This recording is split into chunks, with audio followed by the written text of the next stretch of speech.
Rich Dad on Brilliance Audio presents the unabridged recording of Rich Dad's Cash Flow Quadrant, Guide to Financial Freedom by Robert T. Kiyosaki, performed by Timothy Wheeler.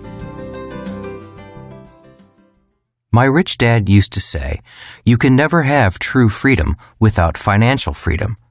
He would go on to say, "Freedom may be free, but it has a price." This book is dedicated to those who are willing to pay the price. Editor's note: the times they are a-changin'. There have been many changes in our economy and the investing landscape since Rich Dad, Poor Dad was first published in 1997. 14 years ago, Robert Kiyosaki challenged conventional wisdom with his bold statement that your house is not an asset. His contrarian views on money and investing were met with skepticism, criticism, and outrage. In 2002, Robert's book, Rich Dad's Prophecy, advised that we prepare for an upcoming financial market crash. In 2006, Robert joined forces with Donald Trump to write Why We Want You to Be Rich, a book inspired by their concern for the shrinking middle class in America. Robert continues to be a passionate advocate for the importance and power of financial education. Today, in the wake of the subprime fiasco, record home foreclosures, and a global economic meltdown that is still raging, his words seem not only prophetic, but enlightened. Many skeptics have become believers. In preparing the 2011 edition of Rich Dad's Cash Flow Quadrant, Robert realized two things: that his message and teachings have withstood the test of time, and that the investment landscape, the world in which investors operate, has changed dramatically. These changes have affected and will continue to affect those in the I, investor quadrant, and have fueled Robert's decision to update an important section in this book. Chapter 5, The 5 Levels of Investors. Preface. What is your life's goal? What do you want to be when you grow up? That is a question most of us have been asked. I had many interests as a kid, and it was easy to choose. If it sounded exciting and glamorous, I wanted to do it. I wanted to be a marine biologist, an astronaut, a marine, a ship's officer, a pilot, and a professional football player. I was fortunate enough to achieve 3 of those goals: a Marine Corps officer, a ship's officer, and a pilot. I knew I did not want to become a teacher, a writer, or an accountant. I did not want to be a teacher because I did not like school. I did not want to be a writer because I failed English twice. And I dropped out of my MBA program because I could not stand accounting. Ironically, now that I have grown up, I have become everything I never wanted to become. Although I dislike school, today I own an education company. I personally teach around the world because I love teaching. Although I failed English twice because I could not write, today I am best known as an author. My book, Rich Dad, Poor Dad, was on the New York Times bestsellers list for over 7 years and is one of the top 3 best-selling books in the United States. The only books ahead of it are The Joy of Sex and The Road Less Traveled. Adding one more irony, Rich Dad, Poor Dad and my cash flow board game are a book and a game about accounting, another subject I struggled with. So, what does this have to do with the question, what is your goal in life? The answer is found in this simple yet profound statement by a Vietnamese monk, Thich Nhat Hanh. The path is the goal. In other words, finding your path in life is your goal in life. Your path is not your profession, how much money you make, your title, or your successes and failures. Finding your path means finding out what you were put here on this earth to do. What is your life's purpose? Why were you given this gift called life? And what is the gift you give back to life? Looking back, I know going to school was not about finding my life's path. I spent 4 years in military school, studying and training to be a ship's officer. If I had made a career sailing for Standard Oil on their oil tankers, I would never have found my life's path.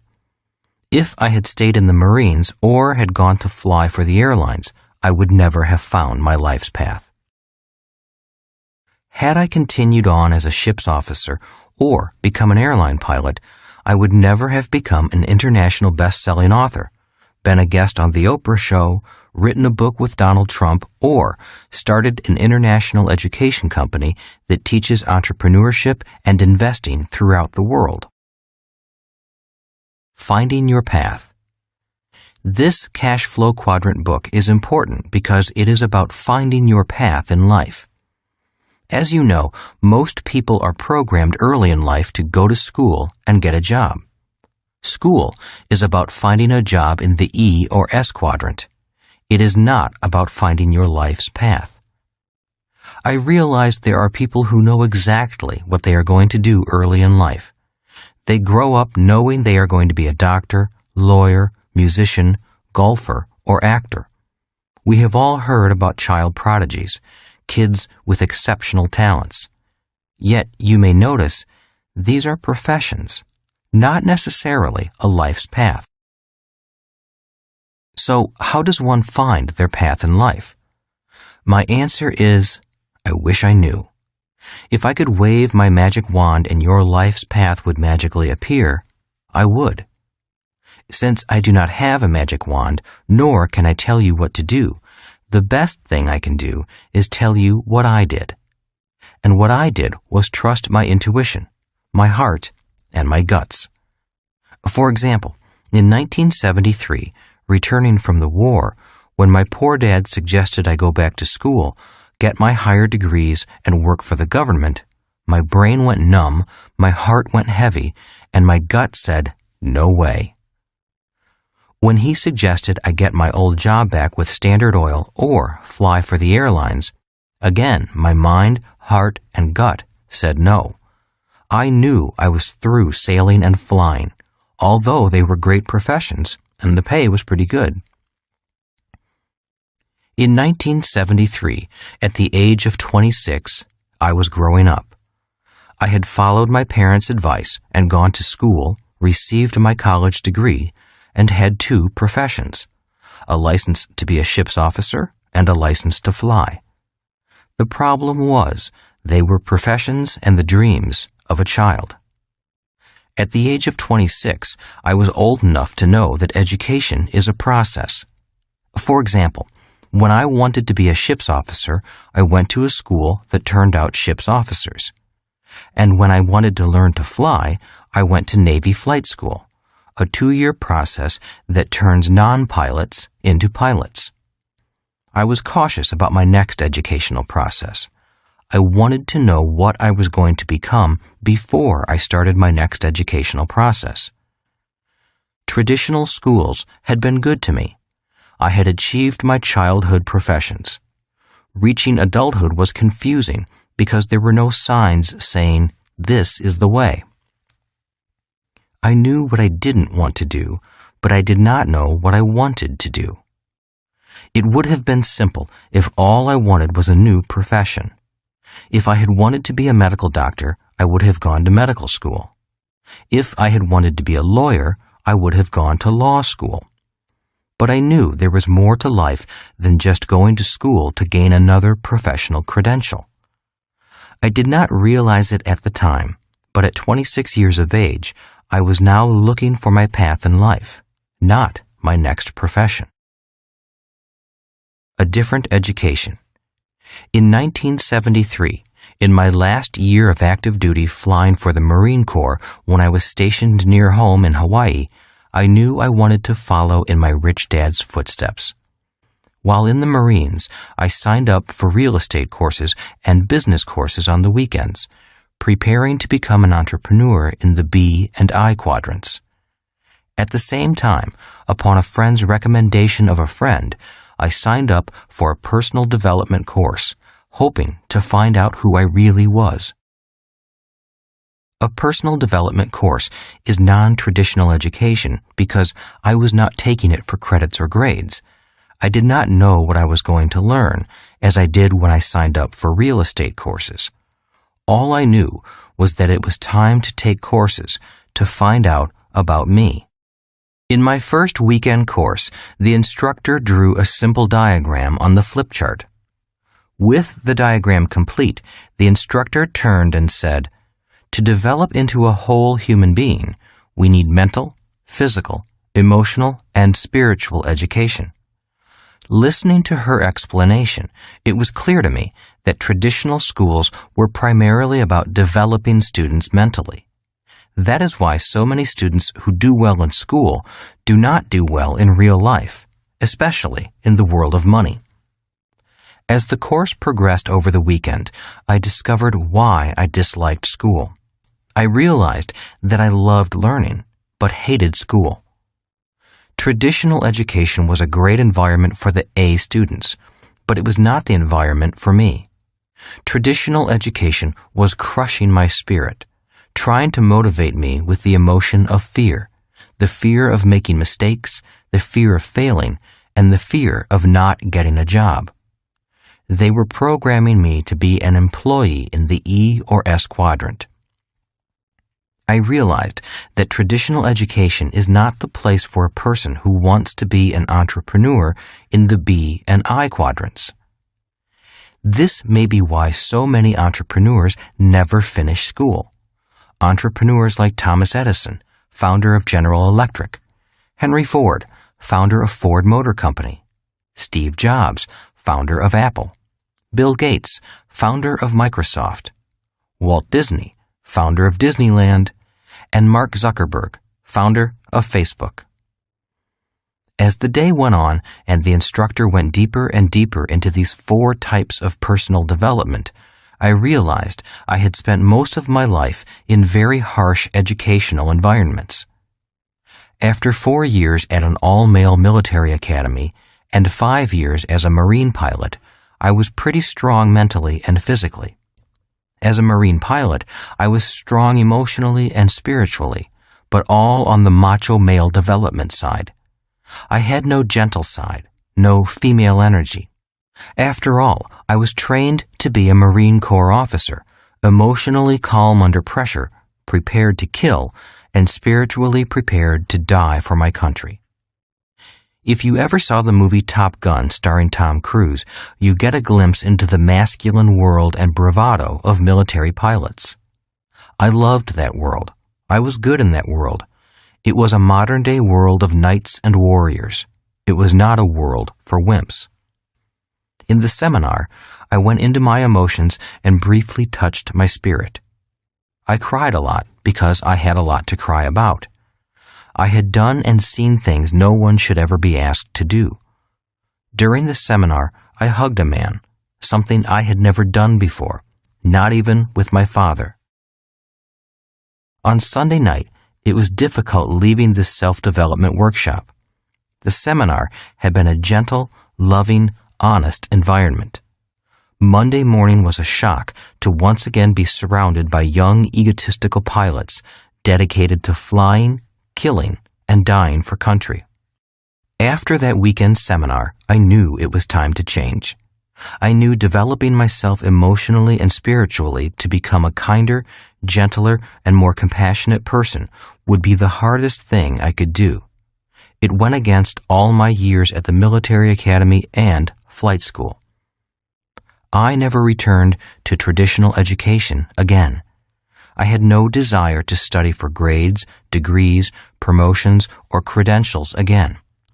From then on, if I did attend a course or school, I went to learn, to become a better person. I was no longer in the paper chase of grades, degrees, and credentials. Growing up in a family of teachers, your grades, the high school and college you graduated from, and your advanced degrees were everything. Like the medals and ribbons on a Marine pilot's chest, advanced degrees and brand-name schools were the status and the stripes that educators wore on their sleeves. In their minds, people who did not finish high school were the unwashed, the lost souls of life. Those with master's degrees looked down on those with only bachelor degrees. Those with a PhD were held in reverence. At the age of 26, I knew I would never return to that world. Editor's note: in 2009, Robert received an honorary PhD in entrepreneurship from prestigious San Ignacio de Loyola in Lima, Peru. The few other recipients of this award are political leaders, such as the former president of Spain. Finding my path. I know some of you are now asking, why is he spending so much time talking about non-traditional education courses?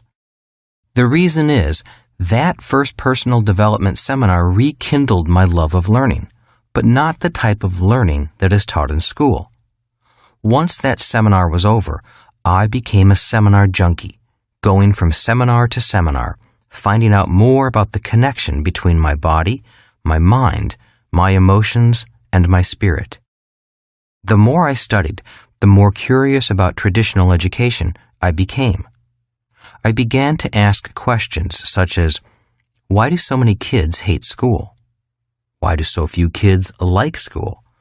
Why are many highly educated people not successful in the real world? Does school prepare you for the real world?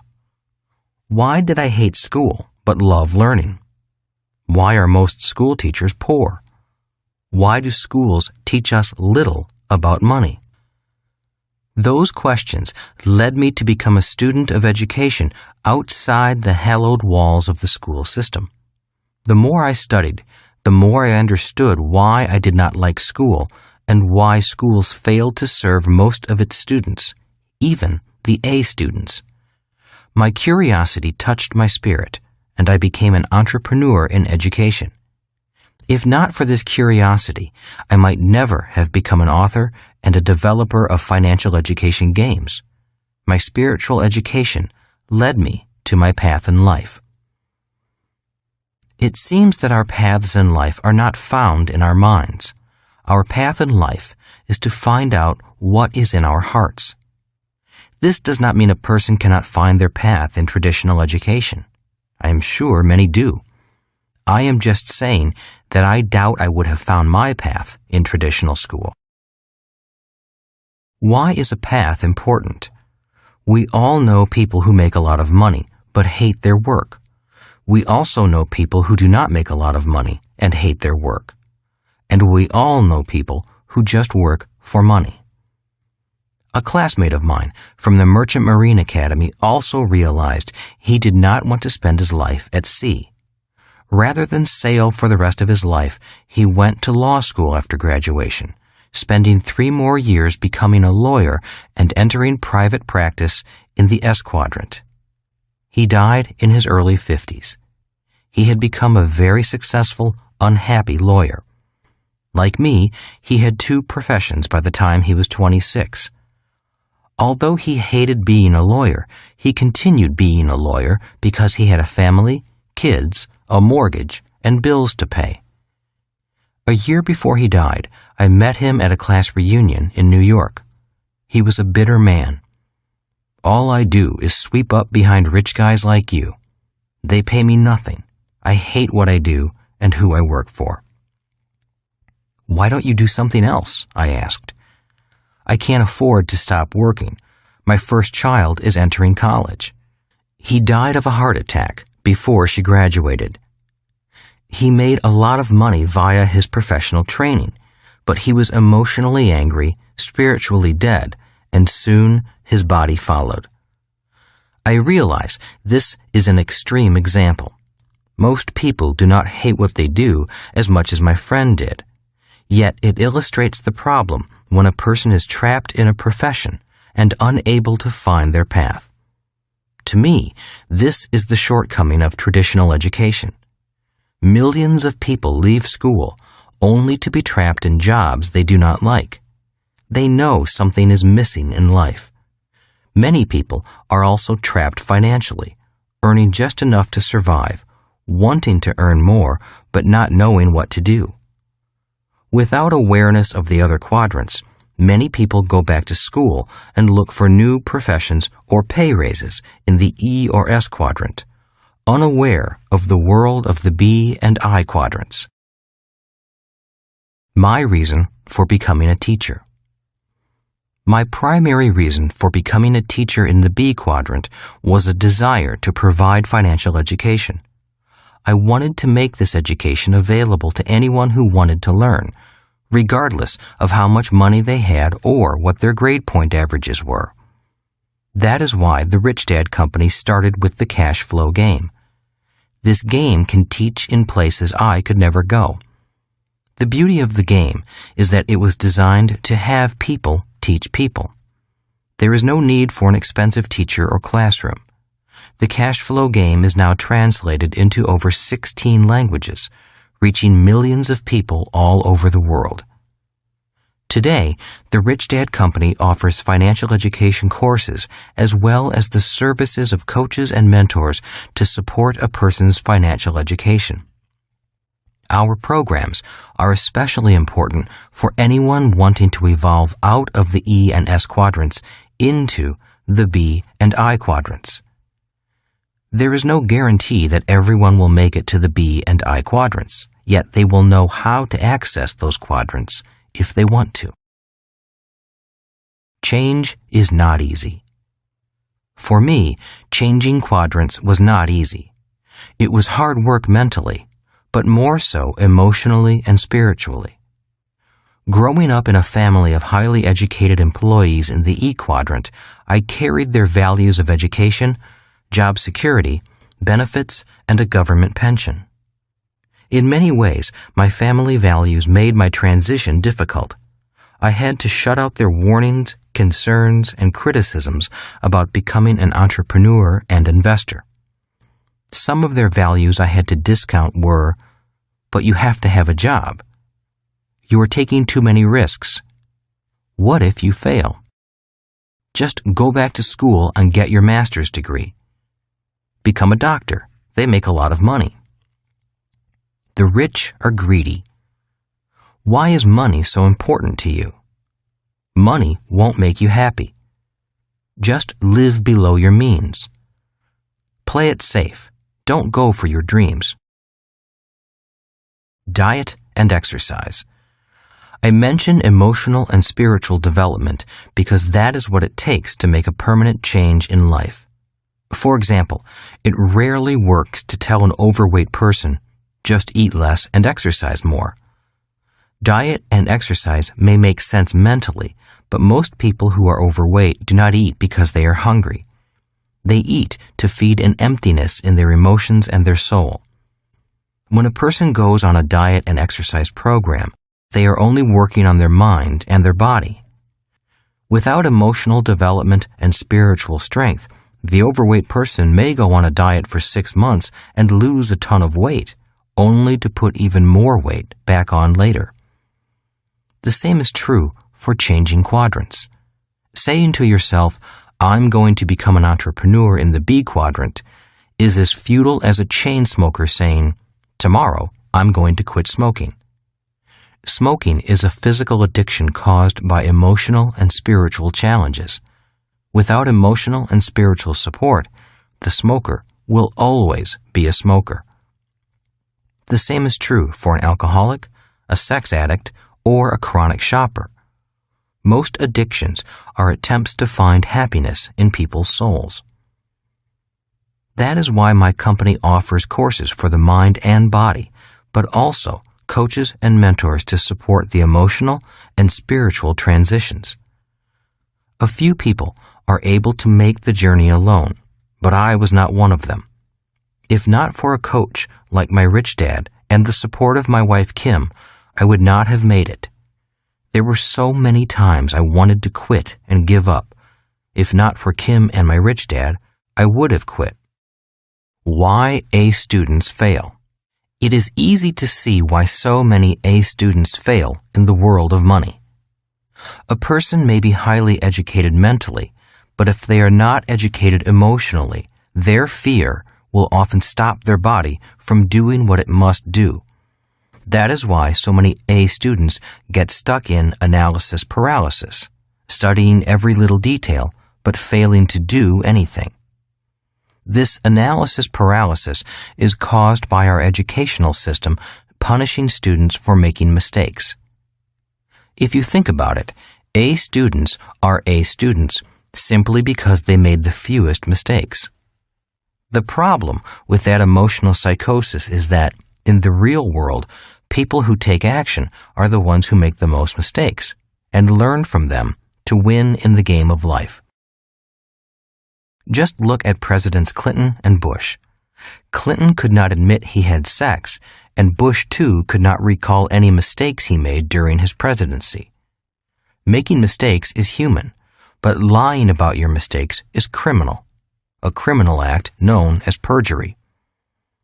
When criticized for making 1,014 mistakes before creating the electric light bulb, Thomas Edison said, "I did not fail 1,014 times.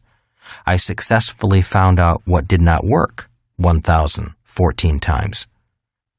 In other words, the reason so many people fail to achieve success is because they fail to fail enough times. One of the reasons so many people cling to job security is because they lack emotional education. They let fear stop them. One of the best things about military school and the Marine Corps is that these organizations spend a lot of time developing young men and women spiritually, emotionally, mentally, and physically. Although it was a tough education, it was a complete education, preparing us to do a nasty job. The reason I created the cash flow game is because the game educates the whole person. The game is a better teaching tool than reading or lecture, simply because the game involves the body, mind, emotions, and spirit of the player. The game is designed for players to make as many mistakes as possible with play money, and then learn from those mistakes. To me, this is a more humane way to learn about money. The path is the goal. Today, there are thousands of cash flow clubs all over the world. One reason why cash flow clubs are important is because they are a shelter from the storm, a way station on the path of life. By joining a cash flow club, you get to meet people like you, people who are committed to making changes, not just talking about change. Unlike school, there is not a requirement of past academic success. All that is asked is a sincere desire to learn and make changes. In the game, you will make a lot of mistakes in different financial situations, and will learn from your mistakes using play money. Cash flow clubs are not for those who want to get rich quick. Cash flow clubs are there to support the long-term mental, emotional, spiritual, physical, and financial changes a person needs to go through. We all change and evolve at different rates of speed, so you are encouraged to go at your own speed. After playing the game with others a few times, you will have a better idea of what your next step should be and which of the 4 asset classes, business, real estate, paper assets, or commodities, is best for you. In conclusion, finding one's path is not necessarily easy. Even today, I do not really know if I am on my path or not. As you know, we all get lost at times, and it is not always easy to find our way back. If you feel you are not in the right quadrant for you, or you are not on your life's path, I encourage you to search your heart and find your path in life. You may know it is time to change if you are saying things like the following statements. I'm working with dead people. I love what I do, but I wish I could make more money. I can't wait for the weekend. I want to do my own thing. Is it quitting time yet? My sister is a Buddhist nun. Her path is to support the Dalai Lama, a path that pays nothing. Yet, although she earns little, it does not mean she has to be a poor nun. She has her own rental property and investments in gold and silver.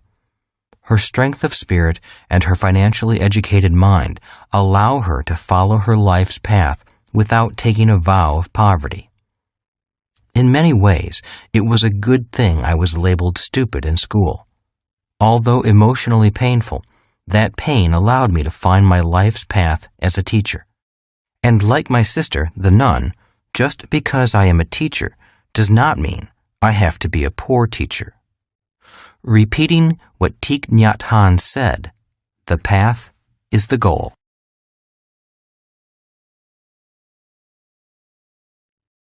Introduction. Which quadrant are you in? The cash flow quadrant is a way to categorize people based on where their money comes from. Are you financially free? If your life has come to a financial fork in the road, Rich Dad's cash flow quadrant was written for you. If you want to take control of what you do today in order to change your financial destiny, this book will help you chart your course. This is the cash flow quadrant. The letters in each quadrant represent E for employee, S for small business or self-employed, B for big business, 500 employees, I for investor. Each of us resides in at least one of the 4 sections, quadrants, of the cash flow quadrant. Where we are is determined by where our cash comes from. Many of us are employees who rely on paychecks, while others are self-employed. Employees and self-employed individuals reside on the left side of the cash flow quadrant. The right side is for individuals who receive their cash from businesses they own or investments they own. The cash flow quadrant is an easy way to categorize people based on where their money comes from. Each quadrant within the cash flow quadrant is unique, and the people within each one share common characteristics. The quadrants will show you where you are today and will help you chart a course for where you want to be in the future as you choose your own path to financial freedom. While financial freedom can be found in all 4 of the quadrants, the skills of a B or I will help you reach your financial goals more quickly. Successful E's need to become successful I's to ensure their financial security during retirement. What do you want to be when you grow up? This book is, in many ways, part 2 of my book, Rich Dad, Poor Dad. For those of you who may not have read Rich Dad, Poor Dad, it is about the different lessons my 2 dads taught me about money and life choices. One was my real dad, and the other was my best friend's dad.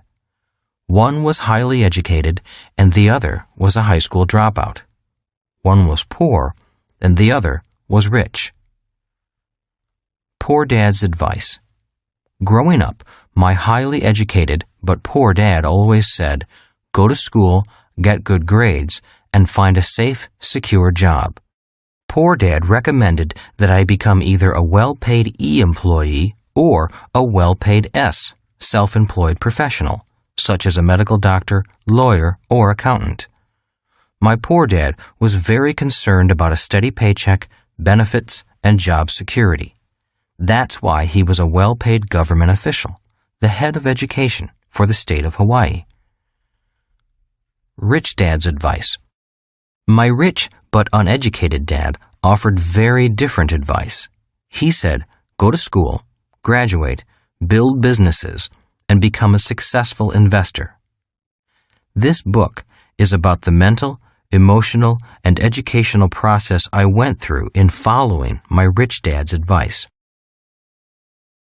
Who is this book for? This book is written for people who are ready to change quadrants, especially for individuals who are currently in the E and S categories and are contemplating moving to the B or I category.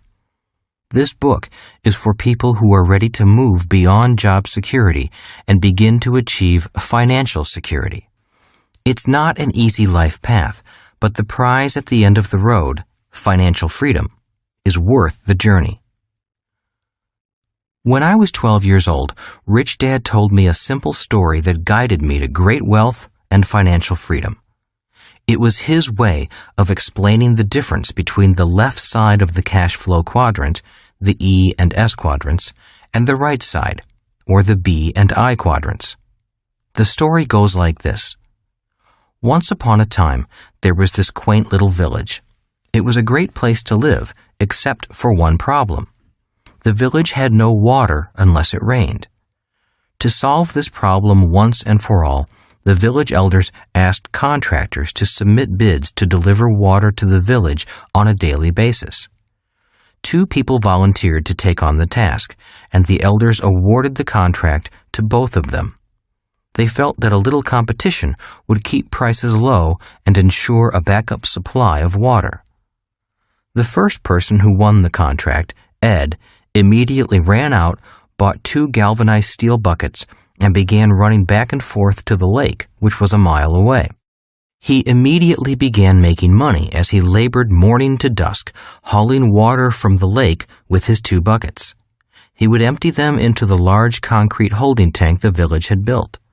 Each morning, he had to get up before the rest of the village awoke to make sure there was enough water for the people. It was hard work, but he was very happy to be making money and for having one of the 2 exclusive contracts for this business. The second winning contractor, Bill, disappeared for a while. He wasn't seen for months, which made Ed very happy since he had no competition. Instead of buying 2 buckets to compete with Ed, Bill wrote a business plan, created a corporation, found 4 investors, employed a president to do the work, and returned 6 months later with a construction crew. Within a year, his team had built a large volume stainless steel pipeline which connected the village to the lake. At the grand opening celebration, Bill announced that his water was cleaner than Ed's water. Bill knew that the villagers had complained about the water's lack of cleanliness.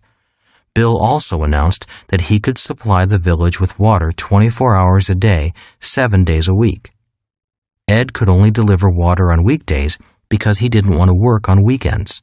Then, Bill announced that he would charge 75% less than Ed did for this higher quality, more reliable water. The villagers cheered and immediately ran for the faucet at the end of Bill's pipeline. In order to compete, Ed immediately lowered his rates by 75%, bought 2 more buckets, added covers to his buckets, and began hauling 4 buckets each trip. In order to provide better service, he hired his 2 sons to give him a hand on the night shift and on weekends.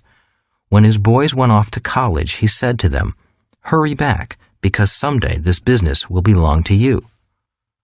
For some reason, his 2 sons never returned. Eventually, Ed had employees and union problems.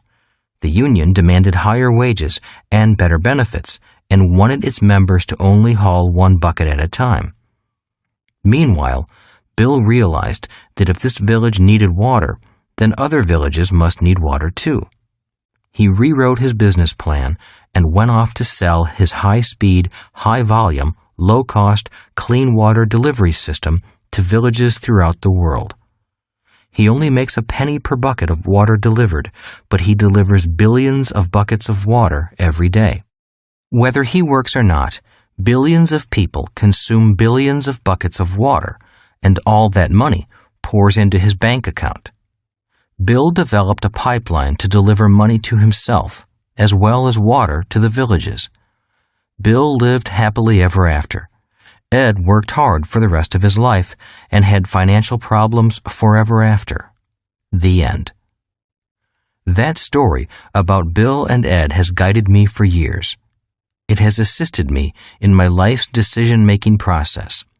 I often ask myself, am I building a pipeline or hauling buckets? Am I working hard or am I working smart? And the answers to those questions have made me financially free. That is what this book is about. It's about what it takes to become a B and an I.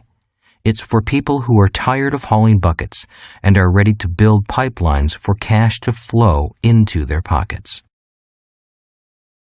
This book is divided into 3 parts. Part 1. The first part of this book focuses on the core differences between people in the 4 quadrants. It shows why certain people gravitate to certain quadrants and often get stuck there without realizing it. It will help you identify where you are today in the quadrant and where you want to be in 5 years. Part 2. The second part of this book is about personal change. It's more about what you have to be instead of what you have to do. Part 3. The third part of this book explains how to find success on the right side of the cash flow quadrant. I will share more of my Rich Dad's secrets on the skills required to be a successful B and I. It will help you choose your own path to financial freedom. Throughout Rich Dad's cash flow quadrant, I continue to stress the importance of financial intelligence. If you want to operate on the right side, the B and I quadrant side, you must be smarter than if you choose to stay on the left side, the E and S quadrant side. To be a B or I, you must be able to control the direction of your cash flow. This book is written for people who are ready to make changes in their lives to move beyond job security and begin to build their own pipelines to achieve financial freedom. We are in the information age, which offers more opportunities for financial reward than ever before. Individuals with the skills of the B's and I's will be able to identify and seize those opportunities. To be successful in the information age, a person needs information from all 4 quadrants. Unfortunately, our schools are still in the industrial age and still prepare students for only the left side of the cash flow quadrant. If you're looking for new answers to move forward in the information age, this book is for you. It doesn't have all the answers, but it will share the deep personal and guiding insights I gained as I traveled from the E and S side to the B and I side. Part 1. The Cash Flow Quadrant. Chapter 1. Why don't you get a job?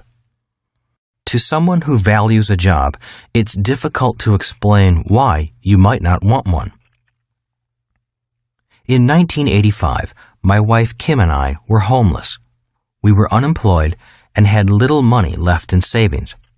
Our credit cards were exhausted, and we lived in an old brown Toyota with reclining seats that served as beds.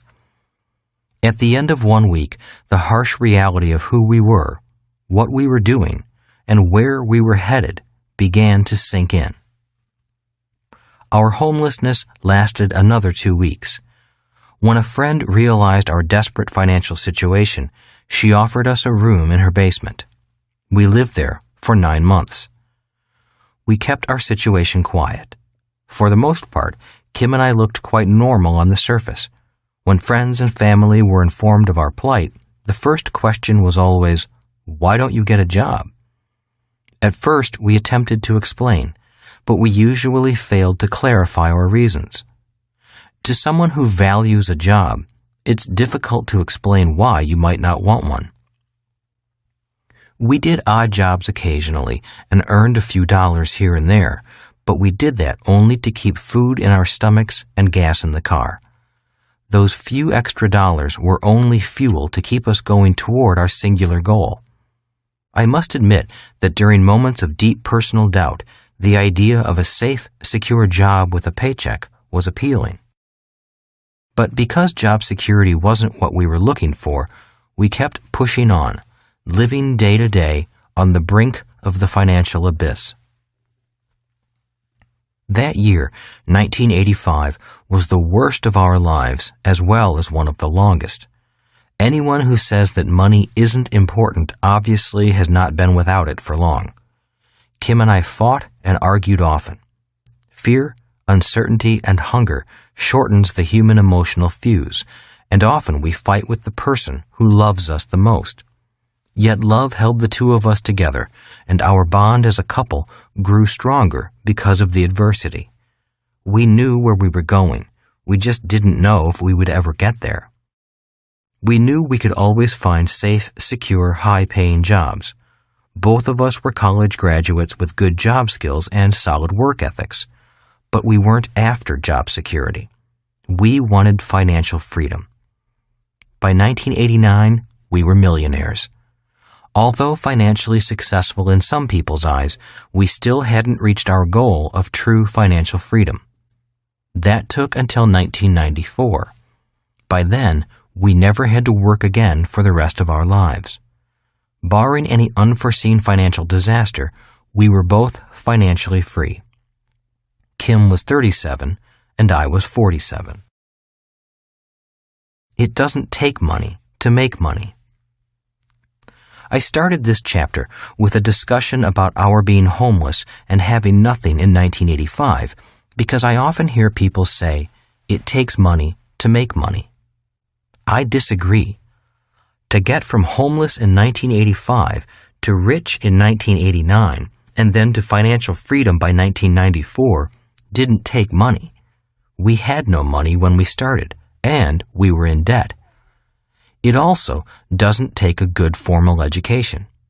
I have a college degree, and I can honestly say that achieving financial freedom had nothing to do with what I learned in college. I didn't find much demand for my years of studying calculus, spherical trigonometry, chemistry, physics, French, and English literature. Many successful people have left school without receiving a college degree. People such as Thomas Edison, founder of General Electric, Henry Ford, founder of Ford Motor Company, Bill Gates, founder of Microsoft, Ted Turner, founder of CNN, Michael Dell, founder of Dell Computers, Steve Jobs, founder of Apple Computer, and Ralph Lauren, founder of Polo. A college education is important for traditional professions, but not for how these people found great wealth. They developed their own successful businesses, and that was what Kim and I were striving for. So, what does it take? I am often asked, if it doesn't take money to make money, and schools don't teach you how to become financially free, then what does it take? My answer: it takes a dream, a lot of determination, a willingness to learn quickly, and the ability to use your God-given assets properly, and to know which quadrant in the cash flow quadrant is the right one for you to generate your income. What is the cash flow quadrant? The letters in each quadrant represent E for employee, S for small business or self-employed, B for big business, 500 employees, I for investor. From which quadrant do you generate your income? The cash flow quadrant represents the different methods by which income or money is generated. For example, an employee earns money by holding a job and working for a person or a company. Self-employed people earn money working for themselves.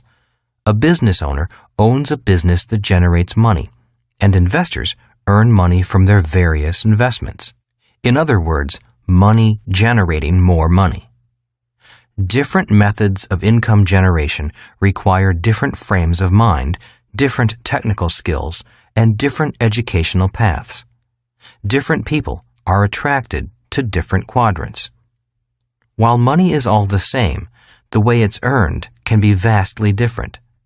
If you begin to look at the 4 different labels for each quadrant, you might want to ask yourself, which quadrant do I generate the majority of my income from? Each quadrant is different. To generate income from different quadrants requires different skills and a different personality, even if the person found in each quadrant is the same. Changing from quadrant to quadrant is like playing golf in the morning and then attending the ballet at night. You can earn income in all 4 quadrants. Most of us have the potential to generate income from all 4 quadrants.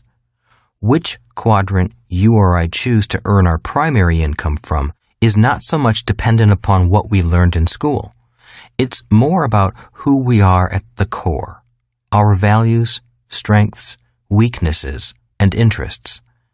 These core differences attract us to, or repel us from, each quadrant. Yet, regardless of what type of work we perform, we can still work in all four quadrants. For example, a medical doctor could choose to earn income as an E and join the staff of a large hospital or an insurance company, work for the government in the public health field, or become a military doctor. This same doctor could also decide to earn income as an S and start a private practice, setting up an office, hiring staff, and building a private list of patients. Or the doctor could decide to become a B and own a clinic or laboratory and have other doctors on staff.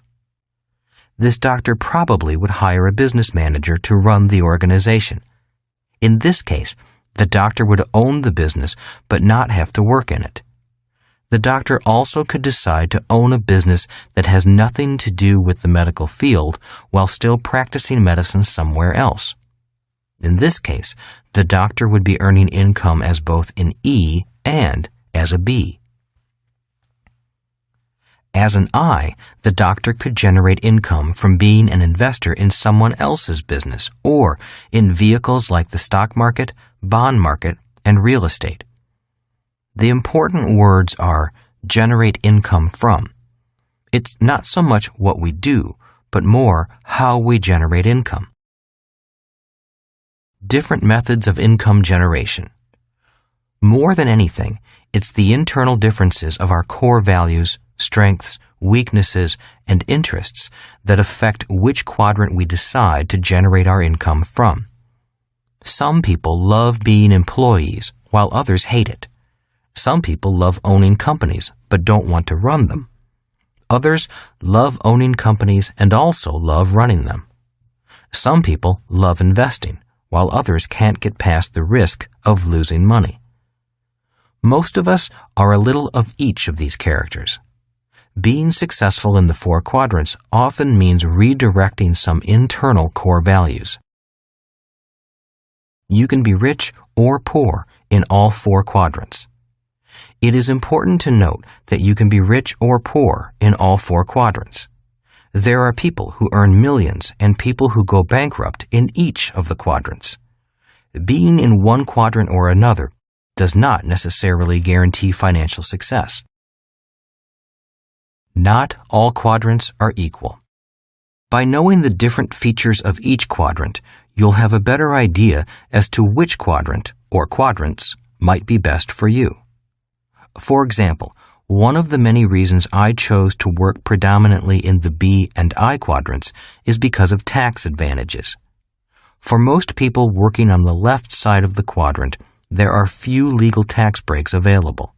Yet legal tax breaks abound on the right side of the quadrant.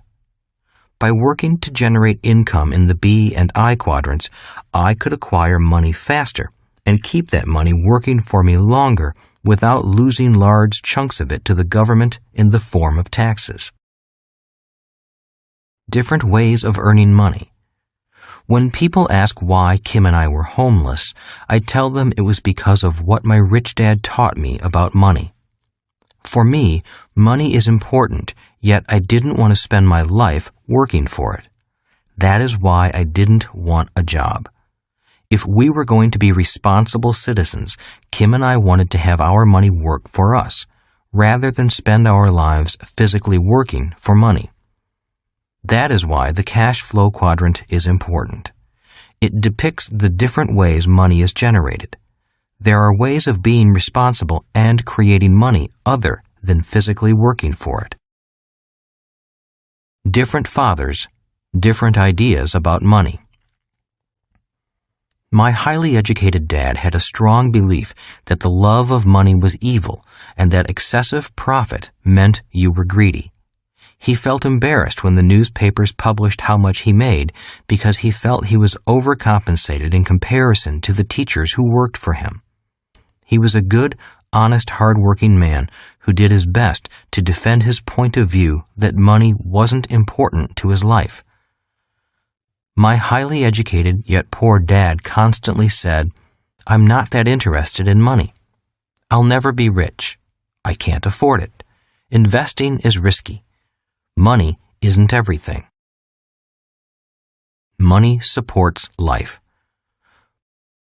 My rich dad had a different point of view. He thought it foolish to spend your life working for money and to pretend that money wasn't important. Rich Dad believed that life was more important than money, but that money was important for supporting life. He often said, "You only have so many hours in a day, and you can only work so hard. So why work hard for money? Learn to have money and people work hard for you, and you can be free to do the things that are important." To my rich dad, what was important was having lots of time to raise his kids, having money to donate to charities and projects he supported, bringing jobs and financial stability to the community, having time and money to take care of his health, being able to travel the world with his family. "Those things take money," said Rich Dad. "That's why money is important to me. Money is important, but I don't want to spend my life working for it." Choosing quadrants. One reason Kim and I focused on the B and I quadrants while we were homeless was because I had more training and education in those quadrants. It was because of my rich dad's guidance that I knew the different financial and professional advantages of each quadrant. For me, the quadrants on the right side, the B and I quadrants, offered the best opportunity for long-term financial success and financial freedom. Also, at age 37, I had experienced successes and failures in all four quadrants, which allowed me some degree of understanding about my own personal temperament, likes, dislikes, strengths, and weaknesses. I knew which quadrants I did best in. Parents are teachers. When I was a young boy, my rich dad often referred to the cash flow quadrant. He would explain to me the difference between someone who was successful on the left side versus the right side. But being young, I really didn't pay much attention to what he said. I didn't understand the difference between an employee's mindset and a business owner's mindset. I was just trying to survive school. Yet I did hear his words, and soon they began to make sense. Having two dynamic and successful father figures around me gave meaning to what each was saying. But it was what they were doing that allowed me to begin to notice the differences between the ES side and the BI side. At first, the differences were subtle. Then they became glaring. For example, one painful lesson I learned as a young boy was simply how much time one dad had available to spend with me versus the other. As the success and prominence of both dads grew, it was obvious that one dad had less and less time to spend with his wife and 4 children. My real dad was always on the road, at meetings or dashing off to the airport for more meetings. The more successful he got, the fewer dinners we had together as a family. On weekends, he was at home in his crowded little office, buried under paperwork. On the other hand, my rich dad had more and more free time as his success grew. One of the reasons I learned so much about money, finance, business, and life was simply because my rich dad had more and more free time for his children and me. Another example is that both dads made more and more money as they became successful, but my real dad, the educated one, also got further into debt. So he'd work harder and suddenly find himself in a higher income tax bracket. His banker and accountant would then tell him to buy a bigger house for the so-called tax break. My dad would follow the advice and buy a bigger house, and soon he was working harder than ever so he could make more money to pay for it. Ultimately, this just took him even further away from his family. My rich dad was different. He made more and more money, but paid less in taxes. He also had bankers and accountants, but he wasn't getting the same advice my highly educated dad was getting. The main reason. The driving force, however, that wouldn't allow me to stay on the left side of the quadrant was what happened to my highly educated but poor dad at the peak of his career. In the early 1970s, I was already out of college and in Pensacola, Florida, going through pilot training for the Marine Corps before a tour in Vietnam. My educated dad was now the superintendent of education for the state of Hawaii and a member of the governor's staff. One evening, he phoned me with some interesting news. "Son," he said, "I'm going to resign from my job and run for lieutenant governor of Hawaii for the Republican Party." I gulped and then said, "You're going to run for office against your boss?" "That's right," he replied. "Why?" I asked. "Republicans don't have a chance in Hawaii. The Democratic Party and their labor unions are too strong." "I know, son. I know that we don't have a prayer of winning. Judge Samuel King will be the candidate for governor, and I will be his running mate." "Why?" I asked again. "Why go against your boss if you know you're going to lose?" "Because my conscience won't let me do anything else. The games these politicians are playing disturb me." "Are you saying they're corrupt?" I asked. "I don't want to say that," said my real dad. He was an honest and moral man who rarely spoke badly about anyone. Yet I could tell from his voice that he was angry and upset when he said, "I'll just say that my conscience bothers me when I see what goes on behind the scenes. I couldn't live with myself if I turned a blind eye and did nothing. My job and paycheck aren't as important as my conscience." After a long silence, I realized that my dad's mind was made up. "Good luck," I said quietly. "I'm proud of you for your courage, and I'm proud to be your son." My dad and the Republican ticket were crushed, as expected. The re-elected governor sent the word out that my dad was never to work again for the state of Hawaii, and he never did. At the age of 54, my dad went looking for a job, and I was on my way to Vietnam. When he was middle-aged, my dad was hunting for a job. He went from jobs with big titles and low pay to other jobs with big titles and low pay. He was a tall, brilliant, and dynamic man who was no longer welcome in the only world he knew, the world of government employees. He tried starting several small businesses. He was a consultant for a while and even bought a famous franchise, but all his efforts failed. As he grew older and his strength slipped away, so did his drive to start over again. His lack of will became even more pronounced after each business failure. He was a successful E trying to survive as an S, a quadrant in which he had no training or experience and for which he had no heart. He loved the world of public education, but he couldn't find a way to get back in. The ban on his employment in the state government was silently but firmly in place. If not for Social Security and Medicare, the last years of his life would have been a complete disaster.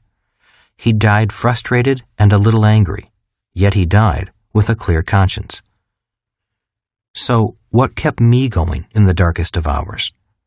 It was the haunting memory of my educated dad sitting at home, waiting for the phone to ring, trying to succeed in the world of business, a world he knew nothing about. That, and the joyous memory of seeing my rich dad grow happier and more successful as his years went on, inspired me. Instead of declining at age 54, Rich Dad blossomed. He had become rich years before that, but now he was becoming mega rich. He was constantly in the newspapers as the man who was buying up Waikiki and Maui. His years of methodically building businesses and investing were paying off, and he was on his way to becoming one of the richest men in the islands. Small differences become large differences. Because my rich dad had explained the quadrants to me, I was better able to see that small differences grow into large differences when measured over the years a person spends working. Because of the cash flow quadrant, I knew it was better to decide not so much what I wanted to do, but more who I wanted to become as my working years progressed. In the darkest hours, It was this deep knowledge and the lessons from two powerful dads that kept me going. It is more than the quadrant. The cash flow quadrant is more than 2 lines and some letters. If you look below the surface of this simple diagram, you will find completely different worlds, as well as different ways of looking at the world. As a person who has looked at the world from both the left and the right sides, I can honestly say the world looks much different depending on which side you are on. One quadrant is not better than another. Each has strengths and each has weaknesses. This book is written to give you a glimpse into the different quadrants and into the personal development required to be financially successful in each of them. It's my belief that you'll gain further insights into choosing the financial life path that's best suited for you. Many of the skills essential to being successful on the right side of the quadrant aren't taught in school, which may explain how people like Bill Gates, Ted Turner, and Thomas Edison left school early and yet learned how to be successful B's and I's.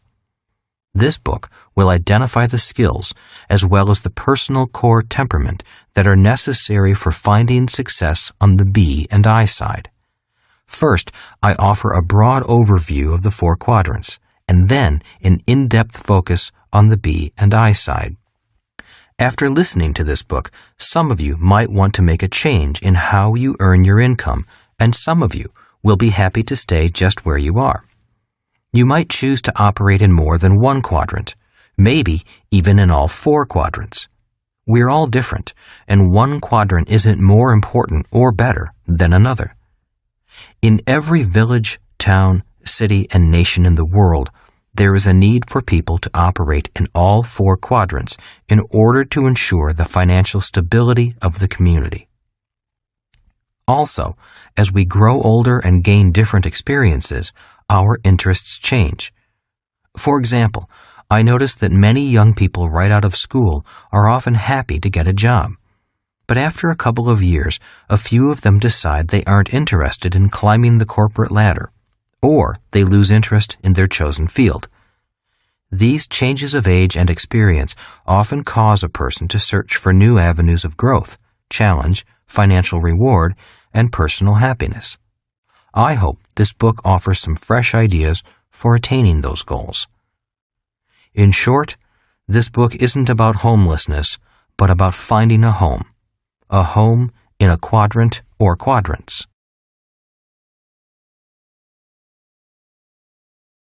Chapter 2. Different quadrants, different people. Changing quadrants is often a change at the core of who you are. You can't teach an old dog new tricks, my highly educated dad always said. I had talked with him on several occasions, doing my best to explain the cash flow quadrant in an effort to give him some new financial direction. Nearing 60 years of age, he was realizing that many of his dreams weren't going to be fulfilled. His blacklisting seemed to go beyond the walls of state government. He was now blacklisting himself. I tried it, but it didn't work, he said. My dad was referring to his attempts to be successful in the S quadrant as a self-employed consultant, and as a B when he poured much of his life savings into a famous ice cream franchise that failed. Being bright, he conceptually understood the different technical skills required in each of the 4 quadrants. He knew he could learn them if he wanted to. But there was something else holding him back. One day over lunch, I talked to my rich dad about my educated dad. Your father and I aren't the same people at the core, said Rich Dad. While we both have fears, doubts, beliefs, strengths, and weaknesses, we respond or handle those core similarities quite differently. Can you tell me the differences? I asked. Not over one lunch, said Rich Dad, but how we respond to those differences is what causes us to remain in one quadrant or another. When your dad tried to cross over from the E quadrant to the B quadrant, intellectually he could understand the process, but he couldn't handle it emotionally. When things didn't go smoothly and he began to lose money, he didn't know what to do to solve the problems, so he went back to the quadrant he felt most comfortable in. The E and sometimes S quadrant, I said. Rich Dad nodded his head. When the fear of losing money and failing becomes too painful inside, a fear we both have, he chooses to seek security and I choose to seek freedom. And that is the core difference, I said, signaling the waiter for our check. Even though we're all human beings, said Rich Dad, when it comes to money and the emotions attached to money, we all respond differently. And it's how we respond to those emotions that often determines which quadrant we choose to generate our income from. Different quadrants for different people, I said. That's right, said Rich Dad as we stood and headed for the door. And if you're going to be successful in any quadrant, you need to have more than just technical skills. You also need to know the core differences that cause people to seek different quadrants. Know that, and life will be much easier. We were shaking hands and saying goodbye as the valet brought my Rich Dad's car around. Oh, one last thing, I said hurriedly. Can my dad change? Oh, sure, said Rich Dad. Anyone can change. But changing quadrants isn't like changing jobs or changing professions. Changing quadrants is often a change at the core of who you are, how you think, and how you look at the world. The change is easier for some people than for others, simply because some people welcome change and others fight it. And changing quadrants is most often a life-changing experience. It's a change as profound as the age-old story of the caterpillar becoming a butterfly. Not only will you change, but so will your friends. While you'll still be friends with your old friends, it's just harder for caterpillars to do the same thing butterflies do. So the changes are big changes, and not too many people choose to make them. The valet closed the door, and as my Rich Dad drove off, I was left thinking about the core differences. What are the core differences? How do I tell if people are an E, S, B, or I without knowing much about them? One of the ways is by listening to their words. One of my Rich Dad's greatest skills was being able to read people, but he also believed you could not judge a book by its cover. Rich Dad, like Henry Ford, didn't have an excellent education, but both men knew how to hire and work with people who did. Rich Dad always explained to me that the ability to bring smart people together and work as a team was one of his primary skills. When I was 9, my Rich Dad began to teach me the skills necessary to be successful in the B and I quadrants. One of those skills was to get beyond the surface of a person and gaze into their core. Rich Dad used to say, "If I listen to a person's words, I begin to see and feel their souls." So, as a young boy, I began to sit in with my Rich Dad when he hired people. From these interviews, I learned to listen, not so much for words, but for core values, values that my Rich Dad said came from their souls. E quadrant words. A person who comes from the E, employee quadrant, might say, "I am looking for a safe, secure job with good pay and excellent benefits." S quadrant words. A person who comes from the S, self-employed quadrant, might say, "My rate is $75 per hour," or "My normal commission rate is 6% of the total price," or "I can't seem to find people who want to work and do the job right," or "I've got more than 20 hours into this project." B quadrant words. A person operating out of the B, business owner, quadrant might say, "I'm looking for a new president to run my company." I quadrant words. Someone operating out of the I, investor quadrant might say, "Is my cash flow based on an internal rate of return or net rate of return?" Words are tools. Once my Rich Dad knew who the person he was interviewing was at their core, at least for that moment, he would know what they were really looking for, what he had to offer, and what words to use when speaking to them. Rich Dad always said, words are powerful tools. Rich Dad constantly reminded his son Mike and me of this. If you want to be a leader of people, then you need to be a master of words. So one of the skills necessary to be a great B is to be a master of words, knowing which words work on which kinds of people. He trained us to first listen carefully to the words a person used. Then we would know which words we should use and when to use them in order to respond to that person in the most effective way. Rich Dad explained, one word may excite one type of person, while that same word would completely turn off another person. For example, the word risk might be exciting to a person in the I quadrant, but evoke total fear to someone in the E quadrant. To be great leaders, Rich Dad stressed that we first had to be great listeners. If you don't listen to the words a person uses, you'll never be able to feel their soul. And if you don't listen to their soul, you'll never know to whom you are talking. Core differences. The reason he would say, hear their words, feel their souls, is because behind the words a person chooses are the core values and core differences of that individual. The following are some of the generalities that separate people in one quadrant from those in another. 1. The E, employee. When I hear the words secure or benefits, I get a sense of who the speaker might be at the core. The word secure is a word often used in response to the emotion of fear. If a person feels fear, then the need for security is often a commonly used phrase for someone who comes predominantly from the E quadrant. When it comes to money and jobs, there are many people who simply hate the feeling of fear that comes with economic uncertainty, hence the desire for security.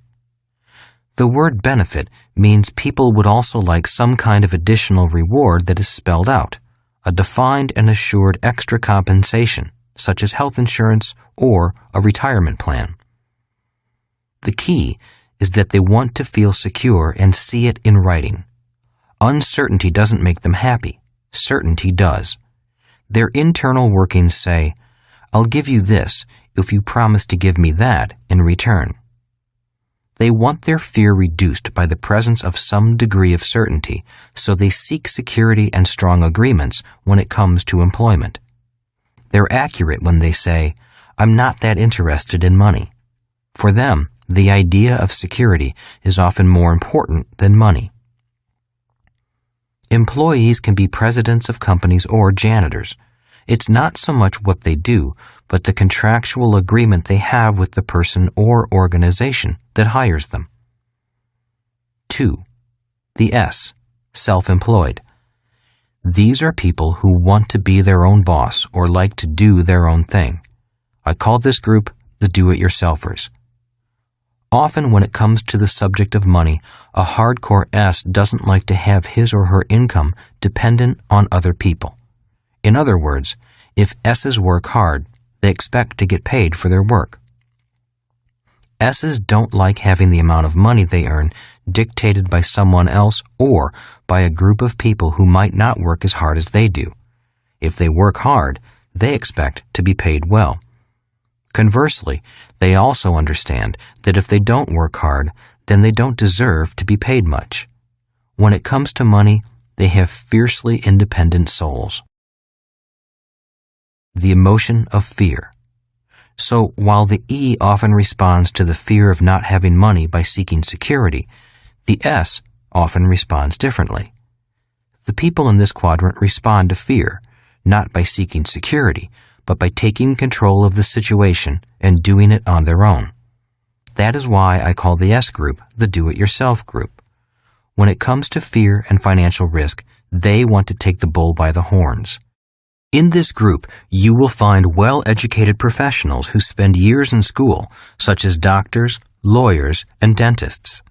Also in the S group are people who took educational paths other than or in addition to traditional school.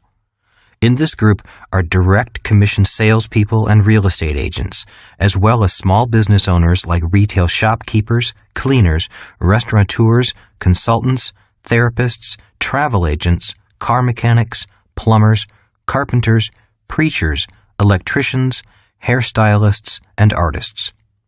This group's favorite song would be either Nobody Does It Better or I Did It My Way. Self-employed people are often hardcore perfectionists. They often want to do something exceptionally well.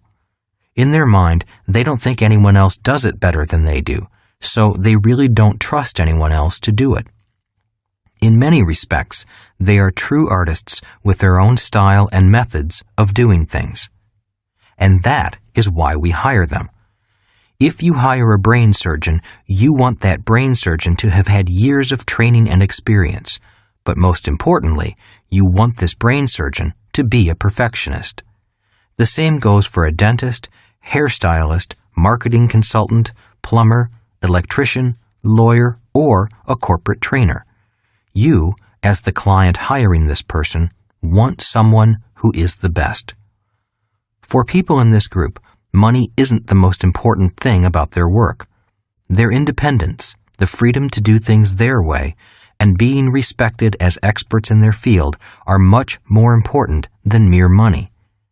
When hiring them, it's best to tell them what you want done and then leave them alone to do it. They don't need or want supervision. If you meddle too much, they'll simply walk off the job and tell you to hire someone else. Remember, independence trumps money for this group. They often have a hard time hiring other people to do what they do simply because, in their mind, nobody else is up to the task. Also, if this group trains someone to do what they do, that newly trained person often ends up leaving to do their own thing, or be their own boss, to do things their way, or to have a chance to express their individuality. Many S-types are hesitant to hire and train other people because, once trained, they often end up as their competition. This, in turn, keeps the S-types working harder at doing things on their own. 3. The B, business owner. This group of people could almost be the opposite of the S. Those who are true Bs like to surround themselves with smart people from all four categories, E, S, B, and I. Unlike the S, who doesn't like to delegate work, because no one can do it better, the B likes to delegate.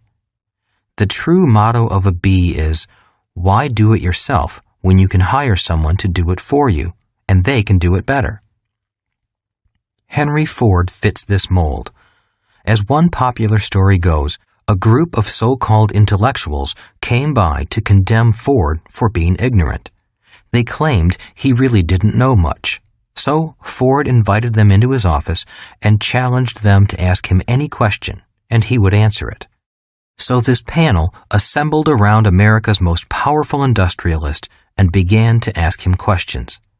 Ford listened to their questions and, when they were through, he simply reached for several phones on his desk and called in some of his bright assistants and asked them to give the panel the answers they sought. He ended by informing the panel that he'd rather hire smart people who went to school to come up with answers so he could leave his mind clear to do more important tasks like thinking. One of the quotes credited to Ford goes, "Thinking is the hardest work there is. That is why so few people engage in it." Leadership is bringing out the best in people. My rich dad's idol was Henry Ford. He had me read books about people like Ford and John D. Rockefeller, the founder of Standard Oil. Rich Dad constantly encouraged Mike and me to learn the essence of leadership and the technical skills of business.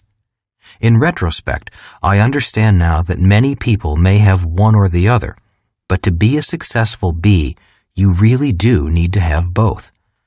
I also now realize that both skills can be learned. There is a science, as well as an art, to business and leadership. For me, both are lifelong studies. When I was a boy, my rich dad gave me the children's book Stone Soup, written in 1947 by Marcia Brown and still available today. He had me read this book to begin my training as a leader in business. Leadership, Rich Dad said, is the ability to bring out the best in people. So he trained his son and me in the technical skills necessary for becoming successful in business. Technical skills such as reading financial statements, marketing, sales, accounting, management, production, and negotiation. Throughout each lesson, he stressed that we needed to learn to work with and lead people. Rich Dad always said, the technical skills of business are easy. The hard part is working with people. As a reminder, I still read Stone Soup today because I personally have a tendency to be a tyrant instead of a leader when things don't go my way. Entrepreneurial development. I often hear the words, "I'm going to start my own business." Many people tend to believe that the way to financial security and happiness is to do your own thing or to develop a new product no one else has. So they rush out and start their own business. In many cases, this is the path they take. Many wind up starting an S type of business and not a B type of business. Again, one is not necessarily better than the other. Both have different strengths, weaknesses, risks, and rewards.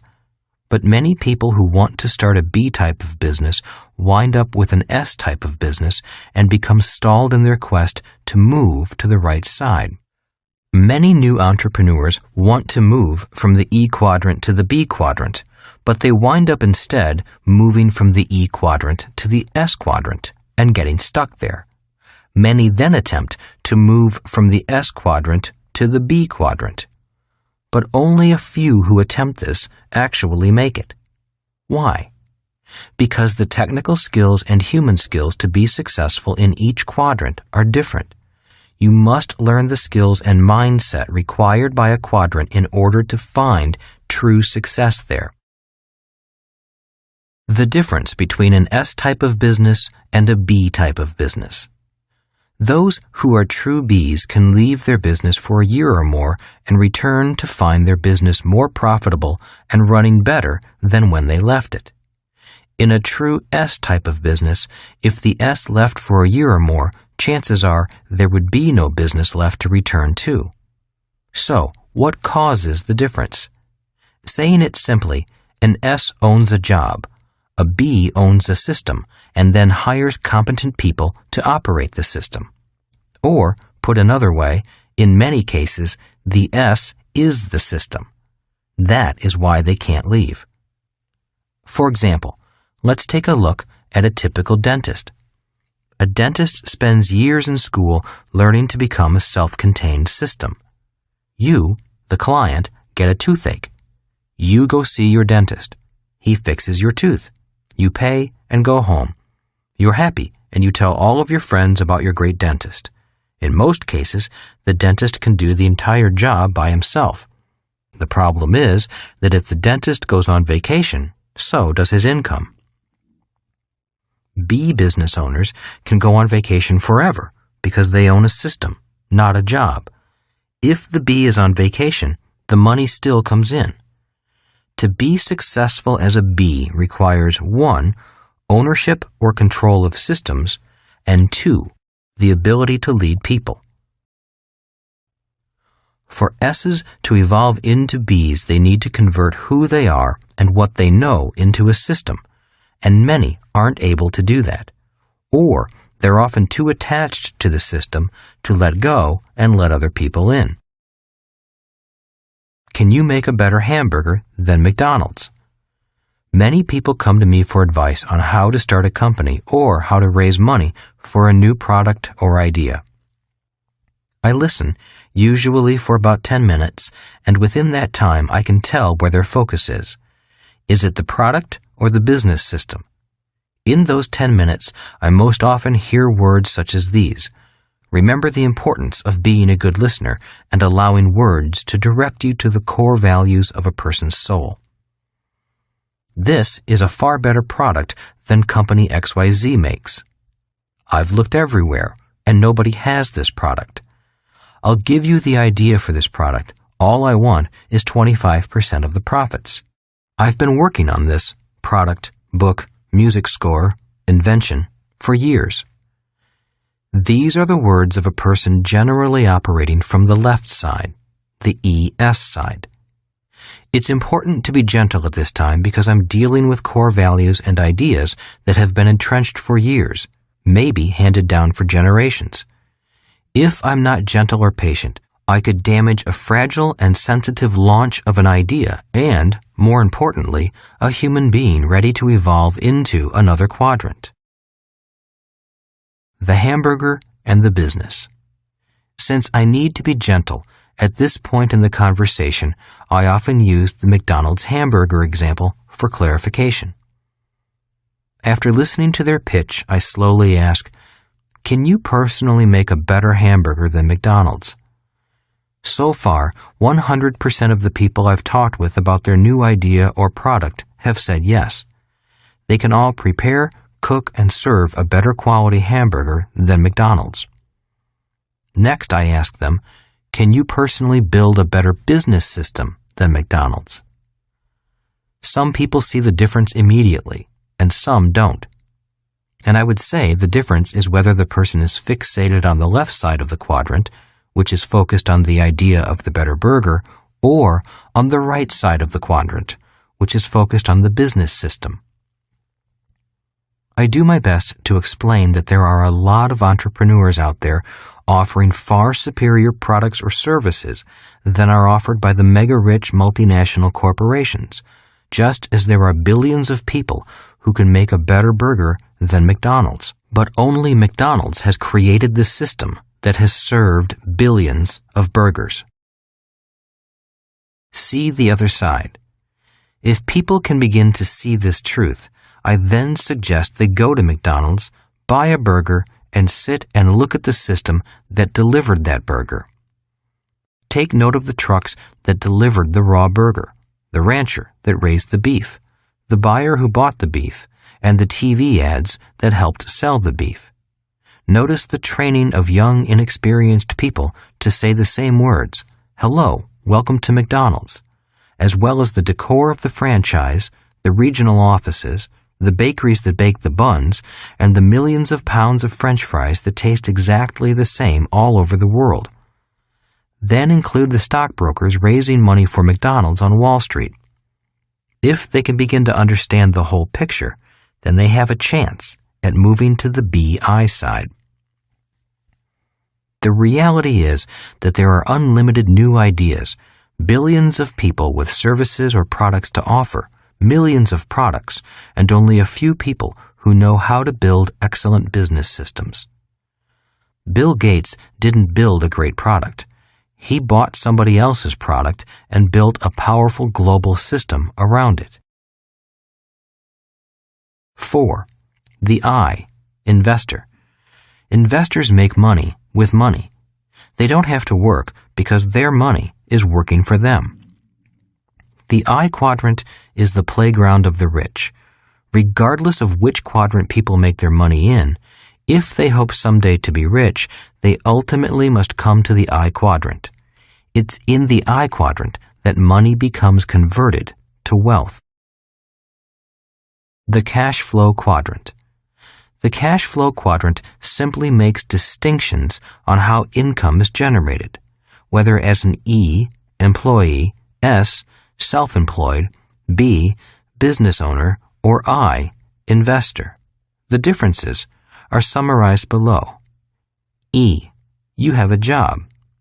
S, you own a job. B, you own a system and people work for you. I, money works for you. OPT and OPM. Most of us have heard that the secrets to great riches and wealth are OPT, other people's time, OPM, other people's money. OPT and OPM are found in the B and I quadrants. For the most part, people who work in the E and S quadrants are the OP, other people, whose time and money are being used. A primary reason Kim and I took time to build a B type of business rather than an S type was because we recognized the long-term benefit of using other people's time. One of the drawbacks to being a successful S is that success simply means more hard work. In other words, good work results in more hard work and longer hours. In designing a B type of business, success simply means increasing the system and hiring more people. In other words, you work less, earn more, and enjoy more free time. The remainder of this book goes through the skills and mindset required for the right side of the cash flow quadrant. It's my experience that being successful on the right side requires a different mindset and different technical skills.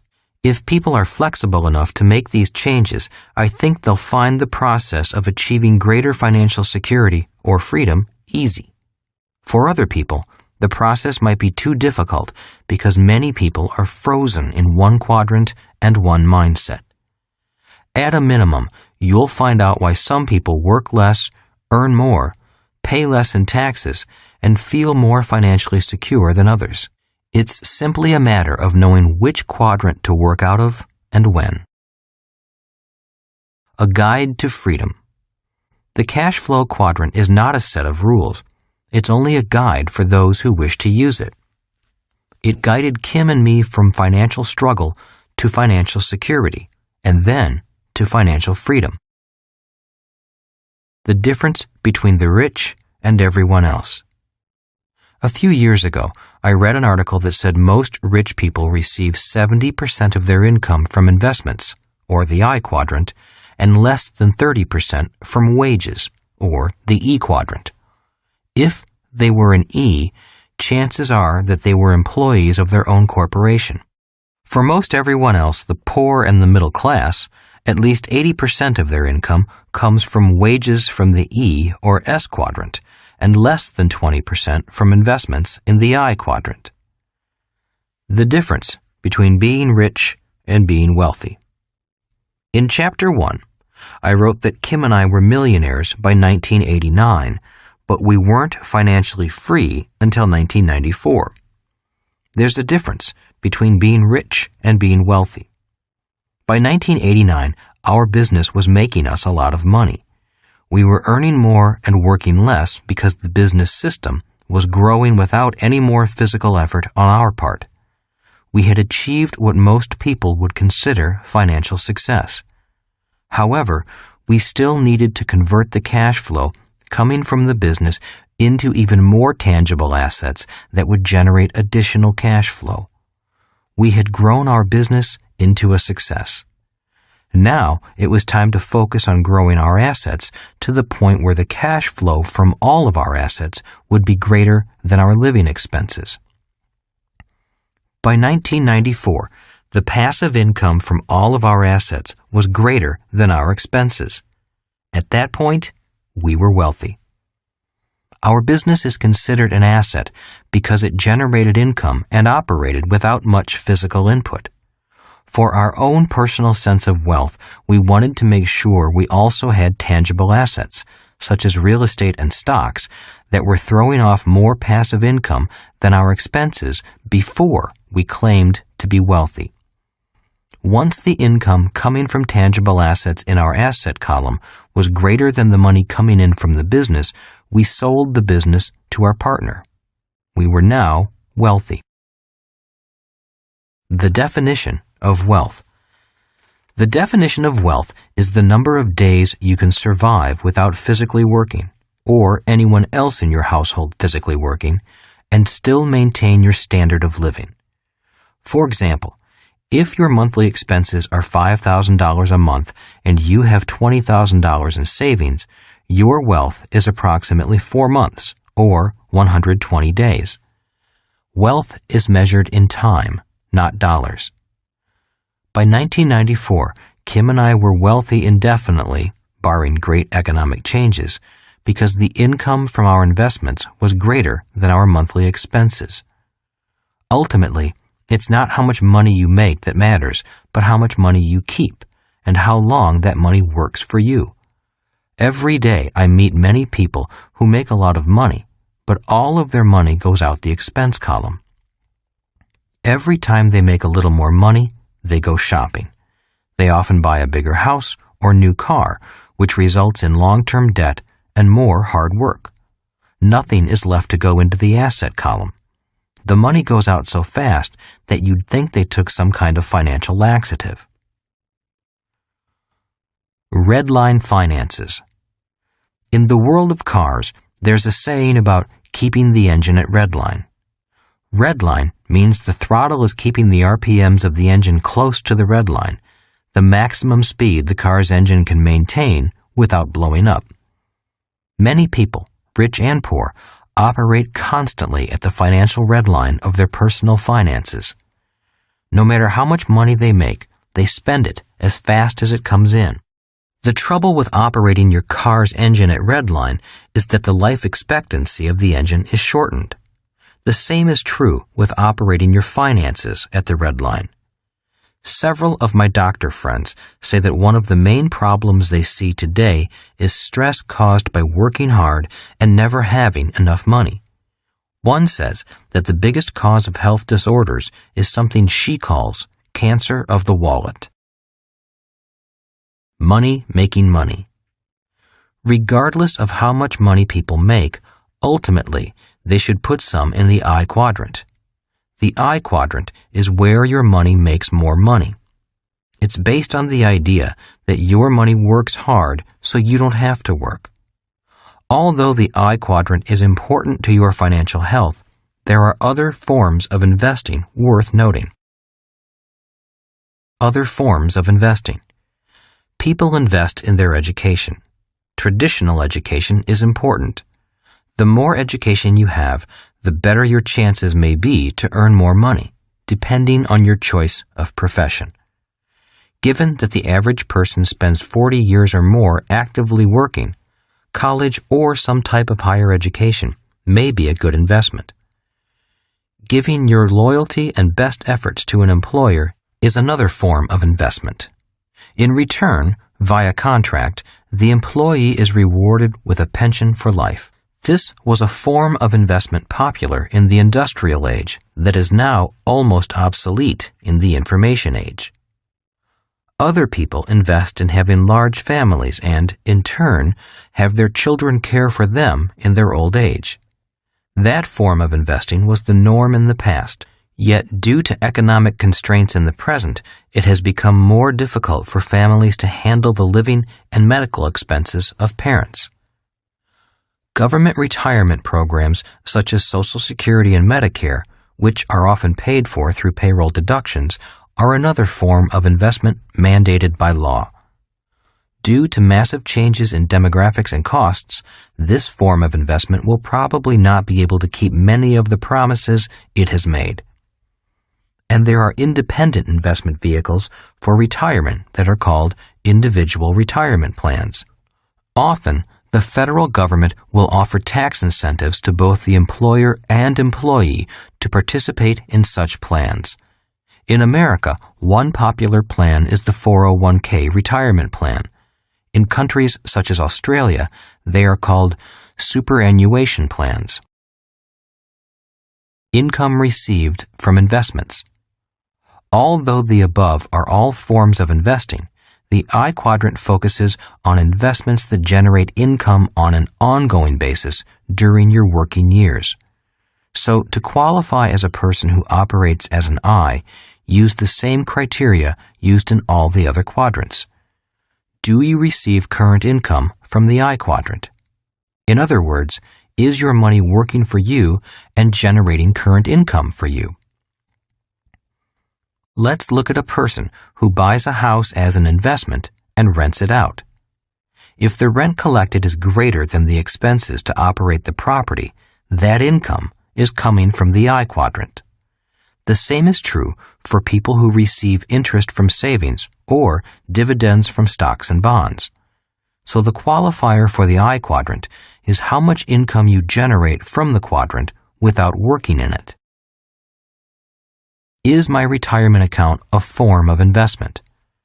Regularly putting money into a retirement account is the form of investing people in the E quadrant are most encouraged to take. These retirement plans are not without risk, and even when they perform, the rate of return is never going to make you financially free. Most of us want to be investors when our working years are over, but for the sake of this book, the I quadrant represents a person whose income comes from investments during their working years. In reality, most people aren't investing in a retirement account. Instead, most are saving money in their retirement account, hoping that when they retire, there will be more money coming out than they put in. There's a difference between people who save money in their retirement accounts and people who, through investing, actively use their money to make more money as income. Are stockbrokers investors? Many financial advisors in the investment world are, by definition, not really people who generate their income from the I quadrant. For example, most stockbrokers, real estate agents, financial advisors, bankers, and accountants are predominantly E's or S's. In other words, their income comes from their professional work, not necessarily from assets they own. I have friends who are stock traders. They buy stocks low and hope to sell high. In reality, their profession is trading, much like a person who owns a retail shop and buys items at wholesale and sells them at retail. There's still something they physically must do to generate the money, so they would fit more into the S quadrant than the I quadrant. Can all of these people be investors? The answer is yes, but it is important to know the difference between someone who earns money from commissions, sells advice by the hour, or tries to buy low and sell high, compared to someone who earns money from spotting or creating good investments. There's one way to find out how good your advisors are. Ask them what percentage of their income comes from commissions or fees versus the percentage that comes from passive income from their investments or other businesses they own. I have several CPA friends who tell me, without violating client confidentiality, that many professional investment advisors have little in the way of income from investments. In other words, they don't practice what they preach. Advantages of income from the I quadrant. So the primary distinction of people who earn their money from the I quadrant is that they focus on having their money make money. If they're good at it, they can have that money work for them and for their family for hundreds of years. Besides the obvious advantages of knowing how to make money with money and not having to get up and go to work, there are also many tax advantages that aren't available to people who have to work for their money. One of the reasons the rich get richer is because they can make millions and pay, legally, little or no tax on that money. That's because they make money in the asset column, not in the income column. They make money as investors, not workers. Moreover, people who work for money are often taxed at higher rates than investors, and their taxes are withheld from their wages. They never even see that portion of their income. Why aren't more people investors? The I quadrant is the quadrant for working less, earning more, and paying less in taxes. So why aren't more people investors? The reason is the same reason many people don't start their own businesses. It can be summed up in one word: risk. Many people don't like the idea of handing over their hard-earned money and, possibly, not having it come back. Many people are so afraid of losing that they choose not to invest, no matter how much money they could make in return. A Hollywood celebrity once said, "It's not return on the investment that I worry about, it's the return of the investment." This fear of losing money seems to divide investors into four broad categories. 1. People who are risk-averse and do nothing but play it safe, keeping their money in the bank. 2. People who turn the job of investing over to someone else, such as a financial advisor or a mutual fund manager. 3. Gamblers. 4. Investors. The difference between a gambler and an investor is simple. For a gambler, investing is a game of chance. For an investor, investing is a game of skill. And for the people who turn their money over to someone else to invest, investing is often a game they don't want to learn. The important thing for these individuals is to choose a financial advisor carefully. Later in this book, I'll go into the 5 levels of investors which should shed more light on this subject. Risk can be virtually eliminated. The good news about investing is that risk can be greatly minimized or even eliminated, and you can still receive high yields on your money if you know the game. A true investor wants to recoup his or her money quickly. People who have a retirement account have to wait years to find out if they'll ever get their money back. This is the most extreme difference between a professional investor and someone who sets money aside for retirement. It's the fear of losing money that causes most people to seek security. Yet the I quadrant is not as treacherous as many people think. The I quadrant is like any other quadrant. It has its own skills and mindset. The skills to be successful in the I quadrant can be learned if you're willing to take the time to learn. A new age begins. In 1989, the Berlin Wall was torn down, as was communism. This, in my opinion, signaled the end of the industrial age and the start of the information age. The difference between industrial age pension plans and information age pension plans. The voyage of Columbus in 1492 roughly coincides with the start of the industrial age. The fall of the Berlin Wall in 1989 is the event that marked the end of that age. For some reason, it seems that every 500 years in modern history, great cataclysmic changes occur. We're in one such period right now. That change has already threatened the financial security of hundreds of millions of people, most of whom are not yet aware of the financial impact of that change, and many of whom can't afford it. The change is found in the difference between an industrial age pension plan and an information age pension plan. When I was a boy, my rich dad encouraged me to take risks with my money and learn to invest. He'd always say, if you want to get rich, you need to learn how to take risks. Learn to be an investor. At home, I told my educated dad about my rich dad's suggestion that we learn how to invest and manage risk. My educated dad replied, I don't need to learn how to invest. I have a government pension plan, a pension from the teachers' union, and guaranteed Social Security benefits. Why take risks with my money? My educated dad believed in industrial age pension plans, such as government employee pensions and Social Security.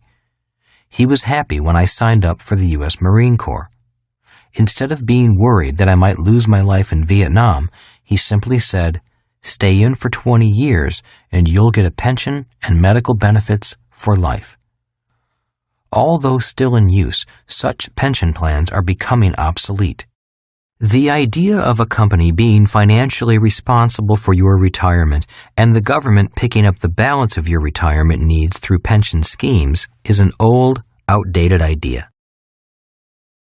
People need to become investors.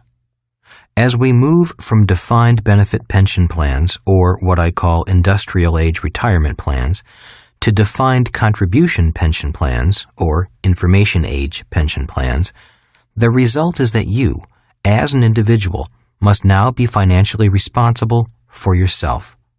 Amazingly, few people have noticed the change and understand its ramifications. Industrial age pension plans. In the industrial age, a defined benefit pension plan meant that the company guaranteed you, the worker, a defined amount of money, usually paid monthly, for as long as you lived. People felt secure because these plans assured a steady income. Information age pension plans. But in 1974, the rules changed with the passage of the Employee Retirement Income Security Act, ERISA. Suddenly, companies were no longer guaranteeing financial security at the end of your working days. Instead, employers began offering defined contribution retirement plans. Defined contribution means that you only get back what you and the company have contributed while you were working. In other words, your pension is defined solely by what has been contributed. If you and your company put no money in, then you got no money out. The good news is that in the information age, life expectancy has increased. The bad news is that you might outlive your pension, if you even have one. Risky pension plans. What many people don't understand is that whatever you and your employer put into the plan is no longer guaranteed to exist when you decide to pull it out. This is because plans like the 401k and the superannuation are subject to market forces. In other words, one day you could have $1 million in the account. But if there were a stock market crash, which every market occasionally has, your $1 million could be cut in half or even wiped out. With defined contribution plans, the guarantee of lifelong income is gone. People today who retire at age 65 and begin to live on their defined contribution plan could run out of money by, let's say, age 75. Then what do? Dust off the resume? And what about the government's defined benefit pension plan? Well, in the United States, Social Security is expected to be bankrupt by the year 2037, with Medicare bankrupt by 2017. Even today, Social Security doesn't provide much in the way of income. What will happen when 77 million baby boomers begin to want the money they paid in, but it's not there? In 1998, President Clinton's popular cry of "Save Social Security" was well received. Yet, as Democratic Senator Ernest Hollings pointed out, obviously, the first way to save Social Security is to stop looting it. For decades, the federal government has been responsible for borrowing the retirement money for expenditures, a government-sanctioned Ponzi scheme. Many politicians seem to think that Social Security is income that can be spent rather than an asset that should be held in trust. Too many people counting on the government. I write my books and create products such as the educational cash flow board game because the industrial age is history, and we must prepare for the opportunities of the information age. My concern as a private citizen is that, from my generation forward, we aren't properly prepared to handle the differences between the industrial age and the information age. A case in point is how we prepare financially for our retirement years. The idea of go to school and get a safe, secure job was a good one for people born before 1930. Today, everyone needs to go to school to prepare for a job or career, but we also need to know how to invest. And investing is not a subject taught in school.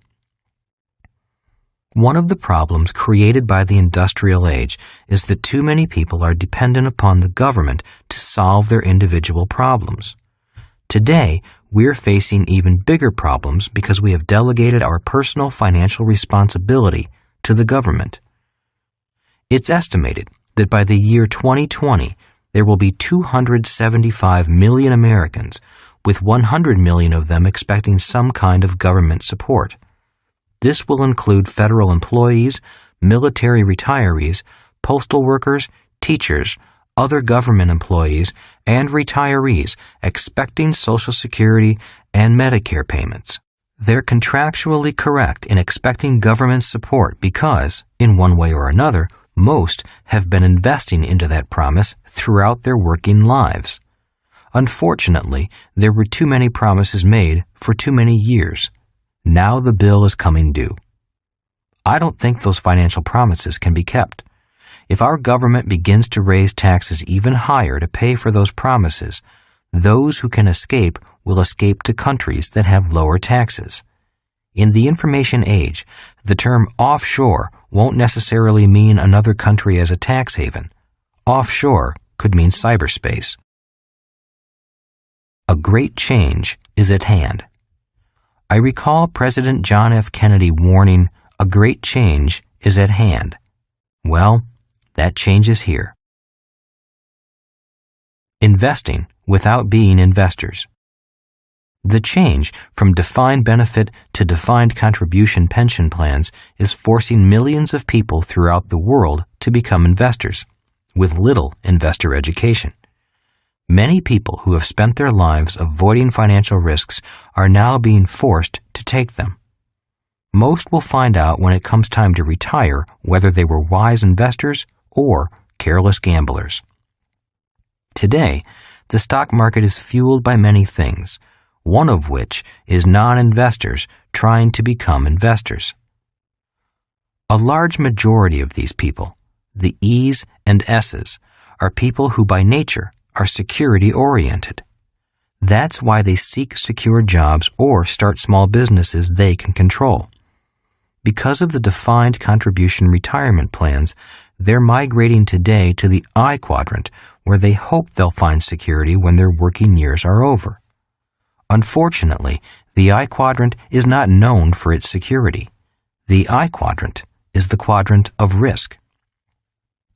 Because so many people on the left side of the cash flow quadrant come looking for security, the stock market responds in kind. That's why you often hear the following words. 1. Diversification. People who seek security use the word diversification a lot. Why? Because the strategy of diversification is an investment strategy for not losing. It's not an investment strategy for winning. Successful or rich investors don't diversify. They focus their efforts. Warren Buffett, possibly the world's greatest investor, says this about diversification. The strategy we've adopted precludes our following standard diversification dogma. Many pundits would therefore say the strategy must be riskier than that employed by more conventional investors. We disagree. We believe that a policy of portfolio concentration may well decrease risk if it raises, as it should, both the intensity with which an investor thinks about a business and the comfort level he must feel with its economic characteristics before buying into it.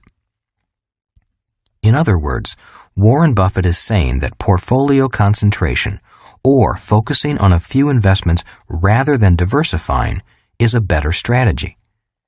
In his mind, concentration rather than diversification requires you to become smarter and more intense in your thoughts and actions. His article goes on to say that average investors avoid volatility because they think volatility is risky.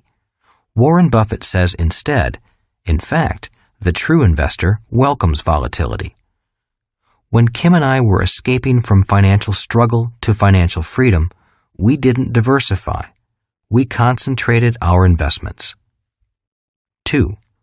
Blue chip stocks. Security-minded investors usually buy blue chip companies. Why? Because in their mind, they're safer.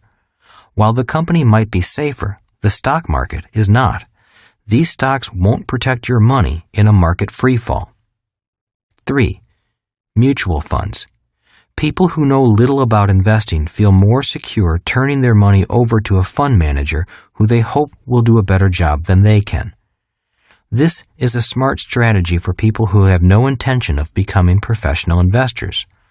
But the problem is that, as smart as this strategy is, it doesn't mean that mutual funds are less risky. Today, the market is filled with millions of people who, by nature, are security-minded.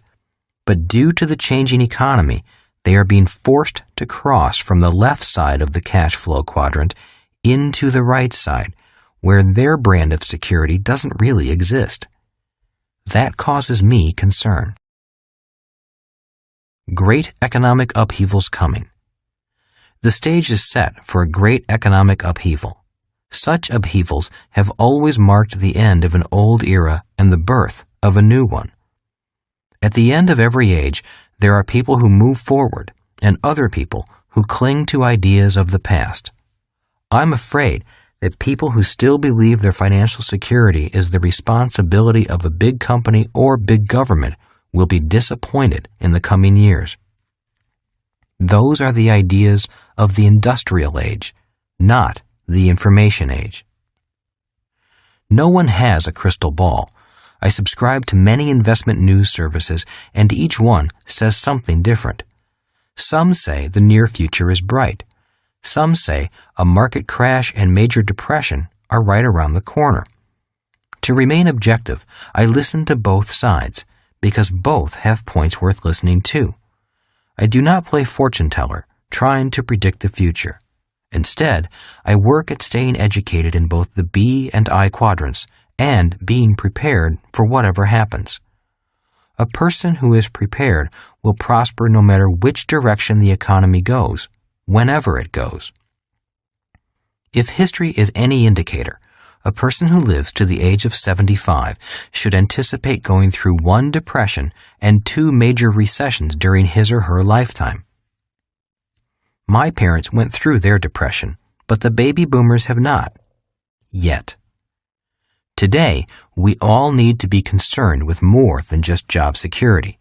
I think we must also focus on our own long-term financial security and not leave that responsibility to a company or the government. The times officially changed when companies said that they were no longer responsible for your retirement years. Once they switched to the defined contribution retirement plan, the message was that you were now responsible for investing in your own retirement. Today, we all need to become wiser investors, always aware of the ups and downs of the financial markets. I recommend learning to be an investor rather than giving your money to somebody else to invest for you. If you simply turn your money over to a mutual fund or to an advisor, you may have to wait until you're 65 to find out if that person did a good job. If they did a lousy job, you may have to work for the rest of your life. Millions of people will have to do just that because it will be too late for them to invest or learn about investing. Learn to manage risk. It is possible to invest for high returns with low risk. All you have to do is learn how it's done. It is not hard. In fact, it's much like learning how to ride a bike.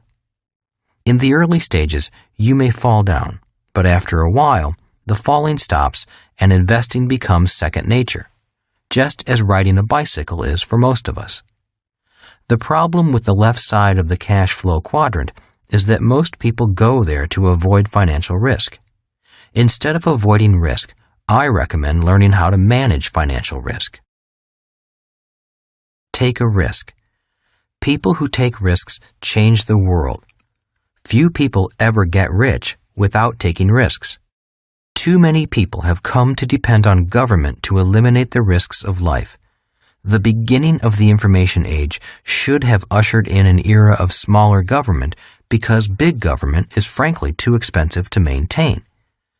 But rather than becoming savvy, educated investors, millions of people around the world have bought into the archaic idea of entitlements and pensions for life.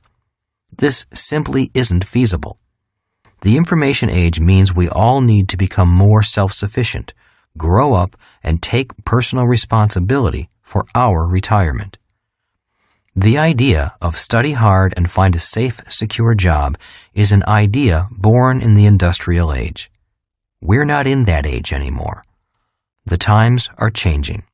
The problem is that many people's ideas have not changed. They still think they're entitled to something. Many still think that the I quadrant is not their responsibility.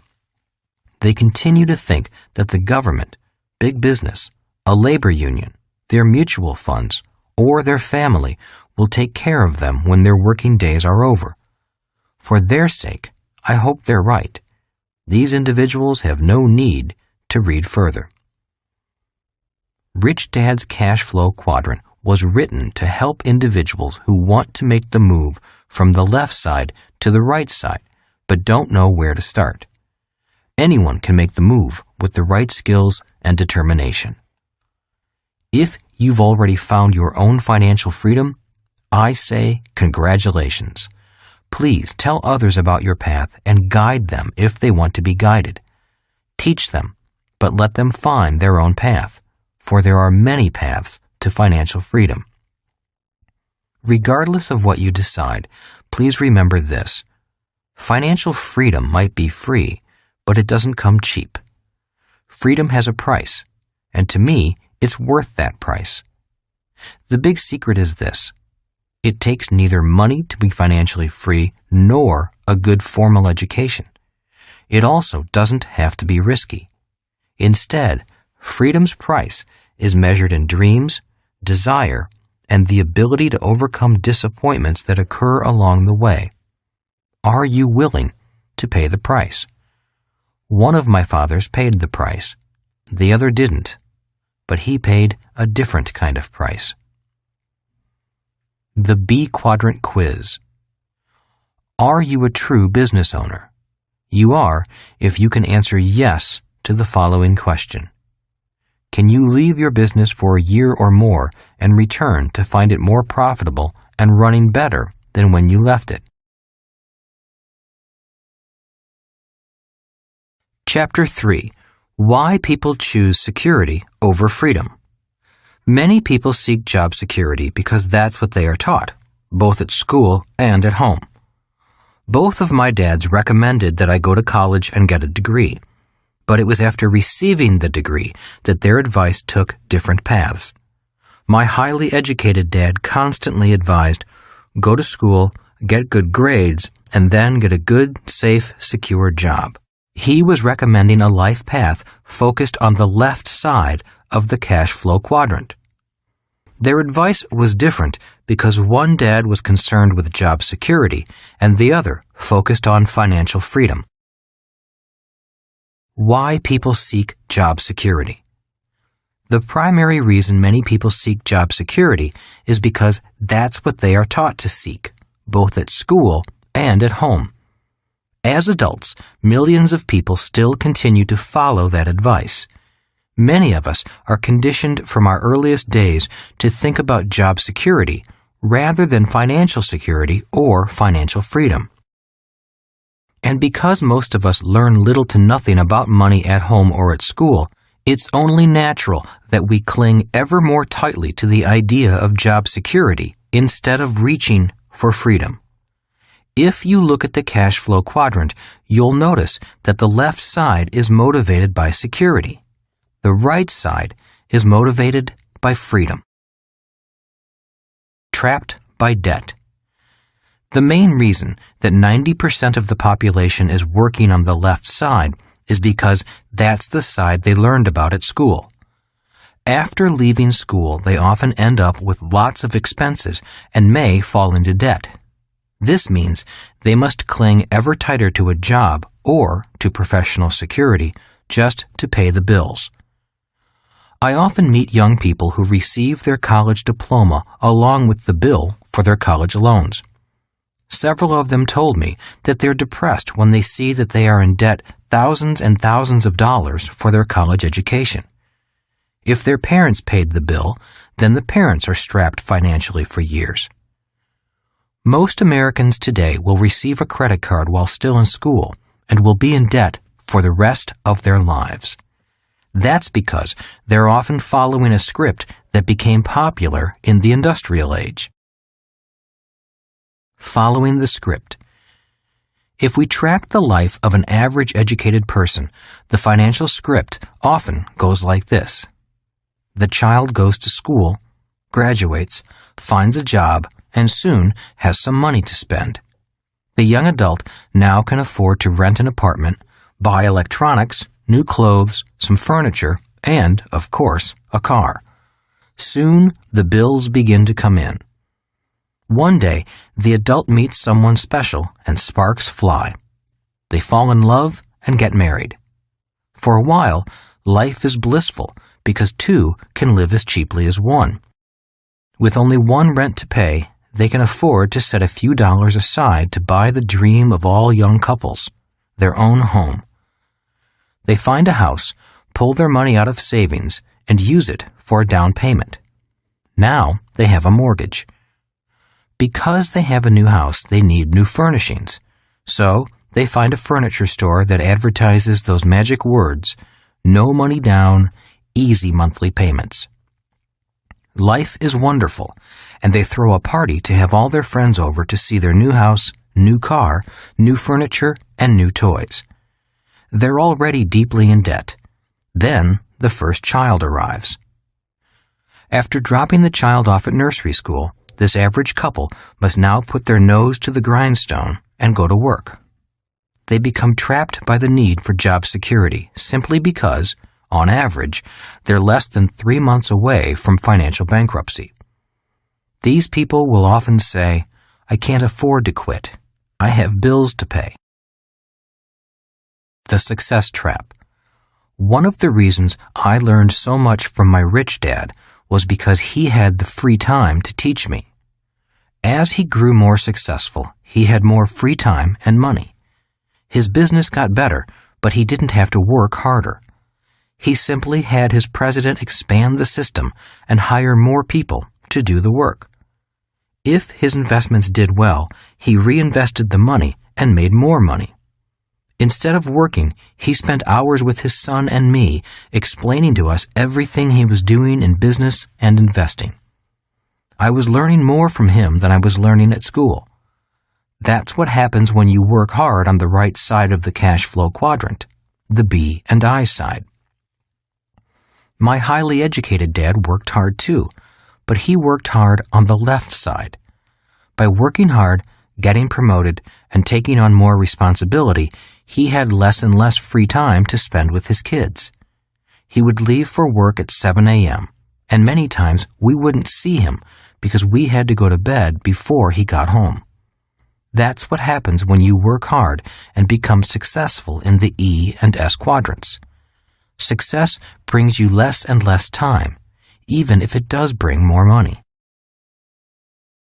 The money trap. Success on the B and I side required a particular kind of knowledge about money called financial intelligence. Rich Dad said that financial intelligence determined not so much how much money you make, but how much money you keep, how hard that money works for you, and how many generations you can keep it. Success on the right side requires financial intelligence. If people lack basic financial intelligence, they'll find it hard to survive on the right side of the cash flow quadrant. My rich dad was good with money and with people at work. He had to be. He was responsible for creating money, managing as few people as possible, keeping costs low, and keeping profits high. Those are the skills necessary for success on the right side. It was my rich dad who stressed that your home is not an asset, but a liability. He could prove it simply by looking at the numbers. My educated dad didn't manage money and people at work, although he thought he did. As the state superintendent of education, he was a government official with a multi-million-dollar budget and thousands of employees. But it was not money he created. It was the taxpayers' money, and his job was to spend all of it. If he didn't spend it, the government would give him less money the next year. So, at the end of each fiscal year, his goal was to deplete his budget, which meant he often hired more people to justify the next year's budget. The funny thing was that the more people he hired, the more problems he had. As a young boy observing both fathers, I began to take mental notes of what kind of life I wanted to lead. My educated dad was a voracious reader of books, so he was word literate, but he was not financially literate. Because he couldn't read numbers on a financial statement, he had to take the advice of his banker and accountant, and both told him that his house was an asset and that it should be his largest investment. Because of this financial advice, not only did my highly educated dad work harder, he also got further into debt. Every time he received a promotion for his hard work, he also got a pay raise, and with each pay raise, he went into a higher tax bracket. Because he was in a high tax bracket, and taxes for high-income workers in the 1960s and 1970s were extremely high, his accountant and banker would tell him to buy a bigger house so he could write off the interest payments. He made more money, but all that happened was that his taxes increased and his debt increased. The more successful he got, the harder he had to work, and the less time he had with the people he loved. Soon, all the children were gone, and he was still working hard just to keep up with the bills. He always thought that the next promotion and pay raise would solve his problem, but the more money he made, the more the same things happened. He got deeper into debt and paid more in taxes. The more frazzled he got, both at home and at work, the more he seemed to depend on job security. The more emotionally attached he got to his job and to a paycheck to pay the bills, the more he encouraged his kids to get a safe, secure job. The more insecure he felt, the more he sought security. Your two biggest expenses. Because my dad couldn't read financial statements, he failed to see the money trap he was getting sucked into as he grew more successful. It's the same money trap I see millions of other successful, hard-working people fall into. The reason so many people struggle financially is because every time they make more money, they also increase their two biggest expenses, taxes and interest on debt. To top it all off, the government often offers you tax breaks to get you deeper into debt. Doesn't that make you a little suspicious? At the end of my hard-working, educated dad's life, the little money he did have left to pass on was taken by the government in probate taxes. The search for freedom.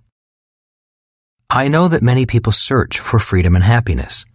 The problem is that most people haven't been trained to work from the B and I quadrants. They have been trained instead to search for job security. Because of this training and their increasing debt, most people limit their search for financial freedom to the left side of the cash flow quadrant. Unfortunately, financial security and financial freedom are seldom found in the E or the S quadrant. True security and freedom are only found on the right side. Going from job to job in search of freedom. One thing the cash flow quadrant is useful for is to track or observe a person's life pattern. Many people spend their life in search of security or freedom, but wind up instead going from job to job. For example, I have a friend from high school who I hear from about every 5 years. He is always excited because he has found the perfect job and the company of his dreams. He loves the company. It's doing exciting things. He loves his work. He has an important title. The pay is great, the people are great, the benefits are great, and his chances for promotion are great. About 4.5 years later, I hear from him again. Only this time, he's dissatisfied. The company he works for is now corrupt and dishonest, and, in his opinion, it doesn't treat its workers with respect. He hates his boss. He was passed over for a promotion, and they don't pay him enough. 6 months go by, and he's happy again because he's found a new job. And the cycle starts anew. His life path looks something like a dog chasing its tail. His life pattern is going from job to job. So far, he lives well because he's smart, attractive, and personable. But the years are catching up with him, and younger people are now getting the jobs he used to get. He has a few $1,000s in savings, nothing set aside for retirement, a house he'll never own, child support payments, and college yet to pay for. His youngest child, 8, lives with his ex-wife, and his oldest child, 14, lives with him. He used to always say to me, "I don't have to worry. I'm still young. I have time." I wonder if he's saying that now. In my opinion, he needs to make a serious effort to begin moving to either the B or the I quadrant quickly. A new attitude and a new educational process need to begin. Unless he gets lucky and wins the lottery or finds a rich woman to marry, he's on a course of working hard for the rest of his life. Doing your own thing. Another common pattern is someone going from E to S. During periods of massive downsizing and unemployment, some people get the message. Instead of looking for another job, they decide to start their own businesses. There's been a boom in so-called home-based businesses. Many people make the decision to start their own business, do their own thing, and be their own boss. Of all the life paths, this is the one I feel for the most. In my opinion, being an S can be extremely rewarding and the most risky. I think the S quadrant is the hardest quadrant there is. The failure rates are high, and if you make it, being successful can be worse than failing. That's because if you're successful as an S, you'll work harder than if you were in any of the other quadrants, and you'll work harder for a long time.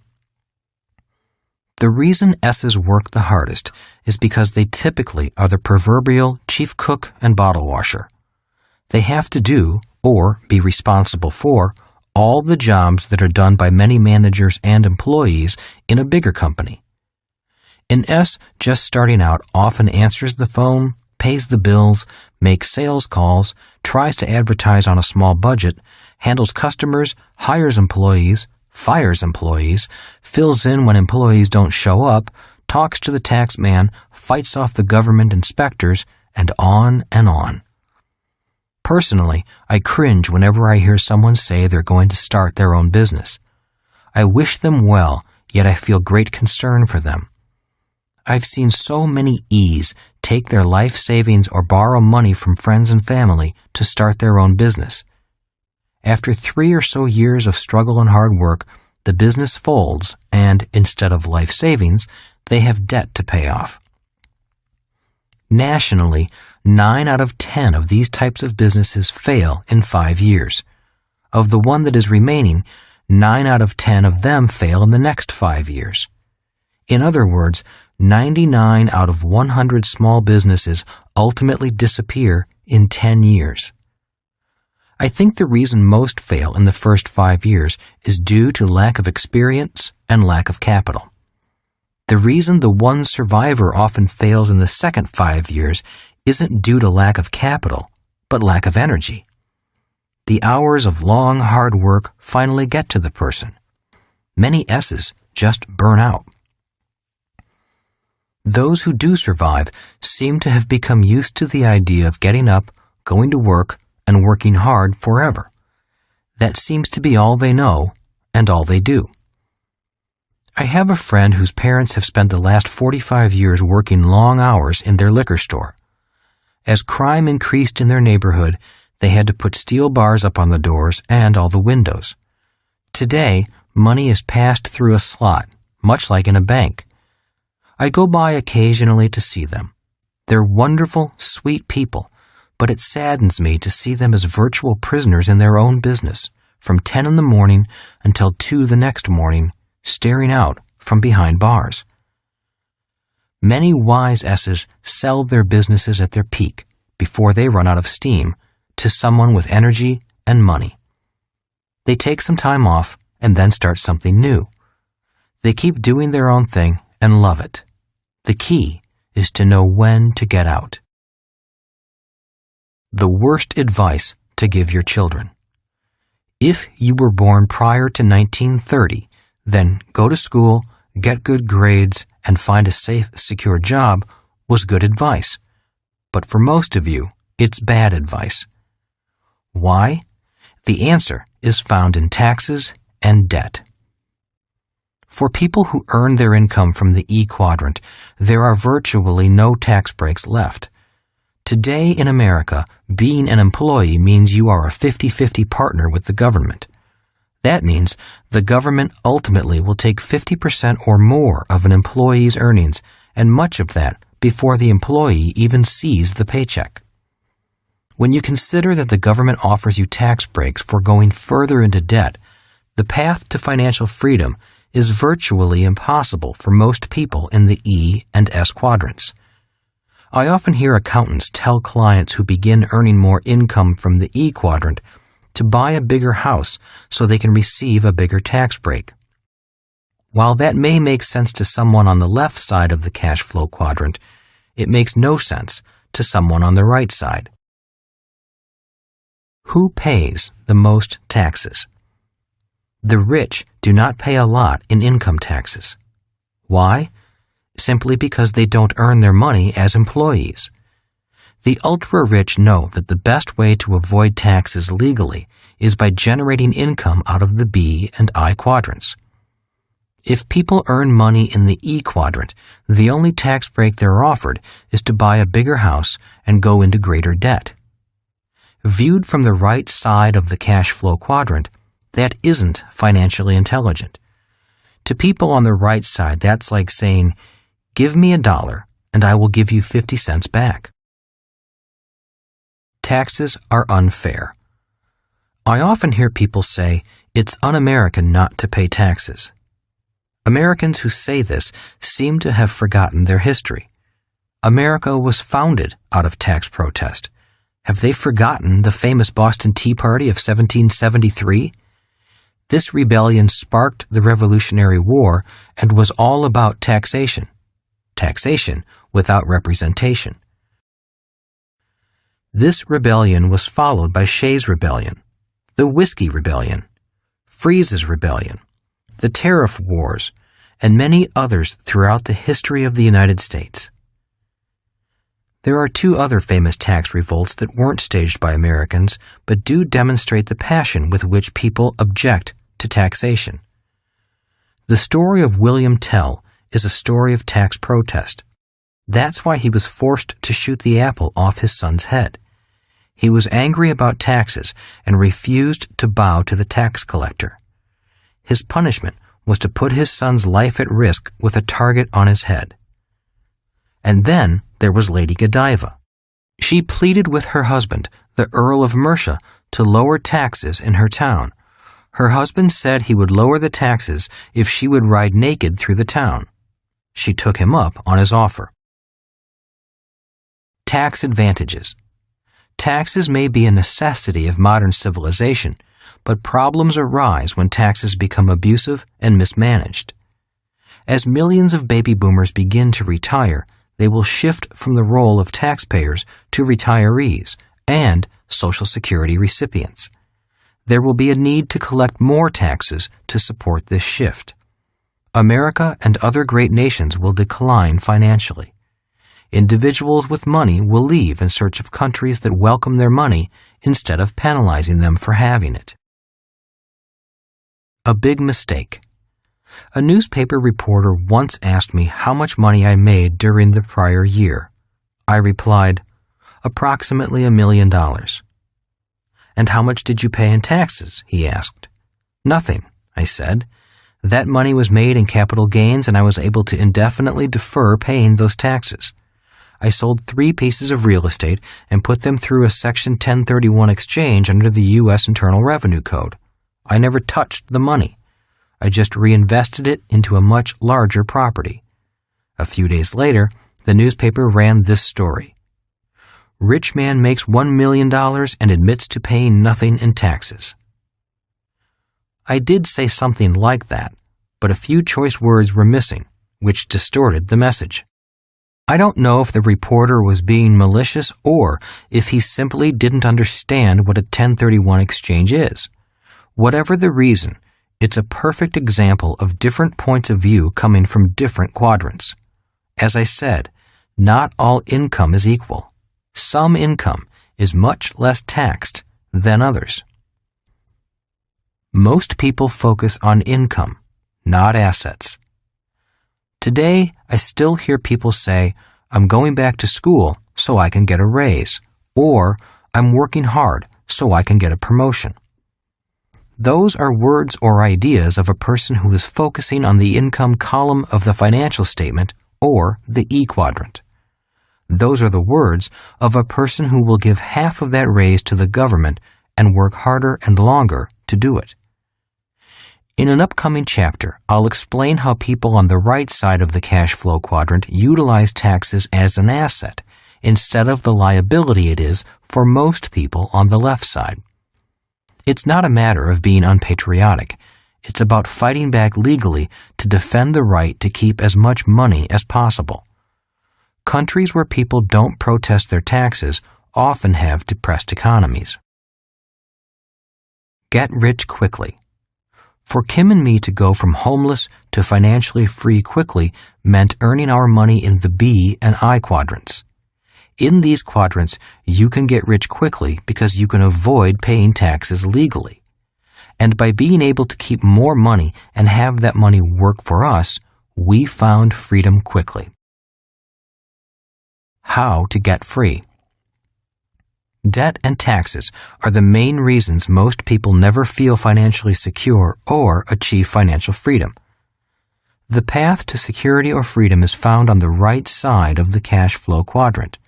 You need to go beyond job security and know the difference between financial security and financial freedom. As you know, my highly educated dad was fixated on job security, as are most people of his generation. He assumed that job security meant financial security, until, that is, he lost his job and couldn't find another. My rich dad never talked about job security. He talked instead about financial freedom. The answer to finding the kind of security or freedom you desire can be found in observing the patterns found in the cash flow quadrant. The pattern for job security. People who follow this pattern are often good at performing their job. Many spent years in school and years on the job gaining experience. The problem is that they know little about the B quadrant or the I quadrant, even if they have a retirement plan. They feel financially insecure because they've been trained only for job security. Knowledge is power. To become more financially secure, I suggest that, in addition to performing their jobs in the E or S quadrants, individuals become educated in the B or I quadrants. By having confidence in their abilities on both sides of the cash flow quadrant, they'll naturally feel more secure, even if they have only a little money. Knowledge is power, and when an opportunity presents itself, they will be prepared to act with confidence. That is why our Maker gave us two legs. If we had only one leg, we would always feel wobbly and insecure. By having knowledge in two quadrants, one on the left and one on the right, we tend to feel more secure. People who know about their job or their profession only have one leg. Every time the economic winds blow, they tend to wobble more than people with two legs. The pattern for financial security. This is the pattern for financial security for an E, looping back and forth between the E and I quadrants. Instead of just putting money into a retirement account and hoping for the best, this loop signifies that people feel confident in their education as both an investor and an employee. Just as we study at school to learn a job, I suggest you study to become a professional investor. The reporter who was upset about my making $1 million in my asset column and not paying taxes never asked me the question, "How did you make the $1 million?" To me, that's the real question. Legally avoiding the taxes is easy. Making the million wasn't so easy. A second path to financial security could be looping between the E and B quadrants. And financial security for an S loops between the S and I quadrants. The average American millionaire is self-employed, lives frugally, and invests for the long term. The pattern above reflects that financial life path. This path, the S to the B, is often the path that many great entrepreneurs like Bill Gates take. It's not the easiest, but, in my mind, it is one of the best. Two are better than one. Back in Chapter 2, I discussed how the average rich person earns 70% of their income from the right side and less than 30% from the left side. I found that no matter how much money people make, they will feel more secure if they operate in more than one quadrant. Financial security is having a secure footing on both sides of the cash flow quadrant. Millionaire firefighters. I have two friends who are examples of success on both sides of the cash flow quadrant. They have tremendous job security with benefits, and they have also achieved great financial wealth on the right side.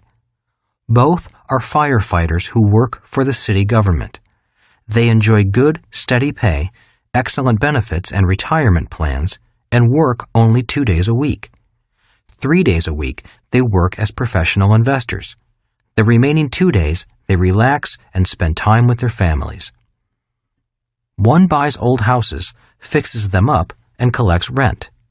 He owns 45 houses that pay him $10,000 a month net after debt, taxes, maintenance, and management and insurance. He earns $3,500 a month as a firefighter, making his total monthly income more than $13,000 and his annual income about $150,000 and growing. He has 5 more years before retirement, and his goal is to have $200,000 a year in income at age 56. Not bad for a government employee with 4 kids. The other friend spends his time analyzing companies and taking major long-term positions in stocks and options. His portfolio is now more than $3 million. If he cashed it out and moved the money into an investment that earns 10% interest a year, he would have an income of approximately $300,000 per year for life, even taking into account average market fluctuations. Again, not bad for a government employee with 2 kids.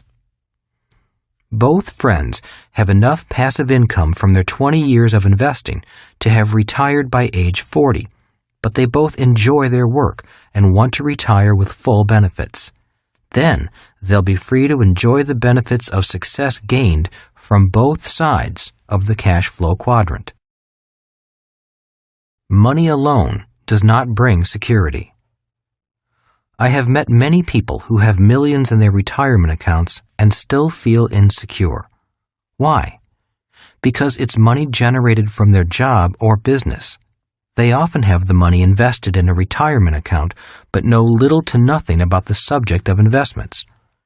If that money disappears and their working days are over, what do they do then? In times of great economic change, there are always great transfers of wealth. Even if you don't have much money, it's important to invest in your education because, when the changes come, you'll be better prepared to handle them. Don't be caught unaware and afraid. As I said, no one can predict what will happen, so it's best to be prepared for whatever happens. And that means getting educated now. The pattern for financial freedom. This is the pattern my rich dad recommended. It is the path to financial freedom. This is true financial freedom because in the B quadrant, people are working for you, and in the I quadrant, your money is working for you. You are free to work or not to work. Your knowledge in these 2 quadrants has brought you complete physical freedom from work. If you look at the ultra-rich, this is their pattern. The loop around the B and the I signifies the income pattern of people like Bill Gates, Rupert Murdoch, and Warren Buffett. A quick word of caution. The B quadrant is much different from the I quadrant. I've seen many successful Bs sell their businesses for millions, and their newfound wealth goes to their head. They tend to think that their dollars are a measure of their IQ, so they swagger on down to the I quadrant and lose it all. The game and rules are different in all of the quadrants, which is why I recommend education over an ego trip. Just as in the case of financial security, having 2 quadrants gives you greater stability in the world of financial freedom. A choice of paths. The preceding patterns are the different financial paths people can choose. Unfortunately, most people choose the path of job security. When the economy starts wobbling, they cling ever more desperately to job security and wind up spending their lives pursuing it. At a minimum, I recommend becoming educated in financial security, which is feeling confident about your job and feeling confident about your ability to invest in good and bad times. A big secret is that true investors make more money in bad markets. They make their money because the non-investors are panicking and selling when they should be buying. I'm not afraid of the possible coming economic changes because change means wealth is being transferred. Your boss cannot make you rich. A friend of mine sold his company and, on the day of the sale, put more than $15 million into his bank account. On the other hand, his employees had to look for new jobs. At the farewell party, which was filled with tears, there were also undercurrents of extreme anger and resentment. Although he'd paid them well for years, most were financially no better off on their last day of work than they were on their first day of work. Many people realized that the owner of the company had become rich while they spent all those years collecting their paychecks and paying bills. The reality is that your boss's job is not to make you rich. Your boss's job is to make sure you get your paycheck. It's your job to become rich if you want to. And that job begins the moment you receive your paycheck. If you have poor money management skills, then all the money in the world won't save you. If you budget your money wisely and learn about either the B or I quadrant, then you are on your own path to great personal fortune and, most importantly, freedom. My rich dad used to say to his son and me that the only difference between a rich person and a poor person is what they do in their spare time. I agree with that statement. I realize that people are busier than ever before, and free time is more and more precious. Yet I believe that if you are going to be busy anyway, be busy on both sides of the cash flow quadrant. If you do that, you'll have a better chance of eventually finding more free time and more financial freedom. When at work, work hard. But remember that what you do after work with your paycheck and your spare time will determine your future. If you work hard on the left side, you'll work hard forever. If you work hard on the right side, you have a chance of finding freedom. The path I recommend. I am often asked by people in the E and S quadrants, what would you recommend?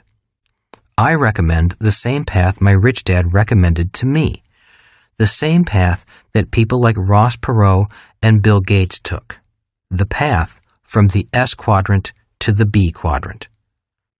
Occasionally, people reply, but I'd rather be an investor. To which I say, then go to the I quadrant. If you have plenty of money and lots of free time, go straight to the I quadrant. But if you don't have an abundance of time and money, the path my rich dad recommended is safer. I's invest in B's. In most cases, people do not have an abundance of time and money, so they then ask another question. Why do you recommend the B quadrant first? This discussion usually takes an hour or so, but I'll just summarize my reasons in the next few lines. 1. Experience and education. If you are first successful as a B, you'll have a better chance of developing into a powerful I. If you first develop a solid business sense, you can become a better investor. You'll be better able to identify other good Bs. True investors invest in successful Bs with stable business systems. It's risky to invest in an E or an S who doesn't know the difference between a system and a product, or who lacks excellent leadership skills. 2. Cash flow. If you have a business that is up and running, then you should have the free time and the cash flow to support the ups and downs of the I quadrant. Many times I meet people from the E and S quadrants who are so tight on cash that they can't afford to take any kind of financial loss. One market swing and they're wiped out because they operate financially at the red line. The reality is that investing is capital and knowledge intensive. Sometimes it takes lots of capital and requires a lot of time to gain the necessary knowledge. Many successful investors have lost many times before winning. Successful people know that success is a poor teacher. Learning comes from making mistakes, and in the I quadrant, mistakes cost money. If you lack both knowledge and capital, it's financial suicide to try to become an investor. By developing the skill of becoming a good B first, you'll also be providing the cash flow necessary to help you become a good investor. The business you develop as a B will provide the cash to support you as you gain the education to become a good investor. Once you have gained the knowledge to become a successful investor, you'll understand how I can say, it does not always take money to make money. Good news. The good news is that it's easier than ever before to be successful in the B quadrant because of technology. Although it's not as easy as just getting a minimum wage job, the systems are in place now for more and more people to find financial success as Bs. Chapter 4. The 3 kinds of business systems. Your goal is to own a system and have people work that system for you. In moving to the B quadrant, remember that your goal is to own a system and have people work that system for you. You can develop the business system yourself, or you can look for a system to purchase. Think of the system as the bridge that will allow you to cross safely from the left side of the cash flow quadrant to the right side. It's your bridge to financial freedom. There are 3 main types of business systems commonly in use today. They are 1. Traditional C corporations, where you develop your own system. 2. Franchises, where you buy an existing system. 3. Network marketing, where you buy into and become part of an existing system. Each business system has its strengths and weaknesses, yet each ultimately does the same thing. If operated properly, each system will provide a steady stream of income without much physical effort on the part of the owner once it's up and running. The problem is getting it up and running. In 1985, when people asked Kim and me why we were homeless, we simply said, "We're building a business system." It was a business system that was a hybrid of the traditional C corporation and a franchise. As stated before, the B quadrant requires a knowledge of both systems and people. Our decision to develop our own system meant a lot of hard work. I'd taken this route before, and my company had failed. Although it was successful for years, it suddenly went broke in its 5th year. When success came to us, we weren't ready with an adequate system. Our system began to break down even though we had hard-working people. We felt like we were on a good-sized yacht that had sprung a leak in a location we could not determine. You may lose 2 or 3 companies. When I was in high school, my rich dad told Mike and me that he had nearly lost a company when he was in his 20s. That was the best and worst experience of my life, he said. As much as I hated it, I learned more by repairing it and eventually turning it into a huge success.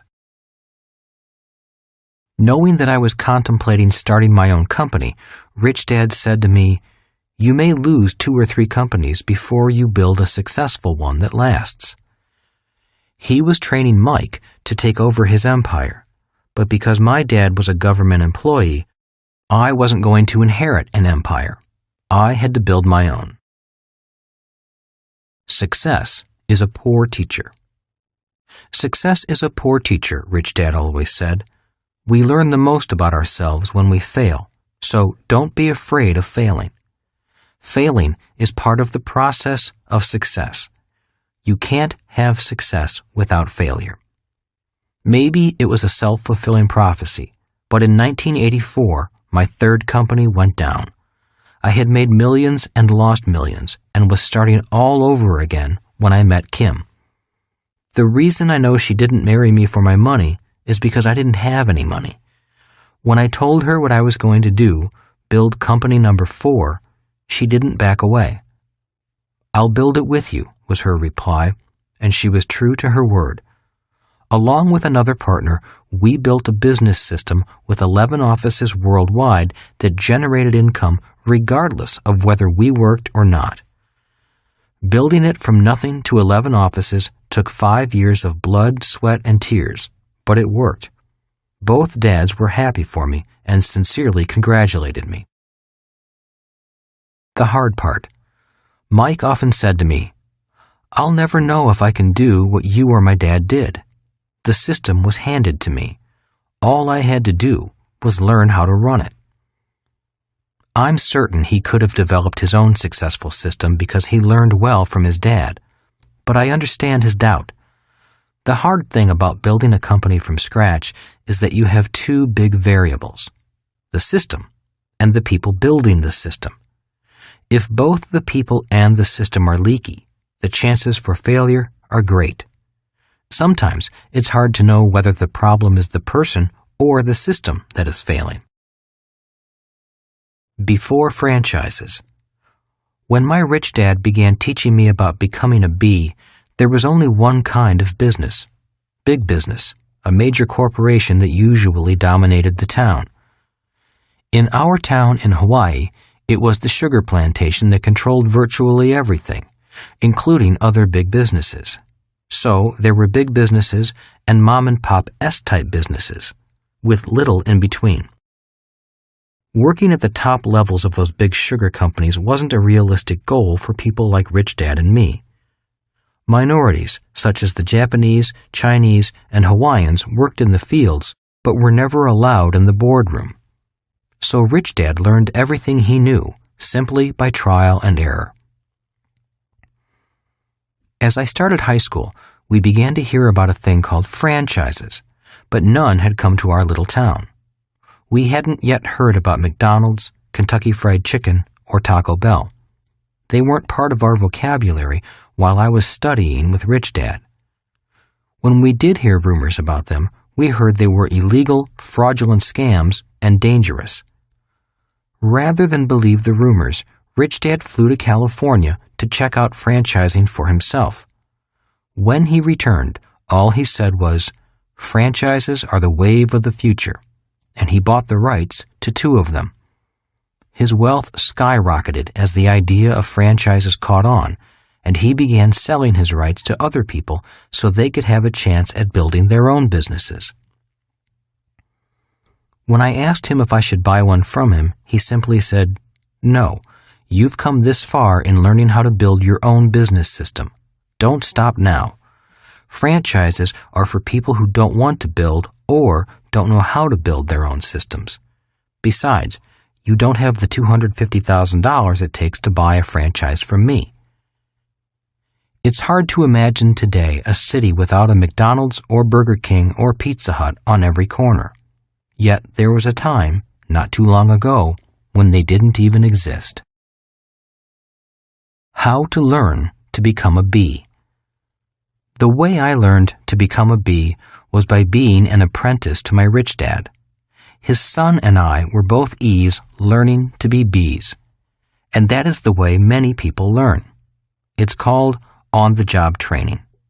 This is the way many closely held family empires are passed on from one generation to the next.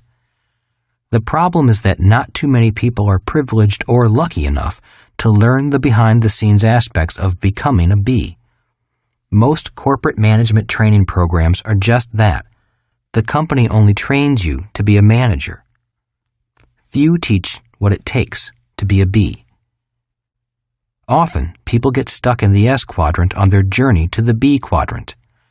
This happens primarily because they don't develop a strong enough system and end up becoming an integral part of the system.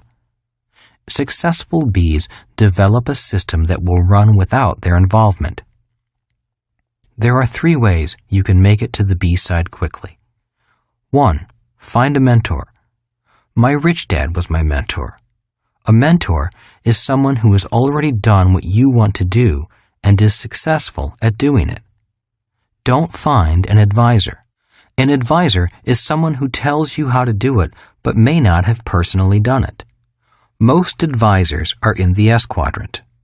The world is filled with S's trying to tell you how to be a B or an I. My rich dad was a mentor, not an advisor. One of the biggest tips my rich dad gave me was this: be careful of the advice you take. While you must keep your mind open, always be aware of which quadrant the advice is coming from. My rich dad taught me about systems and how to be a leader of people, not a manager of people. Managers often see their subordinates as inferiors. Leaders must direct people who are often smarter. A traditional way of learning about systems is getting your MBA from a prestigious school and then getting a fast-track job that takes you up the corporate ladder. An MBA is important because you learn the basics of accounting and how the financial numbers relate to the systems of a business. Yet, having an MBA doesn't mean you're competent to run all the systems that ultimately make up a complete business system. To learn about all the systems necessary in a big company, you'll need to spend 10 to 15 years there and learn all the different aspects of the business. You should then be prepared to leave and start your own company. Working for a successful major corporation is like being paid by your mentor. Even with a mentor and/or years of experience, this first method is labor-intensive. Creating your own system requires a lot of trial and error, upfront legal costs, and paperwork. All of this occurs at the same time you're trying to develop your people. 2. Buy a franchise. Another way to learn about systems is to buy a franchise. When you buy a franchise, you're buying a tried and proven operating system. By buying the franchise system, instead of trying to create your own system, you can focus on developing your people. Buying the system removes one big variable when you're learning how to be a B. Many banks will loan money for a franchise, but not for a small startup business, because they recognize the importance of systems and how starting with a good system lowers their risk. A word of caution. Franchises are hard for people with an S-quadrant mentality who want to do their own thing. If you buy a franchise system, be an E. Just do it exactly the way they tell you to do it. Nothing is more tragic than the courtroom fights between franchisees and franchisors. The fights happen because the people who buy the system really want to do it their way, not the way the person who created the system wants it done. If you want to do your own thing, then do it after you've mastered both systems and people. My highly educated dad failed, even though he bought a famous ice cream franchise. Although the system was excellent, the business still failed. In my opinion, the franchise failed because his partners were all E's and S's who didn't know what to do when things started to go bad and didn't ask for support from the parent company. In the end, the partners fought among themselves and the business went down. They forgot that a true B is more than a system. It's also dependent on good people to operate the system. Banks don't lend money to people without systems. If a bank won't lend money to a small business without a system, why should you? Almost daily, people come to me with business plans with the hope of raising money for their idea or their project. Most of the time, I turn them down for one main reason. The people raising the money don't know the difference between a product and a system. I've had friends ask me to invest money in developing a new music CD, and others who want me to help form a new nonprofit to change the world. As much as I might like the project, the product, or the person, I'll turn them down if they have little or no experience in creating and running business systems. Just because you can sing doesn't mean you understand the systems of marketing, finance and accounting, sales, human resources, and the many other systems that are required to keep a business afloat and make it successful. For a business to survive and thrive, 100% of all the systems must be functioning and accountable. For example, an airplane is a system of systems. If it takes off and, let's say, the fuel system fails, there often is a crash. The human body is also a system of systems. Most of us have had a loved one die because one of the body systems failed. The same thing happens in business. That is why building a tried and true business system isn't easy. It's the systems you forget about or don't pay attention to that cause you to crash and burn. That's why I rarely invest with an E or S who has a new product or idea. Professional investors tend to invest in proven systems with people who know how to run those systems. If banks lend based only on tried and true systems and the person who is going to run them, then you should do the same if you want to be a smart investor. 3. Get involved in network marketing, also called multi-level marketing or direct distribution systems. Just as with franchises, the U.S. legal system initially attempted to outlaw network marketing. It has been banned and restricted in some countries. Any new system or idea often goes through a period of being classified as strange and suspicious. At first, I also thought that network marketing was a scam. But over the years, I've studied the various systems available through network marketing, watched several friends become successful at this form of B, and changed my mind. After I dropped my prejudices and began researching network marketing, I found many people who were sincerely and diligently building successful network marketing businesses. When I met these people, I saw the impact their business had on other people's lives and financial futures. I began to truly appreciate the value of the network marketing system. For a reasonable entry fee, often around $200, people can buy into an existing system and immediately start building their business. Due to the technological advances in the computer industry, these organizations are totally automated, and the headaches of paperwork, order processing, distribution, accounting, and follow-up are almost entirely managed by the network marketing software systems. New distributors can focus all of their efforts on building their business instead of worrying about the normal startup headaches of a small business. One of my old friends, who did more than $1 billion in real estate business in 1 year, recently signed on as a network marketing distributor and began building his business. I was surprised to find him so diligently building a network marketing business because he definitely didn't need the money. When I asked him why, he explained it this way.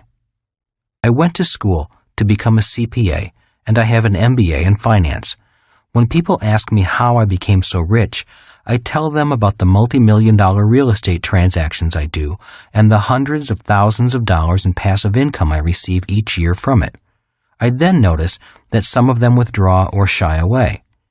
We both know that their chances of doing multi-million-dollar real estate investments like I do are slim to none.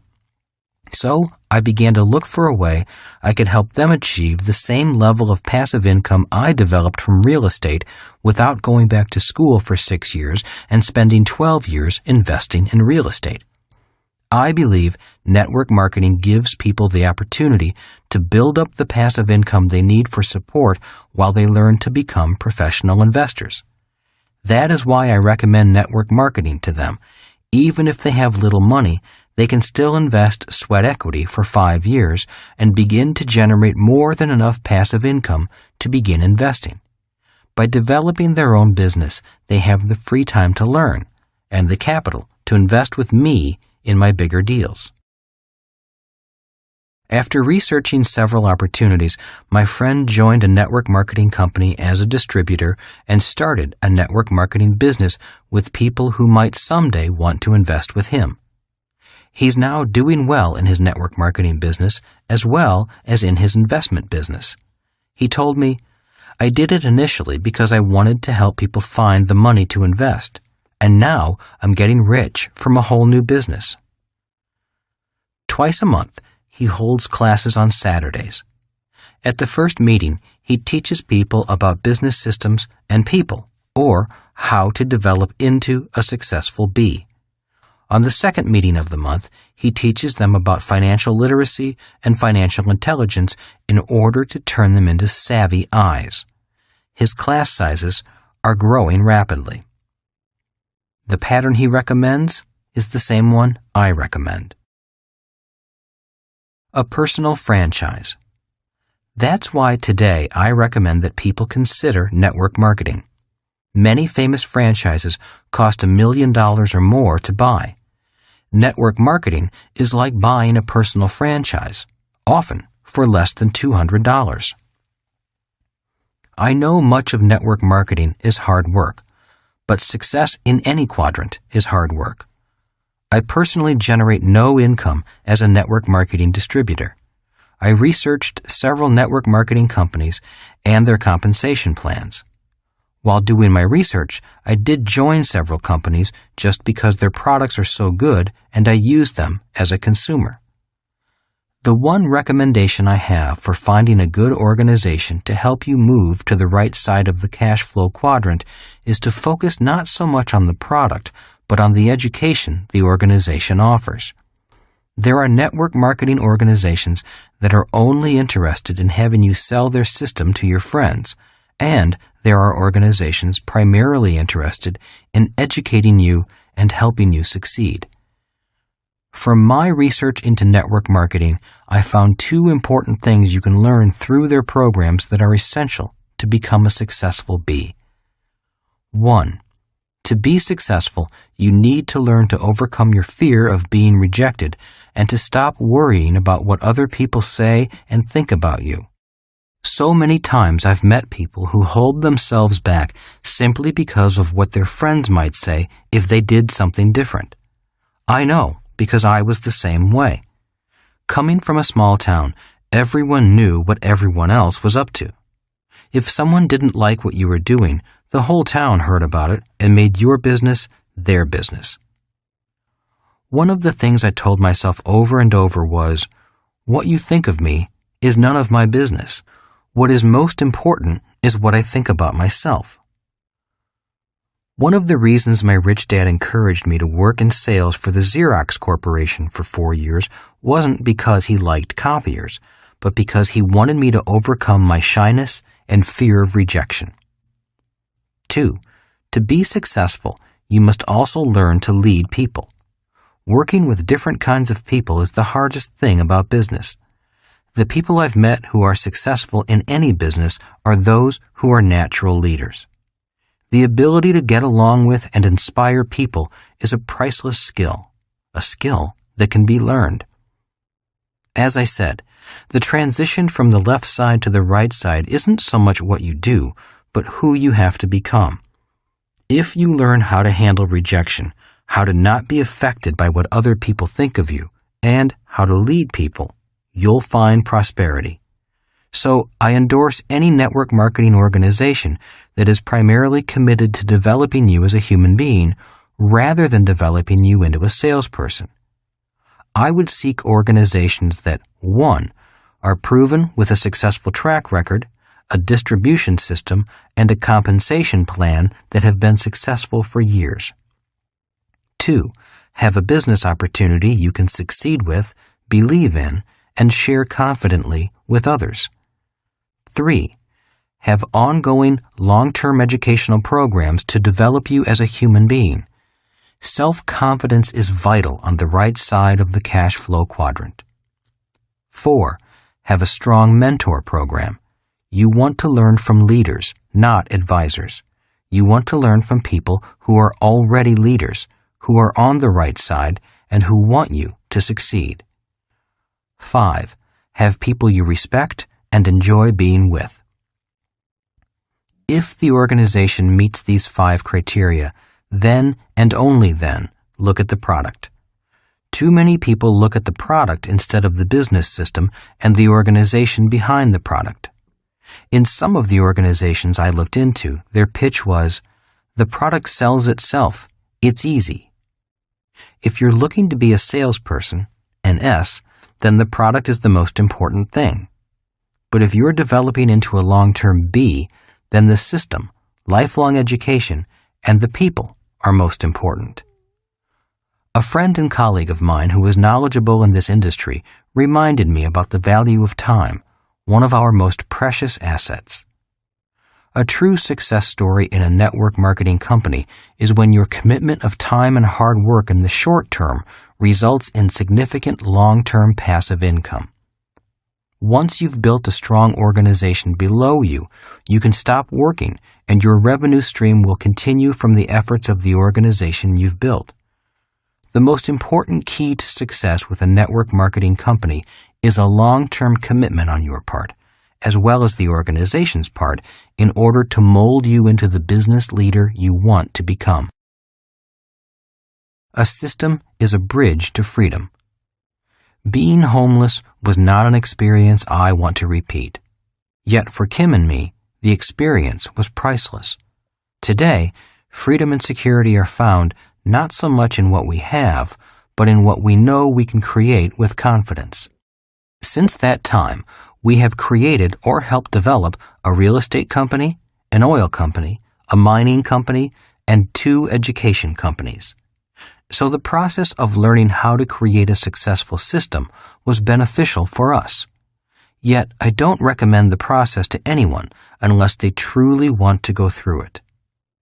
Until only a few years ago, the possibility of a person becoming successful in the B quadrant was only available to those who were brave or rich. Kim and I must have been brave because we certainly weren't rich. Many people stay stuck on the left side because they feel the risks involved in developing their own system are too great. For them, it's smarter to remain safe and secure in a job. Today, primarily due to changes in technology, the risk in becoming a successful business owner is greatly reduced, and the opportunity to build your own or leverage an existing business system is available to virtually everyone. Franchises and network marketing took away the hard part of developing your own system. You acquire the rights to a proven system, and then your only job is to develop your people. Think of business systems as bridges that provide a path for you to cross safely from the left side to the right side of the cash flow quadrant. Chapter 5. The 5 Levels of Investors. Investing is the key to financial freedom.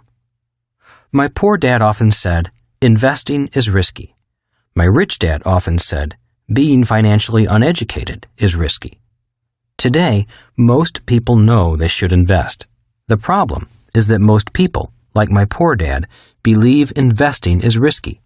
And investing is risky if you lack financial education, experience, and guidance.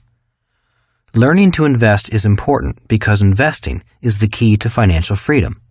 5 things happen to people who do not invest or who invest poorly. 1. They work hard all their lives. 2. They worry about money all their lives. 3. They depend on others, such as family, a company pension, or the government, to take care of them. 4. The boundaries of their lives are defined by money. 5. They will not know what true freedom is. Rich Dad often said, you will never know true freedom until you achieve financial freedom. By this, he meant that learning to invest is more important than learning a profession. He said, when you learn a profession, let's say to be a doctor, you learn how to work for money. Learning to invest is learning how to have money work for you. The moment you have money working for you, you have your ticket to freedom. He also said, the more money you have working for you, the less you pay in taxes, if you are a true investor. Learning to invest. My rich dad began preparing me for the I quadrant at the age of 9 using the game of Monopoly as a teaching tool. Over and over again, he would say, one of the great formulas for wealth is found in the game of Monopoly. Always remember the formula: 4 green houses, 1 red hotel. The game of Monopoly is a game of cash flow. For example, if you had one greenhouse on a property you owned and you received $10, that was $10 a month in cash flow. 2 houses, $20. 3 houses, $30. And the Red Hotel, $50. More greenhouses and more red hotels mean more cash flow, less work, less taxes, and more freedom. A simple game, but an important lesson. Rich Dad played Monopoly in real life. He would often take his son and me to visit his greenhouses that would one day become a big red hotel right on Waikiki Beach. As I grew up and watched my rich dad play the game of Monopoly in real life, I learned many valuable lessons about investing. Some of those lessons are: investing is not risky. Investing is fun. Investing can make you very, very rich.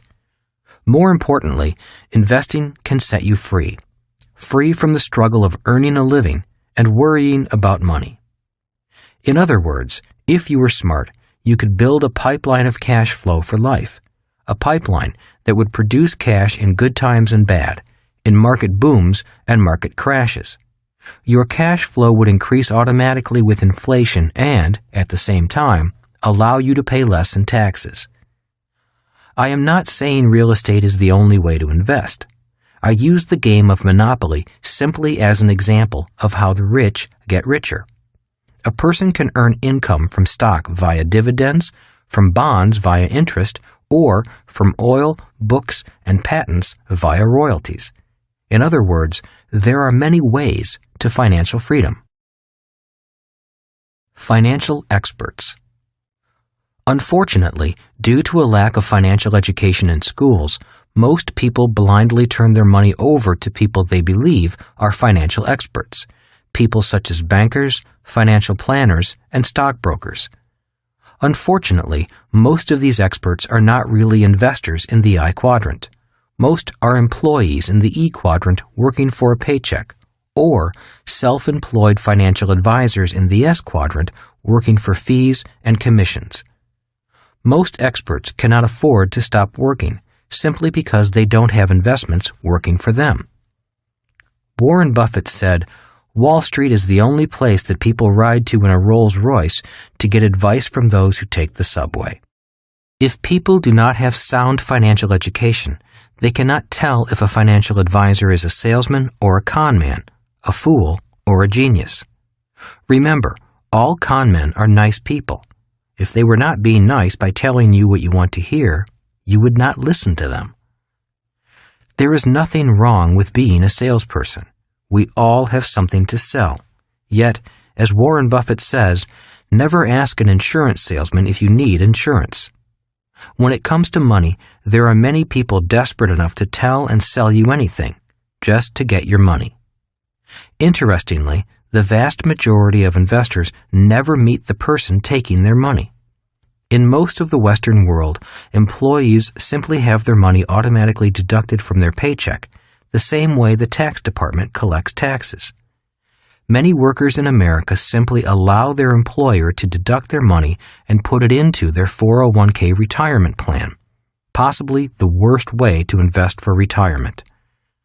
401k plans go by different names in different countries. In Australia, they are called superannuation plans. In Japan, they are also called 401ks, and in Canada, they are known as RRSPs. I say the 401k may possibly be the worst way to invest for retirement for the following reasons. 1. Time magazine is on my side.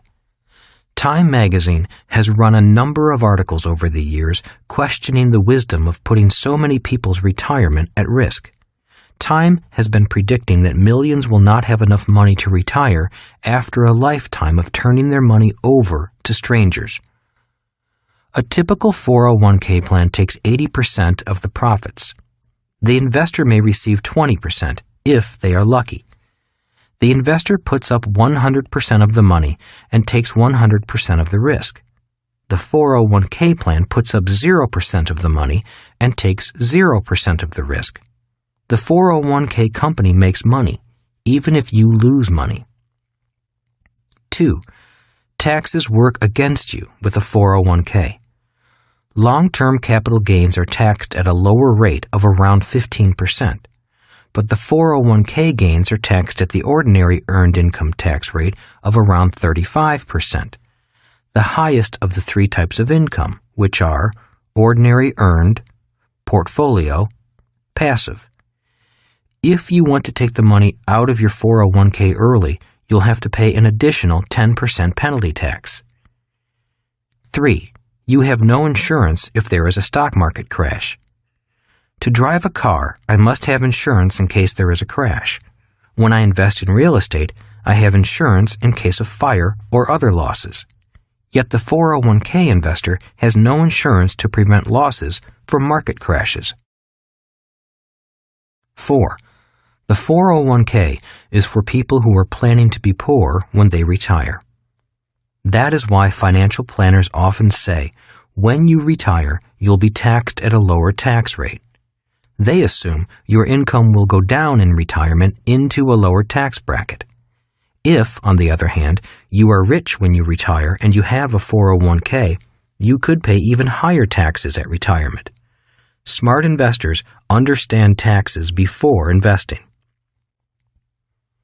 The sad truth about most financial advisors and pension fund managers is that they are not investors. Most are employees in the E quadrant. One reason why so many government pensions and union pensions are in trouble is because these employees are not trained to be investors. Most do not have any real-life financial education. To make matters worse, most financial experts advise uneducated investors to invest for the long term in a well-diversified portfolio of stocks, bonds, and mutual funds. Why do these financial experts, employees in the E quadrant or salespeople in the S quadrant masquerading as investors in the I quadrant, advise you to do that? It's because they get paid not by how much money they make for you, but by how much money you turn over to them for the long term. The longer your money is parked with them, the more they get paid. The reality is that real investors do not park their money. They move their money. It is a strategy known as the velocity of money. A true investor's money is always moving, acquiring new assets and then moving on to acquire even more assets. Only amateurs park their money. I am not saying 401k type plans are bad, although I would never have one.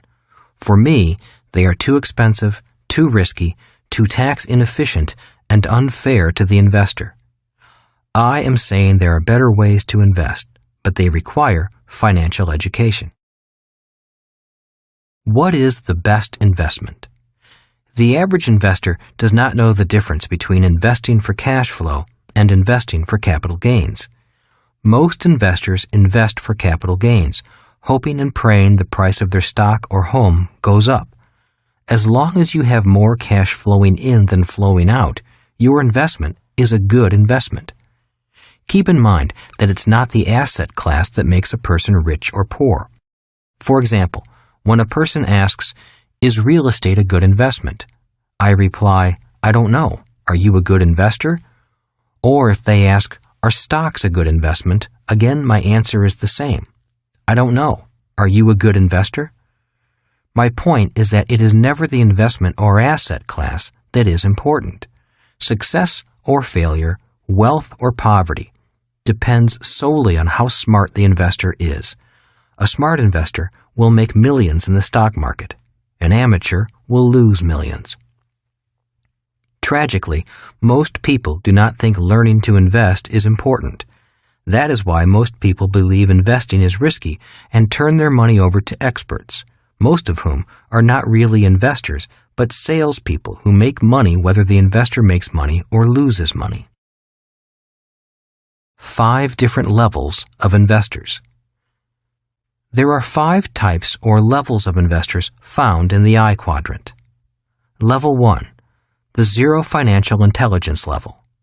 Sadly, in America, once the richest country in the world, over 50% of the U.S. population is at the bottom level of the I quadrant. Simply said, they have nothing to invest. There are many people who make a lot of money who fall into this category. They earn a lot and spend more than they earn. I have a friend who looks very rich.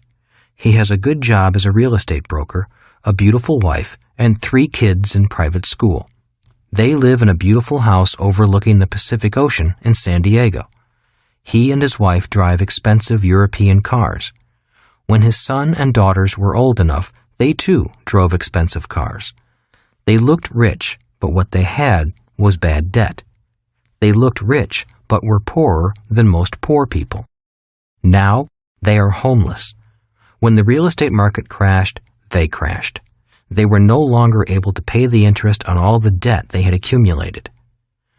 When we were younger, this same friend made a lot of money. Unfortunately, it was his low financial intelligence level, 0, that caused him to be a 0 over the long run. In fact, he is so deeply in debt that he is really a sub-zero investor. Like many people, everything he buys loses value or costs him money. Nothing he buys makes him richer. 2. The savers are losers level. Many people believe it is smart to save money. The problem is that today money is no longer money. Today people are saving counterfeit dollars, money that can be created at the speed of light. In 1971, President Nixon took the U.S. dollar off the gold standard and money became debt. The primary reason why prices have risen since 1971 is simply because the United States now has the power to print money to pay its bills. Today, savers are the biggest losers. Since 1971, the U.S. dollar has lost 95% of its value when compared to gold. It will not take another 40 years to lose its remaining 5%. Remember, in 1971, gold was $35 an ounce. 40 years later, gold was $1,400 an ounce. That is a massive loss of purchasing power for the dollar. The problem grows worse as the U.S. national debt escalates into the trillions of dollars and the U.S. continues to print more counterfeit money. As the Federal Reserve Bank and central banks throughout the world print trillions of dollars at high speed, every printed dollar means higher taxes and more inflation.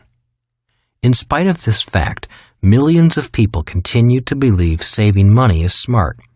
It used to be smart when money was money.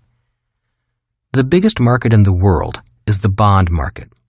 Bond is another word for savings. There are many different types of bonds for different types of savers. There are U.S. Treasury bonds, corporate bonds, municipal bonds, and junk bonds.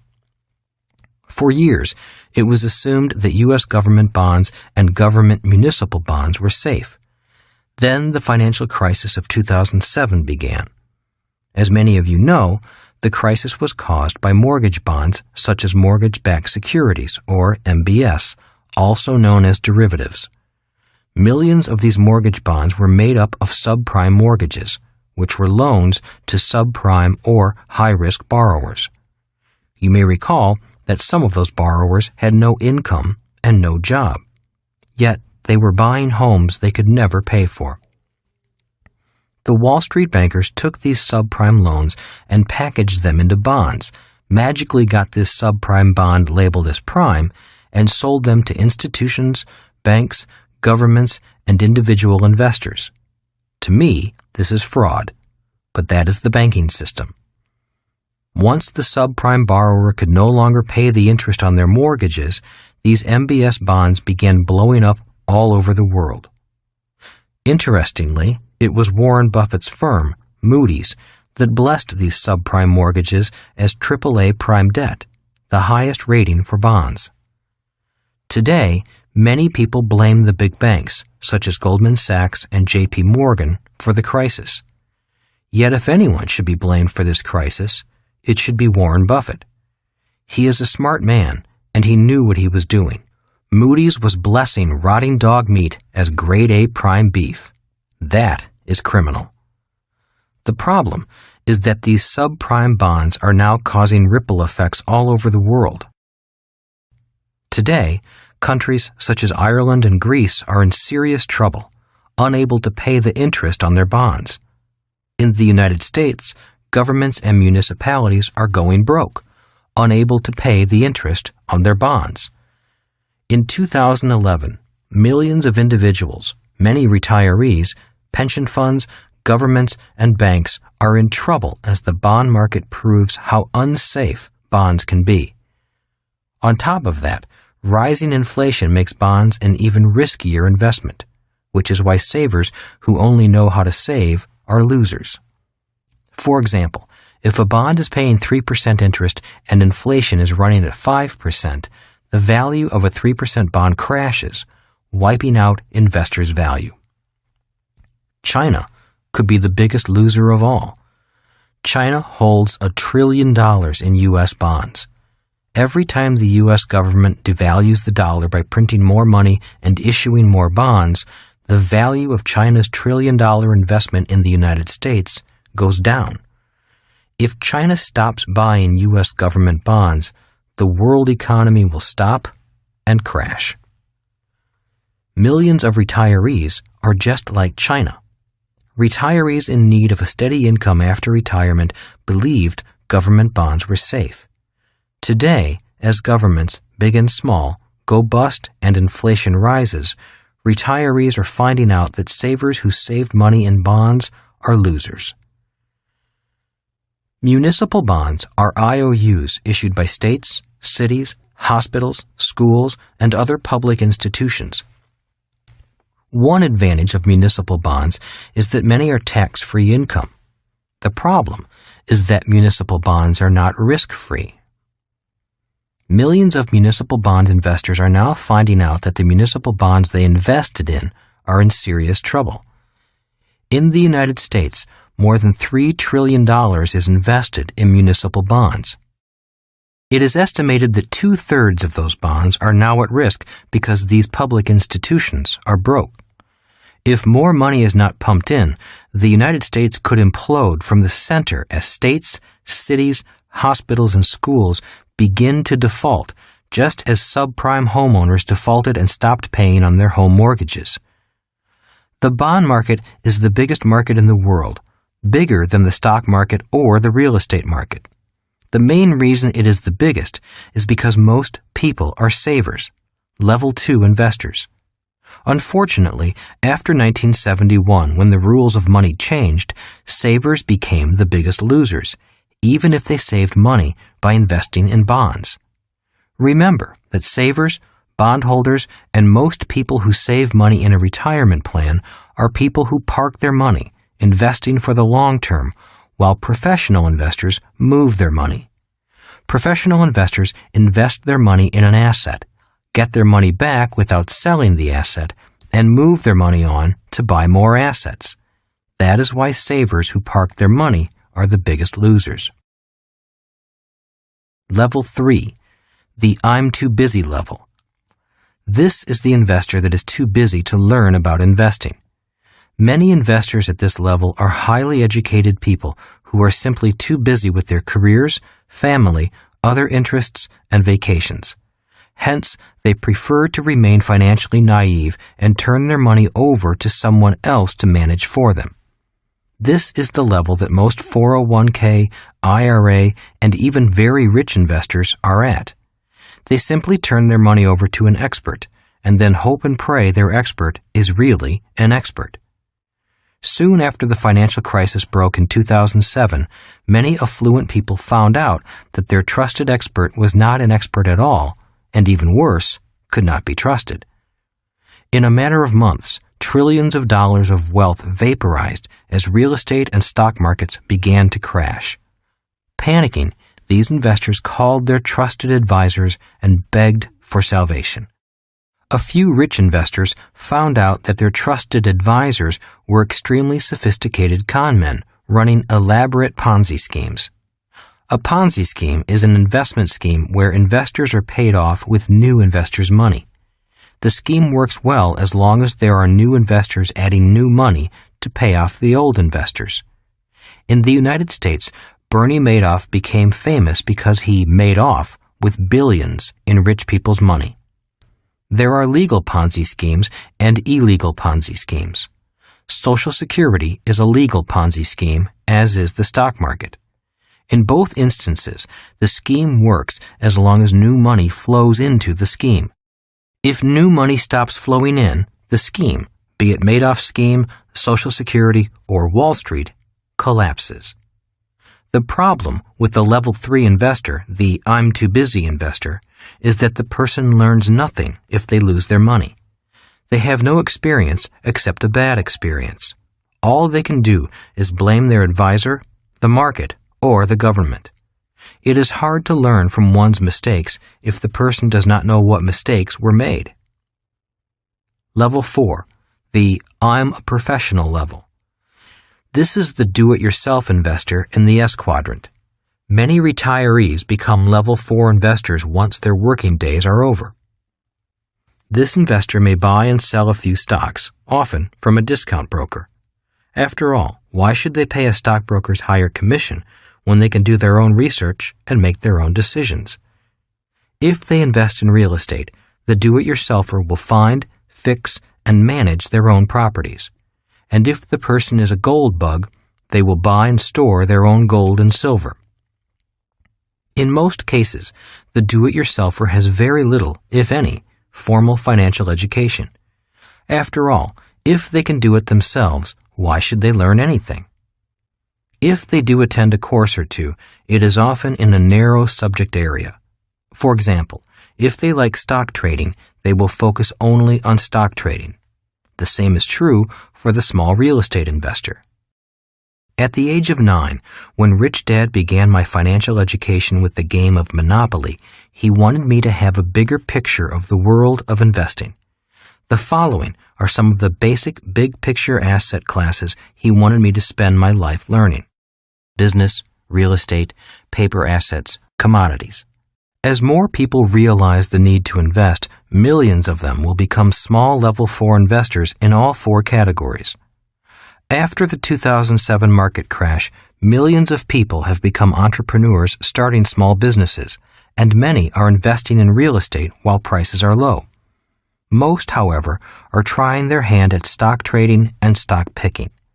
As the dollar declines in value, millions of people are beginning to save gold and silver instead of dollars. Obviously, those who also invest in their ongoing financial education, taking classes regularly and hiring a coach to enhance their performance, will outpace those who just do it on their own. With a sound financial education, a few of the level 4 investors will climb to the next level, the level 5 investor, the capitalist. Level 5, the capitalist level. This is the richest people in the world level.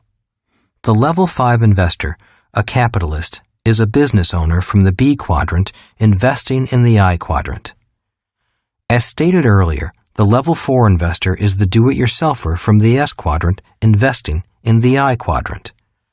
The following are a few examples of the differences between a level 4 investor and a level 5 capitalist investor. 1. The S quadrant investor generally uses his or her own money to invest. The B quadrant investor generally uses OPM, other people's money, to invest. This difference is one of the major differences between the level 4 and level 5 investor. 2. The S quadrant investor is often a solo investor.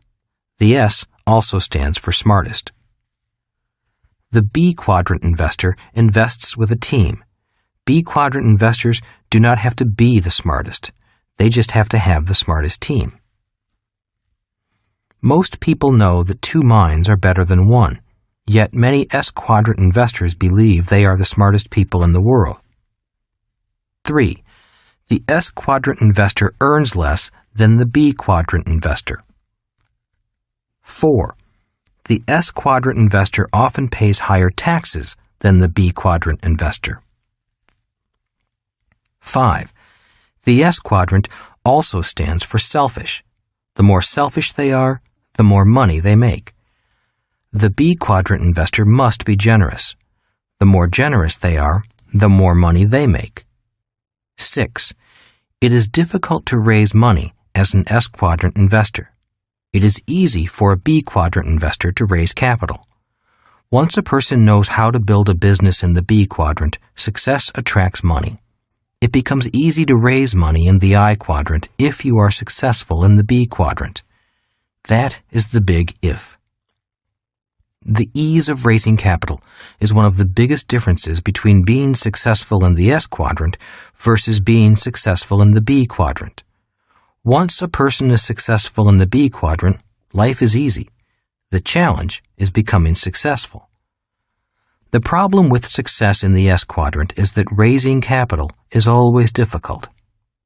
For example, it is easy to take a B quadrant business public via selling shares of the business on the stock market. The story of Facebook is a modern example of how easy it is to raise capital for a B quadrant business. If Facebook had remained just a small web consulting firm, it would have been very difficult to raise investor capital. Another example is McDonald's. If McDonald's had remained just a single hamburger store, an S quadrant operation, no one would have invested in it. Once McDonald's began expanding into the B quadrant via a franchise system and was listed on the stock exchange, money poured in. The reason a business sells shares is because the more they share, the richer the entrepreneur becomes. An S quadrant business has a tough time selling shares because the business is too small to share.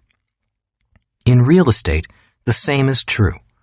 When I was a small real estate investor investing in single-family homes, condos, and small 4 to 30 unit apartment buildings, it was difficult getting loans.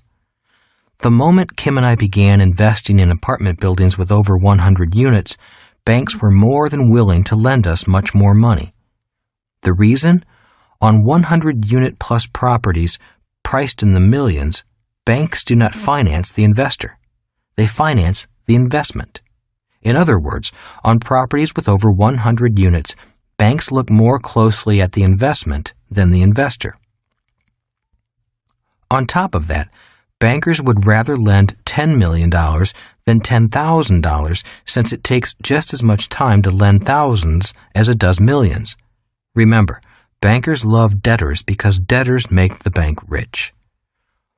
Once bankers are satisfied with our ability to own and manage large apartment houses profitably, banks often line up to offer us money, even during a crisis. So the question is, who do Level 5 investors get their money from? The answer is, they get their money from Level 2 and Level 3 investors who save their money in banks and pension plans. Starting with nothing. The reason I started this book with the story of Kim and me being homeless is to let listeners know that not having any money is not an excuse for not growing smarter, thinking bigger, and becoming richer. For most of my life, I have never had enough money. If I had let not having money be an excuse, I would never have become a capitalist. This is important because a true capitalist never has money. That is why they must know how to raise capital and use other people's money to make a lot of money for a lot of people. How to become a capitalist. My mom and dad wanted me to be successful in the E and S quadrants. My dad suggested I go to school, get my PhD, which he did himself, and work for the government or climb a corporate ladder in the E quadrant. My mom, a registered nurse, wanted me to become a medical doctor in the S quadrant. My rich dad suggested I become a capitalist. That meant I had to study the skills required for success in the B and I quadrants. My mom and dad believed in traditional schools such as colleges, law schools, and medical schools. They valued good grades, degrees, and credentials, such as a law degree or a medical license. My rich dad believed in education, but not the type of education found in traditional schools.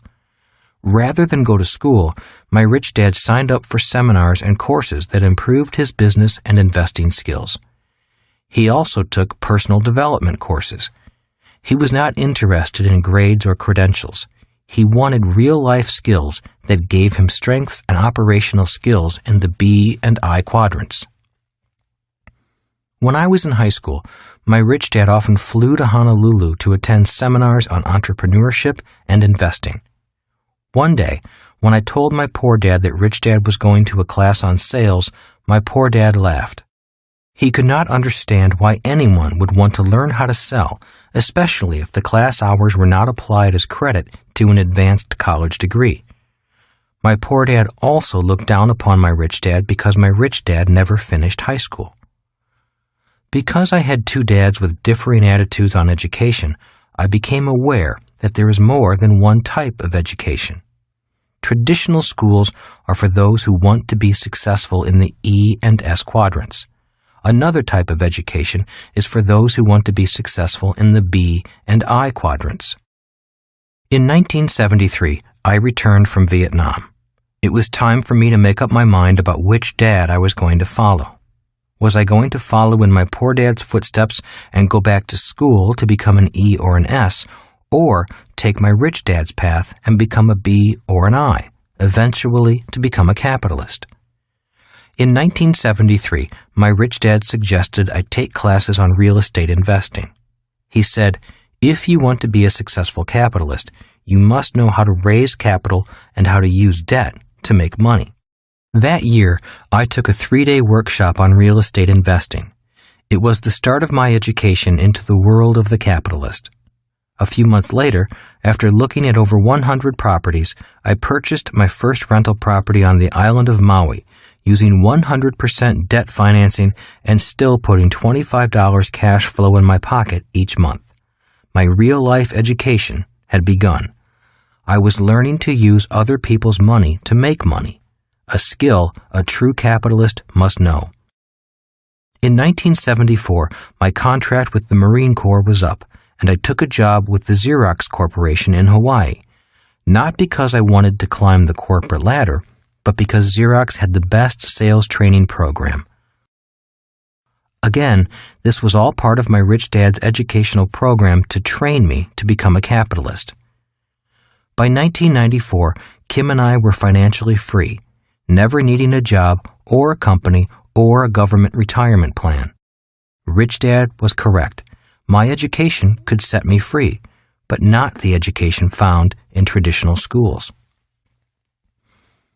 When the markets began to crash in 2007, rather than crash with the rest of the economy, our wealth skyrocketed. As the stock market and real estate markets crashed, great deals floated to the surface, and banks were more than eager to lend us millions of dollars to buy and take over their investments gone bad. In 2010 alone, Kim and I acquired over $87 million in real estate, using loans from banks and pension funds. That year was our best year so far. As Rich Dad often said, if you are a true investor, it does not matter if the markets are going up or coming down. A true investor does well in any market condition. Where are you? Take a moment and assess where you are today. Are you at investor level 1?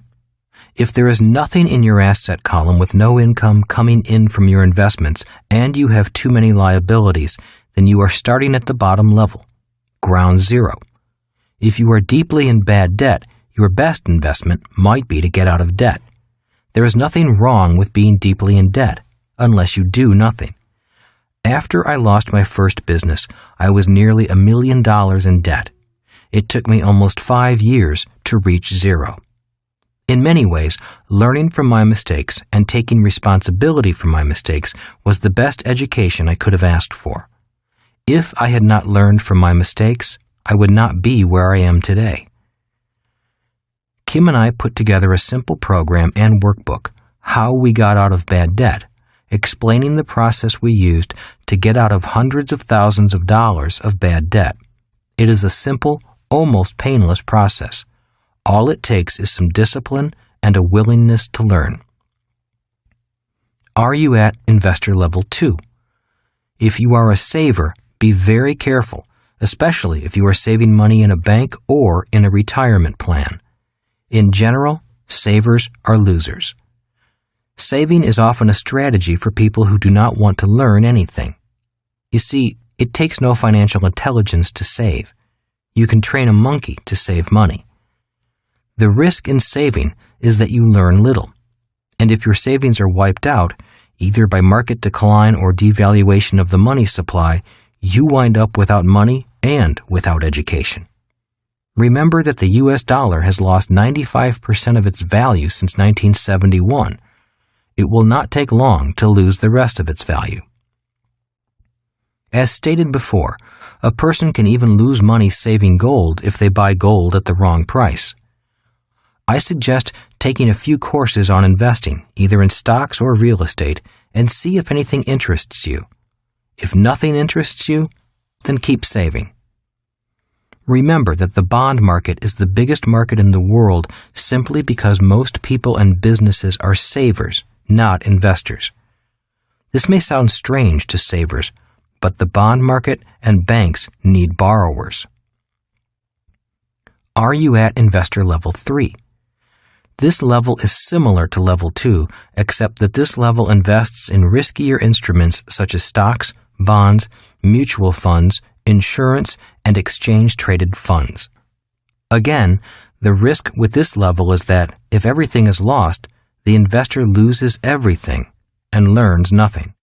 If you are ready to move out of level 3 by investing in your financial education and taking control of your money, then level 4 is a good level for you. Are you at investor level 4? If you are here as a professional investor, congratulations. Very few people invest the time to learn and manage their own money. The key to success at level 4 is lifelong learning, great teachers, great coaches, and like-minded friends.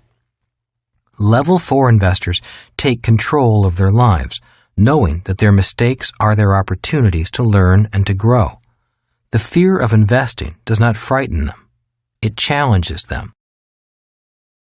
Are you at investor level 5? To me, being a capitalist investor at level 5 is like being on top of the world. Literally, the world is your oyster. The world has no borders. In this world of high-speed technology, it is easier than ever to be a capitalist in a world of plenty. If you are at this level, keep learning and keep giving. Remember that true capitalists are generous because a B quadrant capitalist knows you must give more to receive more. It's your choice. One great thing about freedom is the freedom to choose to live the life you want to live. In 1973, at the age of 26, I knew I did not want to live my life the way my parents chose to live. I did not want to be living below my means, living paycheck to paycheck, trying to make ends meet. To me, this was not living. It may have been good for them, but I knew in my heart that it was not right for me. I also knew that going back to school for advanced degrees was not for me. I knew school did not make people rich because I grew up in a family of advanced degrees. Most of my uncles and aunts had master's degrees, and a few had their doctorates. I did not want to climb a corporate ladder in the E quadrant either, nor did I want to be a very special specialist in the S quadrant. So I took the path less traveled and decided to become an entrepreneur and professional investor. I wanted the freedom to travel the world, do business, and invest. It was my choice. I do not recommend that path for everyone, but I do recommend that a person choose. That is what freedom is.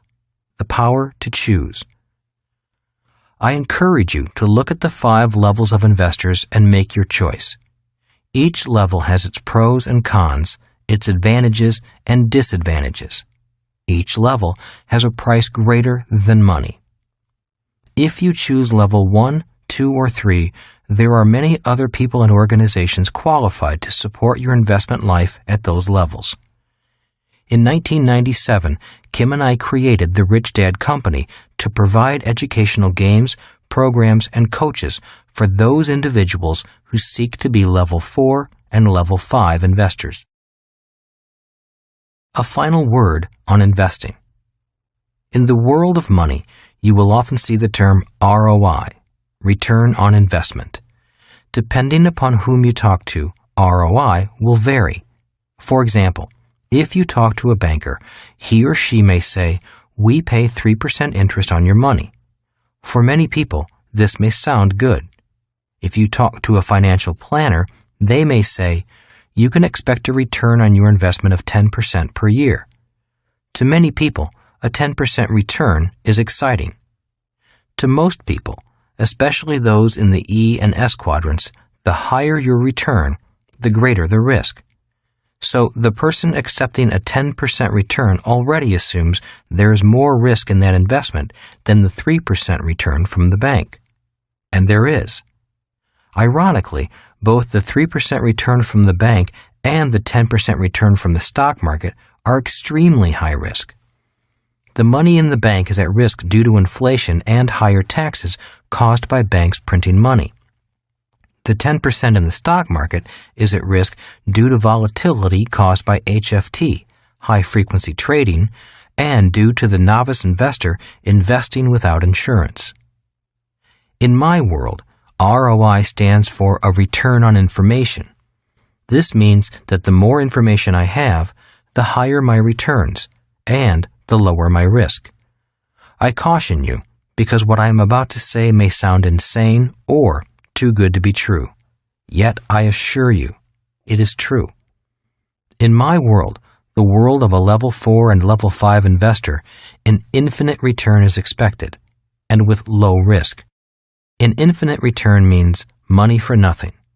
In other words, investors receive income without having any of their own money in the investment. In the earlier section, I wrote that I took a real estate course in 1973. After looking at over 100 investments, I purchased a condo on Maui using 100% financing, which means I used none of my own money. I put $25 each month into my pocket. That $25 was an infinite return on my investment, since I had zero invested. And I quote from that section, "My real-life education had begun. I was learning to use other people's money to make money, a skill a true capitalist must know." I know $25 a month is not a lot of money, yet it was not the money that was important to me. It was learning a way of thinking, a way of processing information and producing a result.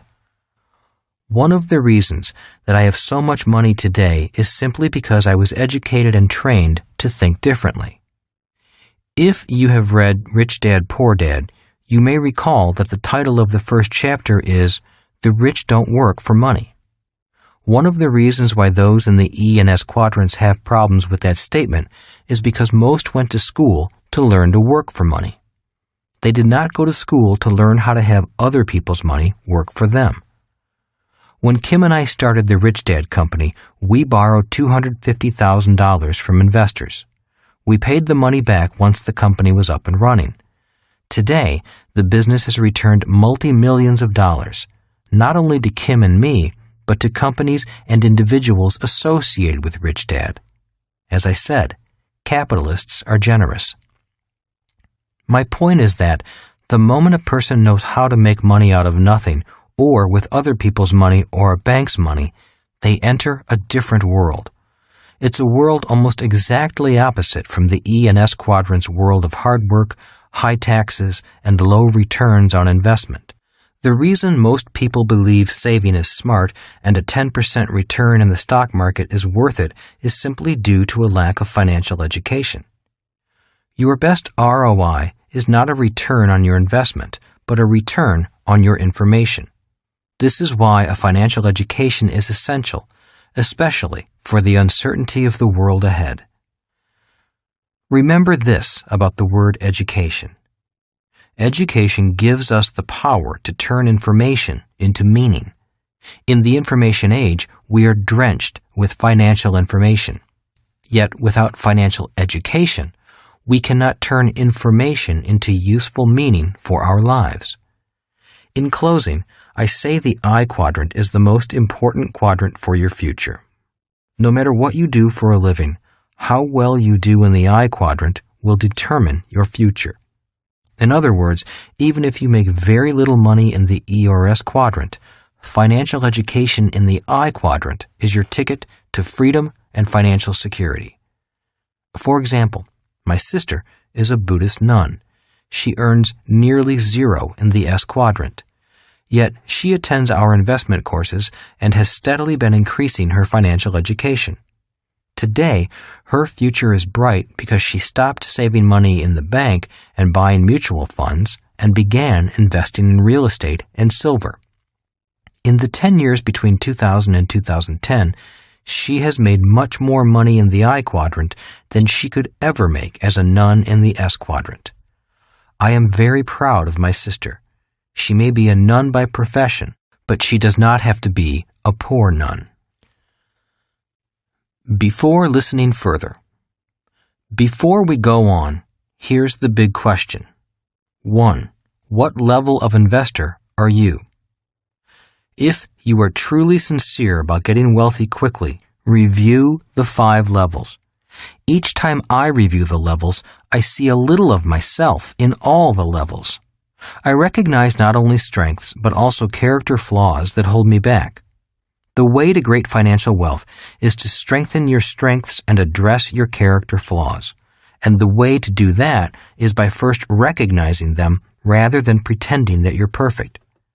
We all want to think the best of ourselves. I've dreamed of being a level 5 capitalist for most of my life. I knew this was what I wanted to become from the moment my rich dad explained the similarities between a stock picker and a person who bets on horses. But after studying the different levels of this list, I could see the character flaws that held me back. I found character flaws in myself from level 4 that would often rear their ugly heads in times of pressure. The gambler in me was good, but it was also not so good. So with the guidance of Kim, my friends, and additional schooling, I began addressing my own character flaws and turning them into strengths. My effectiveness as a level 5 investor improved immediately. Although I do operate today as a level 5 investor, I continue to review the 5 levels and work on improving myself. Here's another question for you. 2. What level of investor do you want or need to be in the near future?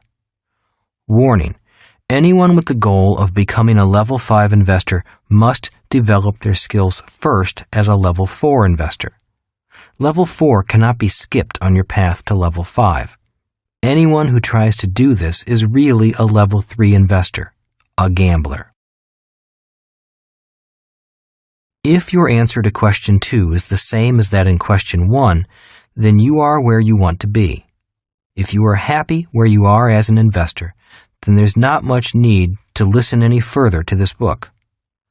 One of life's greatest joys is to be happy where you are. Congratulations. However, if you still want and need to know more financially and continue to be interested in pursuing your financial freedom, continue listening. The remaining chapters will focus primarily on the characteristics of someone in the B and I quadrants. In these chapters, you will learn how to move from the left side of the cash flow quadrant to the right side easily and with low risk.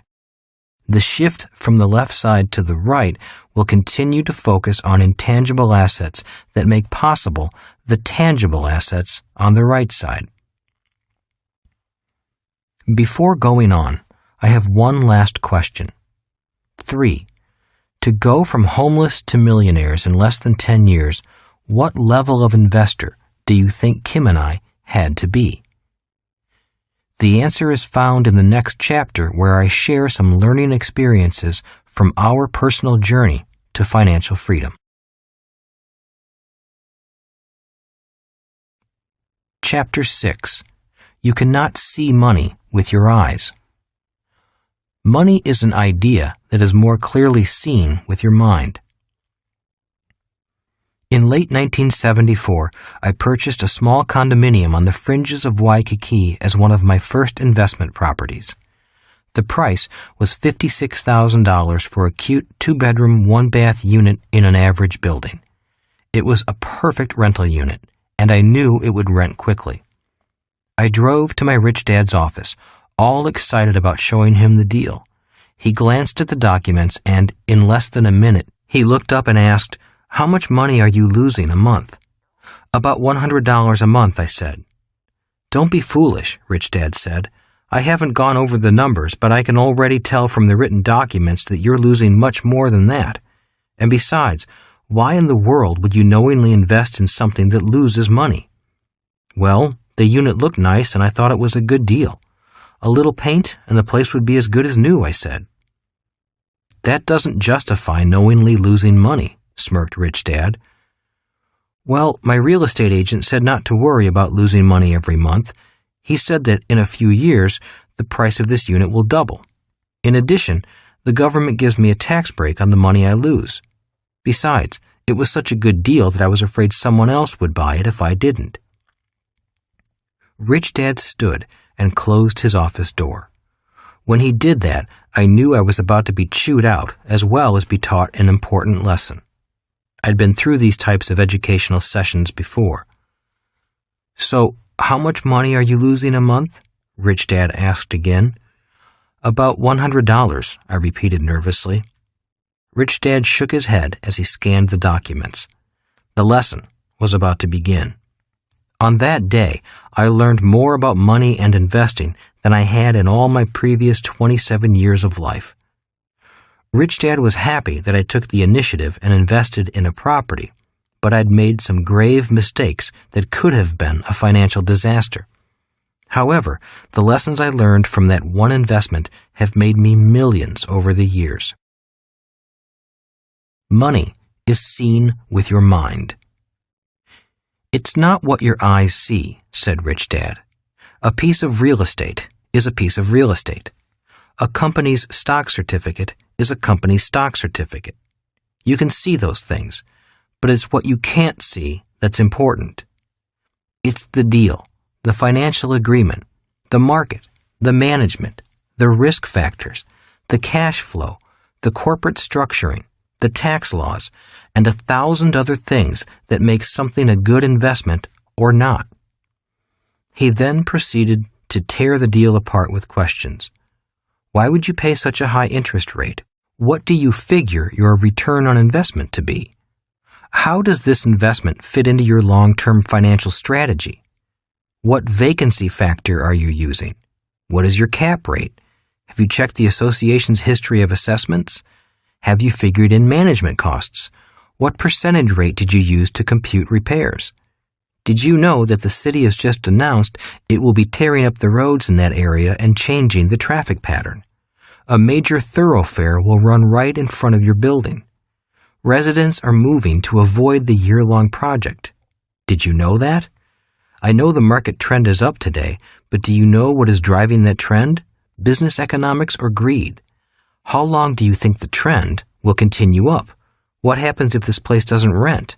And if it doesn't, how long can you keep this place and yourself afloat? And again, what goes on in your head to make you think that losing money is a good deal? This really has me worried." "It looked like a good deal," I said, deflated. Rich Dad smiled, stood up, and shook my hand. "I'm glad you took action," he said. "Most people think, but never do. If you do something, you make mistakes, and it's from our mistakes that we learn the most. Remember that anything important can't really be learned in the classroom. It must be learned by taking action, making mistakes, and then correcting them. That's when wisdom sets in."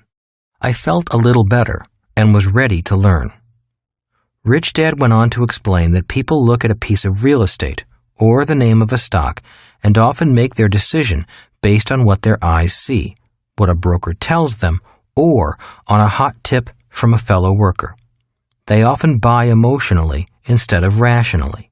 "That's why 9 out of 10 investors don't make money," said Rich Dad. "While they might not lose money, they don't make any either. They just sort of break even, making some and losing some. That's because they invest with their eyes and emotions rather than with their minds. Many people invest because they want to get rich quickly. So instead of becoming investors, they wind up being dreamers, hustlers, gamblers, and crooks. The world is filled with them. So let's sit down, go back over this losing deal you just bought, and I'll teach you how to turn it into a winning deal. I'll begin to teach your mind to see what your eyes can't. From bad to good. The next morning, I went back to the real estate agent, rejected the deal as it stood, and reopened negotiation. It wasn't a pleasant process, but I learned a lot. 3 days later, I returned to see Rich Dad. The price of the condo stayed the same, and the agent got his full commission because he deserved it. But while the price remained the same, the terms of the investment were vastly different. By renegotiating the interest rate, payment terms, and the amortization period, instead of losing money, I was now certain of making a net profit of $80 per month, even after the management fee and an allowance for vacancy was factored in. I could even lower my rent and still make money if the market went bad. I could definitely raise the rent if the market got better. I estimated that you were going to lose at least $150 per month, said Rich Dad, probably more. If you had continued to lose $150 per month based on your salary and expenses, how many of these deals could you afford? Barely one, I replied. Most months I don't have an extra $150. If I had done the original deal, I would have struggled financially every month, even after the tax breaks. I might even have had to take an extra job to pay for this investment. And now, how many of these deals at $80 positive cash flow can you afford? Asked Rich Dad. I smiled and said, as many as I can get my hands on. Rich Dad nodded in approval. Now go out there and get your hands on more of them. A few years later, the real estate prices in Hawaii did skyrocket. But instead of having only one property go up in value, I had 7 double in value. That is the power of a little financial intelligence. You can't do that. When I took my new offer back to the real estate agent, all he said to me was, "You can't do that." What took the longest time was convincing the agent to start thinking about how we could do what I wanted done. In any event, there were many lessons I learned from this one investment, and one of those lessons was to realize that when someone says to you, "You can't do that," they may have one finger pointing forward at you, but 3 fingers are pointing backward at them. Rich Dad taught me that "you can't do that" doesn't necessarily mean you can't. It more often means they can't. A classic example took place many years ago when people told the Wright brothers, "You can't do that." Thank goodness the Wright brothers didn't listen. $1.4 trillion looking for a home. Every day, trillions of dollars are moved around the planet electronically. There is more money being created and available today than ever before. The problem is that money is invisible. Today, the bulk of it is electronic. So when people look for money with their eyes, they fail to see anything. Most people struggle to live paycheck to paycheck, and yet $1.4 trillion flies around the world every day looking for someone who wants it. It's looking for someone who knows how to take care of it, nurture it, and grow it. If you know how to take care of money, money will flock to you and be thrown at you. People will beg you to take it. But if you don't know how to care for money, money will stay away from you. Remember Rich Dad's definition of financial intelligence. It's not how much money you make, but how much money you keep, how hard it works for you, and how many generations you keep it for. The blind leading the blind.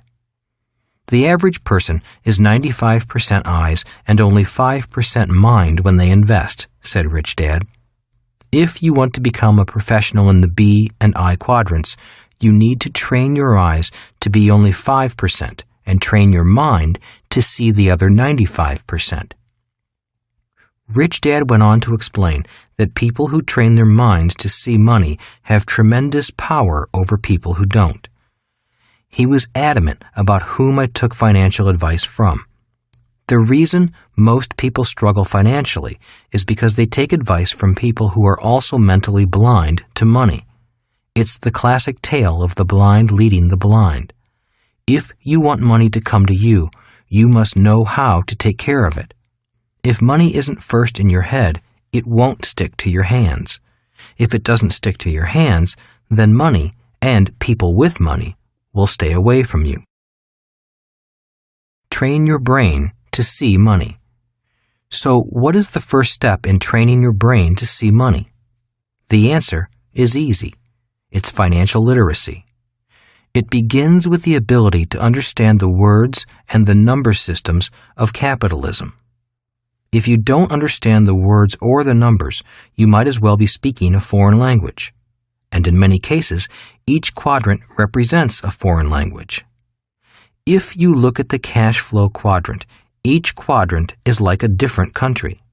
They don't all use the same words, and if you don't understand the words, you won't understand the numbers. For example, if a medical doctor says your systolic is 120 and your diastolic is 80, is that good or bad? Is that all you need to know for your health? The answer is obviously no, but it's a start. It's like asking, my stock's PE is 12 and my apartment's cap rate is 12. Is this all I need to know for my wealth? Again, the answer is no, but it's a start. At least we're beginning to speak the same words and use the same numbers. And that is the beginning of financial literacy, which is the basis of financial intelligence. It starts with knowing the words and numbers.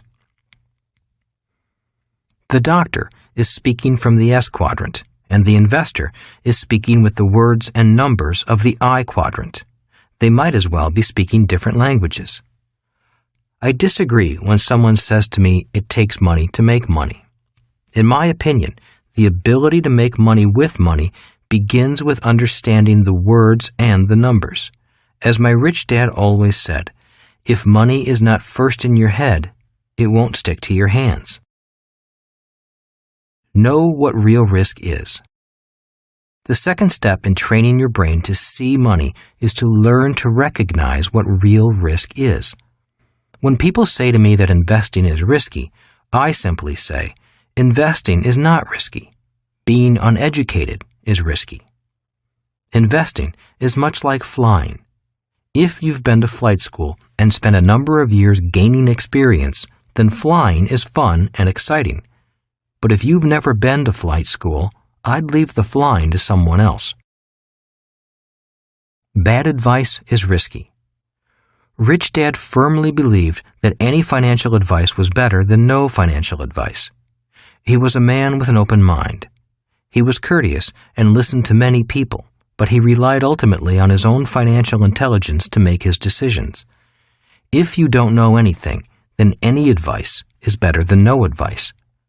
But if you can't tell the difference between bad advice and good advice, then that is risky. Rich Dad firmly believed that most people struggle financially because they operate on financial information handed down from parent to child, and most people don't come from financially sound families.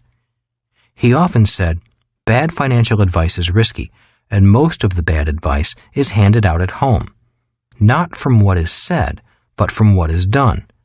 Children learn by example more than words. Your advisors are only as smart as you. Rich Dad said, your advisors can only be as smart as you are. If you are not smart, they can't tell you that much. If you are financially well educated, competent advisors can give you more sophisticated financial advice. If you are financially naive, they must by law offer you only safe and secure financial strategies. If you are an unsophisticated investor, they can only offer low-risk, low-yield investments. They often recommend diversification for unsophisticated investors. Few advisors choose to take the time to teach you because their time is money.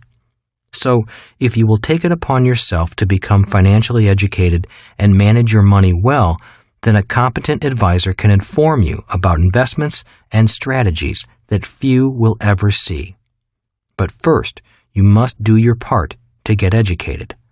Always remember, your advisor can only be as smart as you.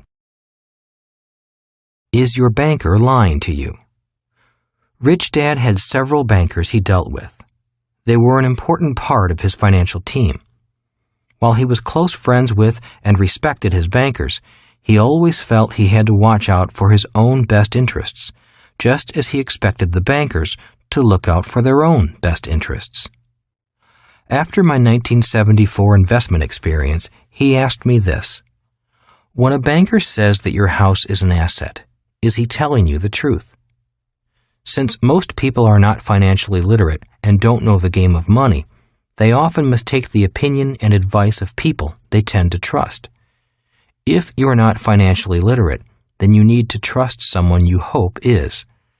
Many people invest or manage their money based on someone else's recommendations more than their own, and that is risky. They're not lying, they're just not telling you the whole truth. The fact is that when a banker says your house is an asset, they're not really lying to you. They're just not telling you the whole truth. While your house is an asset, they simply don't say whose asset it is. If you read financial statements, it's easy to see that your house is not your asset. It is the bank's asset. Remember my Rich Dad's definitions of an asset and a liability from Rich Dad Poor Dad. An asset puts money in my pocket. A liability takes money out of my pocket. People on the left side don't really need to know the difference. Most of them are happy to feel secure in their jobs, have a nice house they think they own, are proud of, and think they're in control of. Nobody will take it away from them as long as they make those payments. But people on the right side need to know the difference. Being financially literate and financially intelligent means being able to understand the big picture of money. Financially astute people know that a mortgage doesn't show up as an asset, but as a liability on your balance sheet. Your mortgage actually shows up as an asset on a balance sheet across town. It shows up as an asset on the bank's balance sheet. Anyone who has taken accounting knows that a balance sheet must balance. But where does it balance? It doesn't really balance on your balance sheet. If you look at the bank's balance sheet, now it balances. Now it makes sense. That is B&I accounting. But this is not the way it's taught in basic accounting. In accounting, you'd show the value of your home as an asset and the mortgage as a liability. Also, an important point to note is that the value of your home is an opinion that fluctuates with the market, while your mortgage is a definite liability not affected by the market. For B&I, the value of your home is not considered an asset because it does not generate cash flow. What happens if you pay off your mortgage? Many people ask me, what happens if I pay off my mortgage? Is my house an asset then? And my reply is, in most cases, the answer is still no. It's still a liability. There are several reasons why this is true. One is maintenance and general upkeep. Property is like a car. Even if you own it free and clear, it still costs money to operate, and once things start to break, everything begins to break. In most cases, people pay for repairs on their house and their car with after-tax dollars. A person in the B and I quadrants only includes property as an asset if it generates income through positive cash flow. But the main reason a house, even without a mortgage, is still a liability is because you still don't own it. The government still taxes you even if you own it. Just stop paying your property taxes and you'll find out who really owns your property. That is where tax lien certificates come from, which I wrote about in Rich Dad Poor Dad. Tax lien certificates are an excellent way to receive up to 16% interest on your money. If homeowners don't pay their property taxes, the government charges them interest on the taxes owed, at rates from 10% to 50%. Talk about being taken to the cleaners. If you don't pay the property taxes and someone like me pays them for you, then in many states you owe me the taxes plus the interest. If you don't pay me within a certain amount of time, I get to take your house just for the money I put up. In most states, property taxes take priority in repayment, even before the bank's mortgage. I've had the opportunity to buy houses I paid the taxes on for just a few $1,000s. The definition of real estate. Again, to be able to see money, you must see it with your mind, not your eyes. In order to train your mind, you must know the real definitions of words and the system of numbers. By now, you should know the difference between an asset and a liability, and you should know the definition of the word mortgage, which is an agreement until death, and the word finance, which means penalty. You will now learn the origin of the words real estate and a popular financial vehicle called derivatives. Many people think derivatives are new, but in reality, they're ages old. A simple definition of derivative is something that comes from something else. An example of a derivative is orange juice. Orange juice is a derivative of an orange. I used to think that real estate meant real, or something that was tangible. My rich dad explained to me that it really comes from the Spanish word real, which means royal. El Camino Real means the royal road. Real estate means the royal estate. Once the agrarian age came to an end and the industrial age began around 1500, power was no longer based on the land and agriculture. The monarchs realized they had to change in response to the Land Reform Acts that allowed peasants to own the land. So, royalty created derivatives, such as taxes on land ownership and mortgages, as a way of allowing commoners to finance their land. Taxes and mortgages are derivatives because they are derived from the land. Your banker would not call the mortgage a derivative. They would say it is secured by the land. Different words, similar meanings. So once royalty realized that money was no longer in the land, but in the derivatives that came from the land, the monarchs set up banks to handle the increased business. Today, land is still called real estate because no matter how much you pay for it, it never really belongs to you. It still belongs to the royals. What is your interest rate? Really? Rich Dad fought and negotiated tough for every single point of interest he paid. He asked me this question: when a banker tells you your interest rate is 8% per annum, is it really? I found out it's not if you learn to read numbers. Let's say you buy a $100,000 home, make a down payment of $20,000, and borrow the remaining $80,000 at 8% interest with a 30-year term from your bank. In 5 years, you will pay a total of $35,220 to the bank, $31,276 for interest, and only $3,944 for debt reduction. If you take the loan to term, or 30 years, you will have paid $211,323 total principal and interest, less what you originally borrowed, $80,000. The total interest you will have paid, $131,323. By the way, that $211,323 doesn't include property taxes and insurance on the loan. Funny, $131,323 seems to be a little bit more than 8% of $80,000. It's more like 160% in interest over 30 years. As I said, they're not lying. They're just not telling the whole truth. And if you can't read numbers, you'd really never know. And if you're happy with your house, you'll never really care. But of course, the industry knows that in a few years, you're going to want a new house, a bigger house, a smaller house, a vacation house, or a refinance on your mortgage. They know it, and, in fact, they count on it. Industry average. In the banking industry, a 7-year average is used as the life expectancy for a mortgage.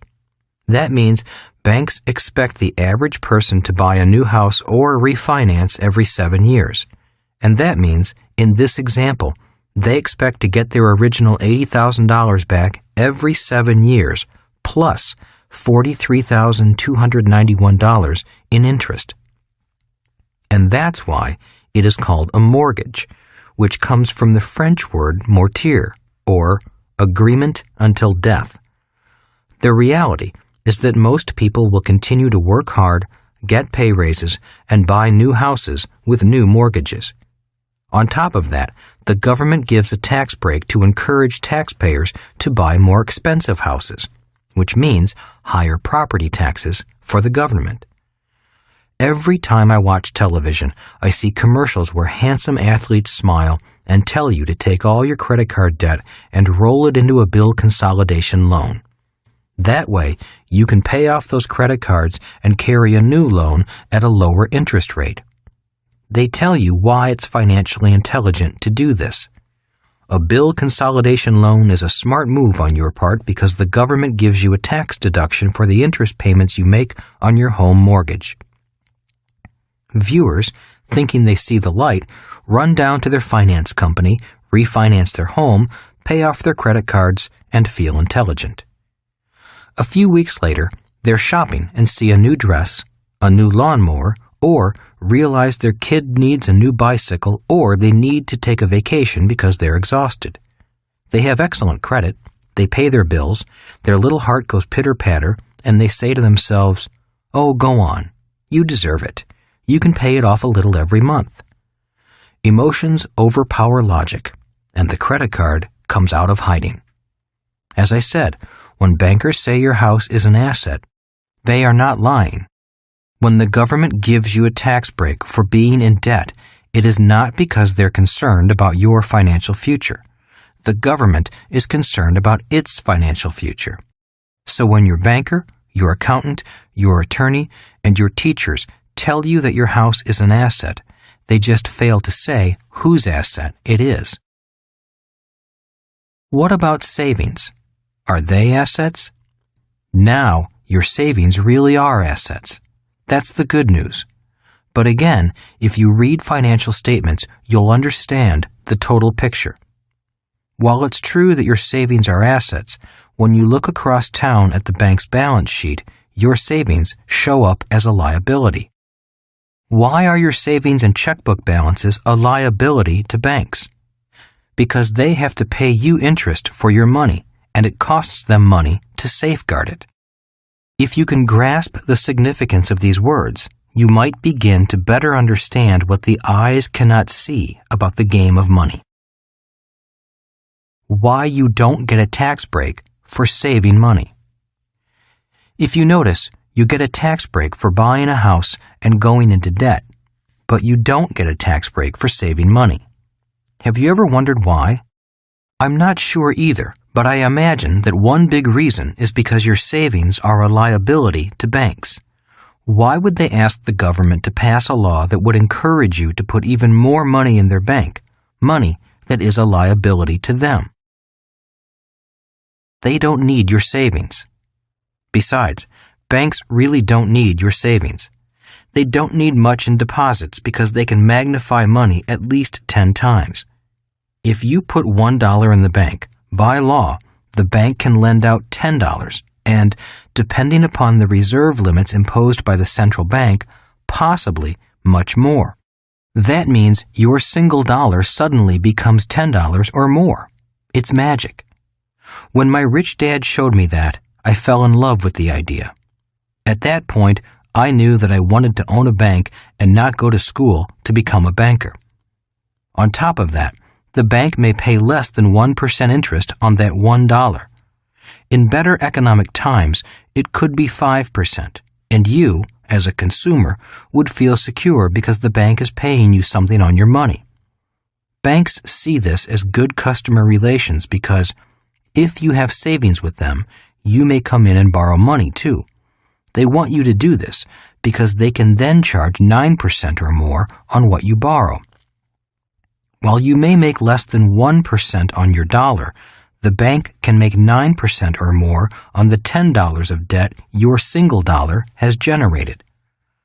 Recently, I received a new credit card offer that advertised 8.9% interest. But since I understood the legal jargon in the fine print, I saw it was really 23%. Needless to say, I took a pass. They get your savings anyway. The other reason they don't offer a tax break for savings is more obvious. If you can read the numbers and see which way the cash is flowing, you'll notice that they'll get your savings anyway. The money you could be saving in your asset column is flowing instead out of your liability column in the form of interest payments on your mortgage. This ends up in the bank's asset column. That's why they don't need the government to give you a tax incentive to save. They'll get your savings anyway in the form of interest payments on debt. Politicians aren't about to mess with the system because the banks, insurance companies, building industry, brokerage houses, and others contribute a lot of money to their campaigns, and the politicians know the name of the game. The name of the game. In 1974, my rich dad was upset because the game was played against me, and I didn't know it. I had bought this investment property and had taken a losing position, yet I'd been led to believe it was a winning position. "I'm glad you entered the game," said Rich Dad, "but because no one has ever told you what the game is, you've just been suckered over to the losing team." Rich Dad then explained the basics of the game. The name of the game of capitalism is who is indebted to whom. Once I knew the game, I could be a better player instead of someone who just had the game run all over them. The more people you are indebted to, the poorer you are. "The more people you're indebted to, the poorer you are," said Rich Dad, "and the more people you have indebted to you, the wealthier you are. That's the game." As I said, I struggled to keep my mind open, so I stayed silent and let him explain. We're all in debt to someone else. The problems occur when the debt gets out of balance. Unfortunately, the poor people of this world have been run over so hard by the game that they often can't get any deeper into debt. The same is true for poor countries. The world simply takes from the poor, the weak, and the financially uninformed. If you have too much debt, the world takes everything you have, including your time, your work, your home, your life, your confidence, even your dignity, if you let them. I don't make the rules, but I do know the game, and I play it well. I'll explain the game to you if you want to learn to play. Then, after you've mastered the game, you can decide what to do with what you know. Money is debt. Rich Dad went on to explain that even our currency isn't an instrument of equity, but an instrument of debt. Every dollar used to be backed by gold or silver, but is now an IOU guaranteed to be paid by the taxpayers of the issuing country. As long as the rest of the world has confidence in the American taxpayer to work and pay for this IOU called money, the world has confidence in our dollar. If that key element of money, confidence, suddenly disappears, the economy comes down like a house of cards. Take the example of the German Weimar government marks that became utterly worthless just before World War II. As one story goes, an elderly woman was pushing a wheelbarrow full of marks to buy a loaf of bread. When she turned her back, someone stole the wheelbarrow and left the pile of worthless money all over the street. That's why most money today is known as fiat money, money that cannot be converted to something tangible like gold or silver. The money is only good as long as people have confidence in the government backing it. Today, much of the global economy is based on debt and confidence. As long as we all keep holding hands and no one breaks ranks, everything will be fine. By the way, The word FINE is my acronym for feeling insecure, neurotic, and emotional. Who is indebted to whom? Going back to 1974, when I was learning how to buy that $56,000 condo, my rich dad taught me an important lesson on how to structure deals. Who is indebted to whom is the name of the game, said Rich Dad, and somebody just stuck you with the debt. It's like going to dinner with 10 friends. You go to the restroom, and when you come back, the bill is there, but all 10 friends are gone. If you're going to play the game, then you had better understand it, know the rules, speak the same language, and know with whom you're playing.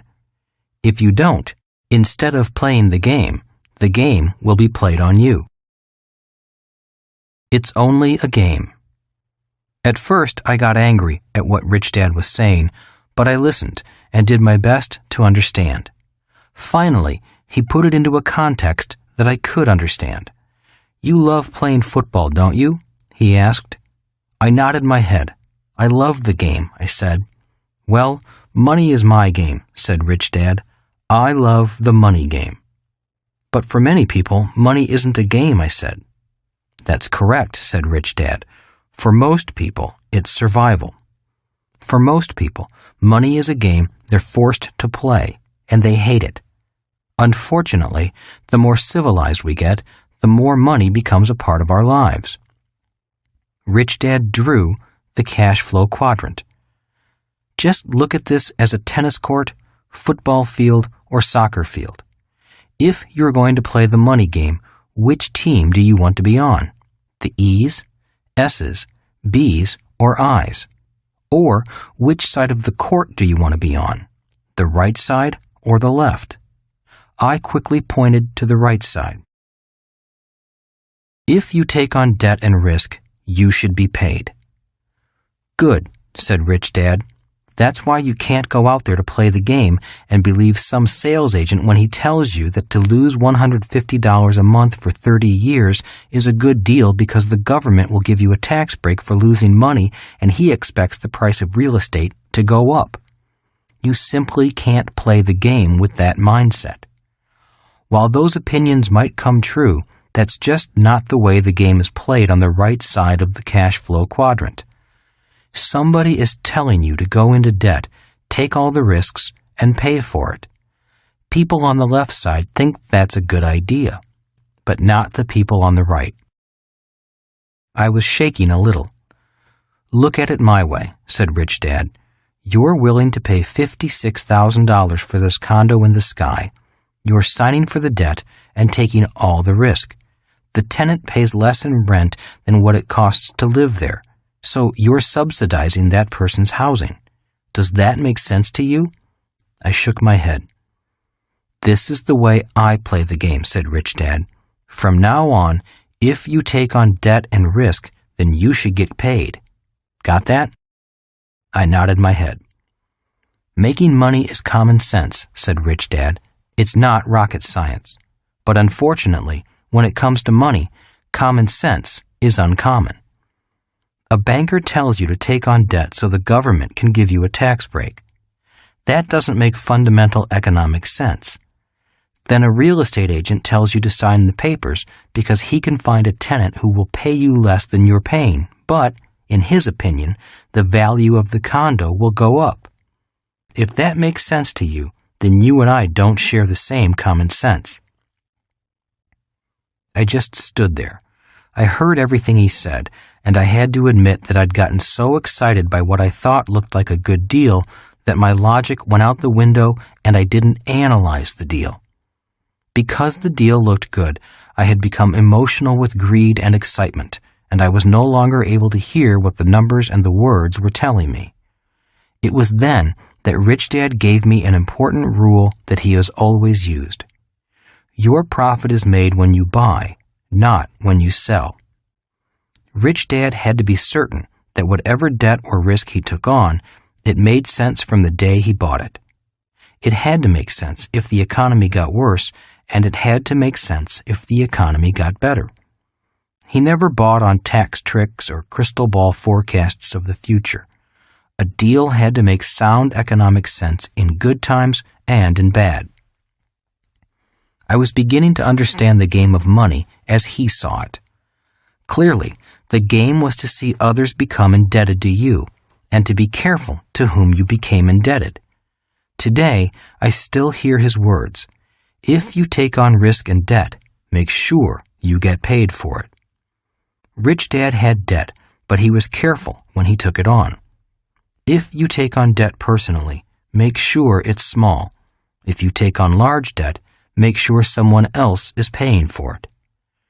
He saw the game of money and debt as a game that is played on you, played on me, played on everyone. It's played from business to business, and it's played from country to country. To him, it was only a game. But for most people, money isn't a game. It's survival. And because no one explained the game to them, they still believe bankers who say a house is an asset. The importance of facts versus opinions. Rich Dad continued his lesson. If you want to be successful on the right side, you've got to know the difference between facts and opinions. You can't blindly accept financial advice the way people on the left side do. You must know the numbers. The numbers will tell you the facts. Your financial survival depends upon facts, not some friend or advisor's wordy opinions. I don't understand. What's the big deal about something being a fact or an opinion? Is one better than the other? No, replied Rich Dad. Just know when something is a fact and when something is an opinion. Still puzzled, I stood there with a confused look on my face. What is your family's home worth? Asked Rich Dad. Oh, I know, I replied quickly. My parents are thinking about selling, so they had a real estate agent come in and do an appraisal. They said the house was worth $36,000. That means my dad's net worth increased by $16,000 because he only paid $20,000 for it 5 years ago. So, is the appraisal and your dad's net worth a fact or an opinion? Asked Rich Dad. I thought about it for a while and understood what he was getting at. Both are opinions, aren't they? Rich Dad nodded his head. Very good.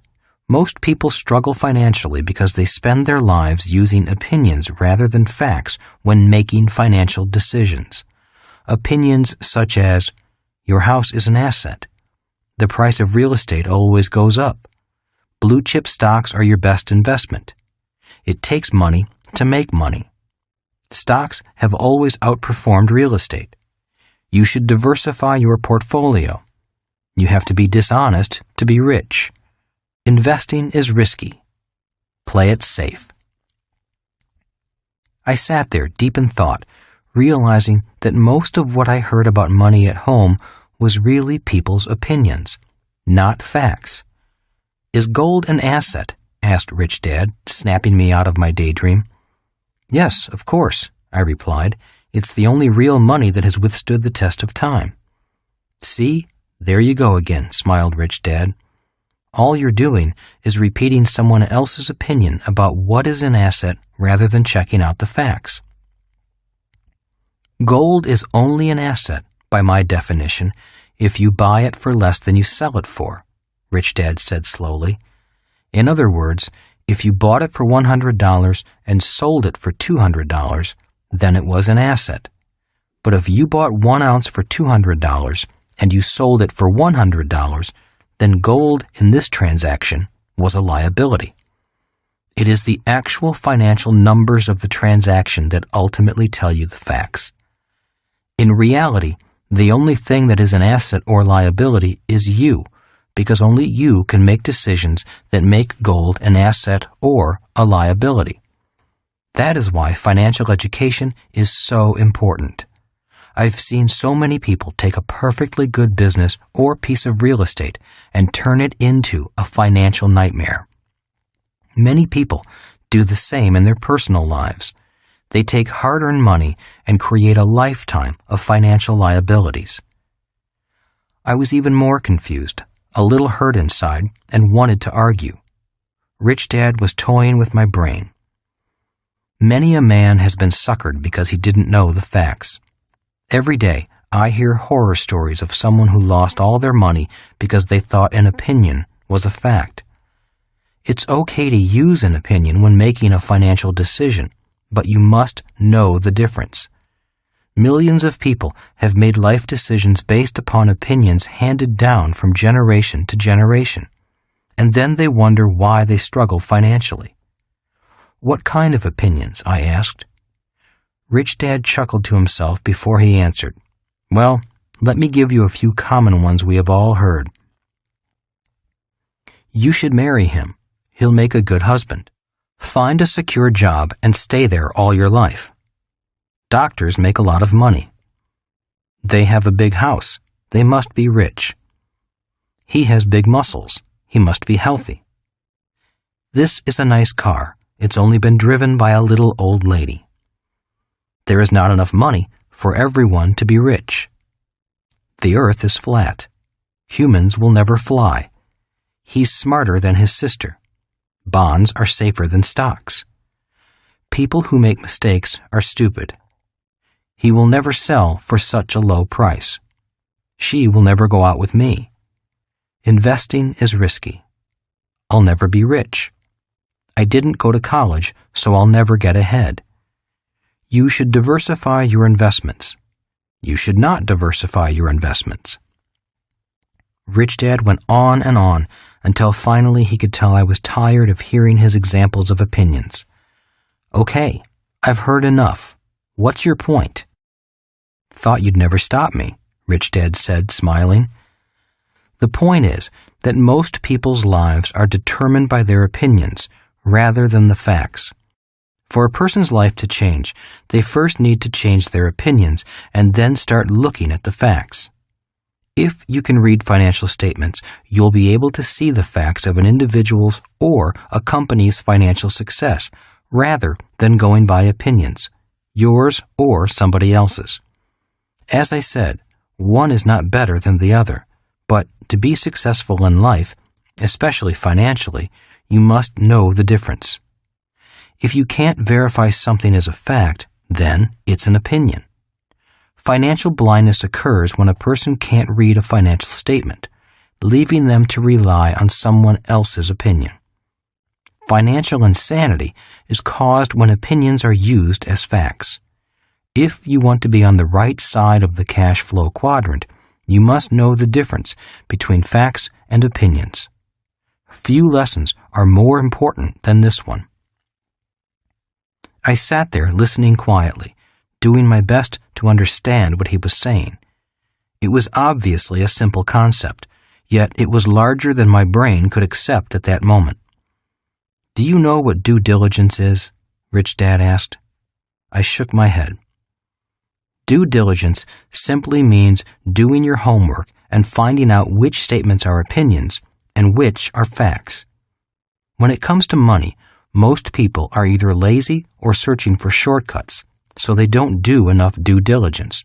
And there are still others who are so afraid of making mistakes that all they do is due diligence and then do nothing.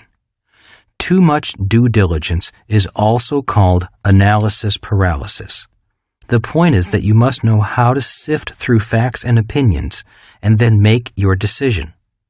As I said, most people are in financial trouble today simply because they've taken too many shortcuts and are making their life's financial decisions based upon opinions, often the opinions of an E or an S, and not the facts. If you want to be a B or an I, you must be keenly aware of this difference. I didn't fully appreciate Rich Dad's lesson that day, yet few lessons have served me better than that one. Years later, in the early 1990s, Rich Dad watched the stock market climb out of sight. His only comment was, "That's what happens when highly paid employees or self-employed people with big paychecks, paying excessive amounts in taxes, greatly in debt, and with only paper assets in their portfolio, begin handing out investment advice. Millions are about to get hurt following the opinions of people who think they know the facts."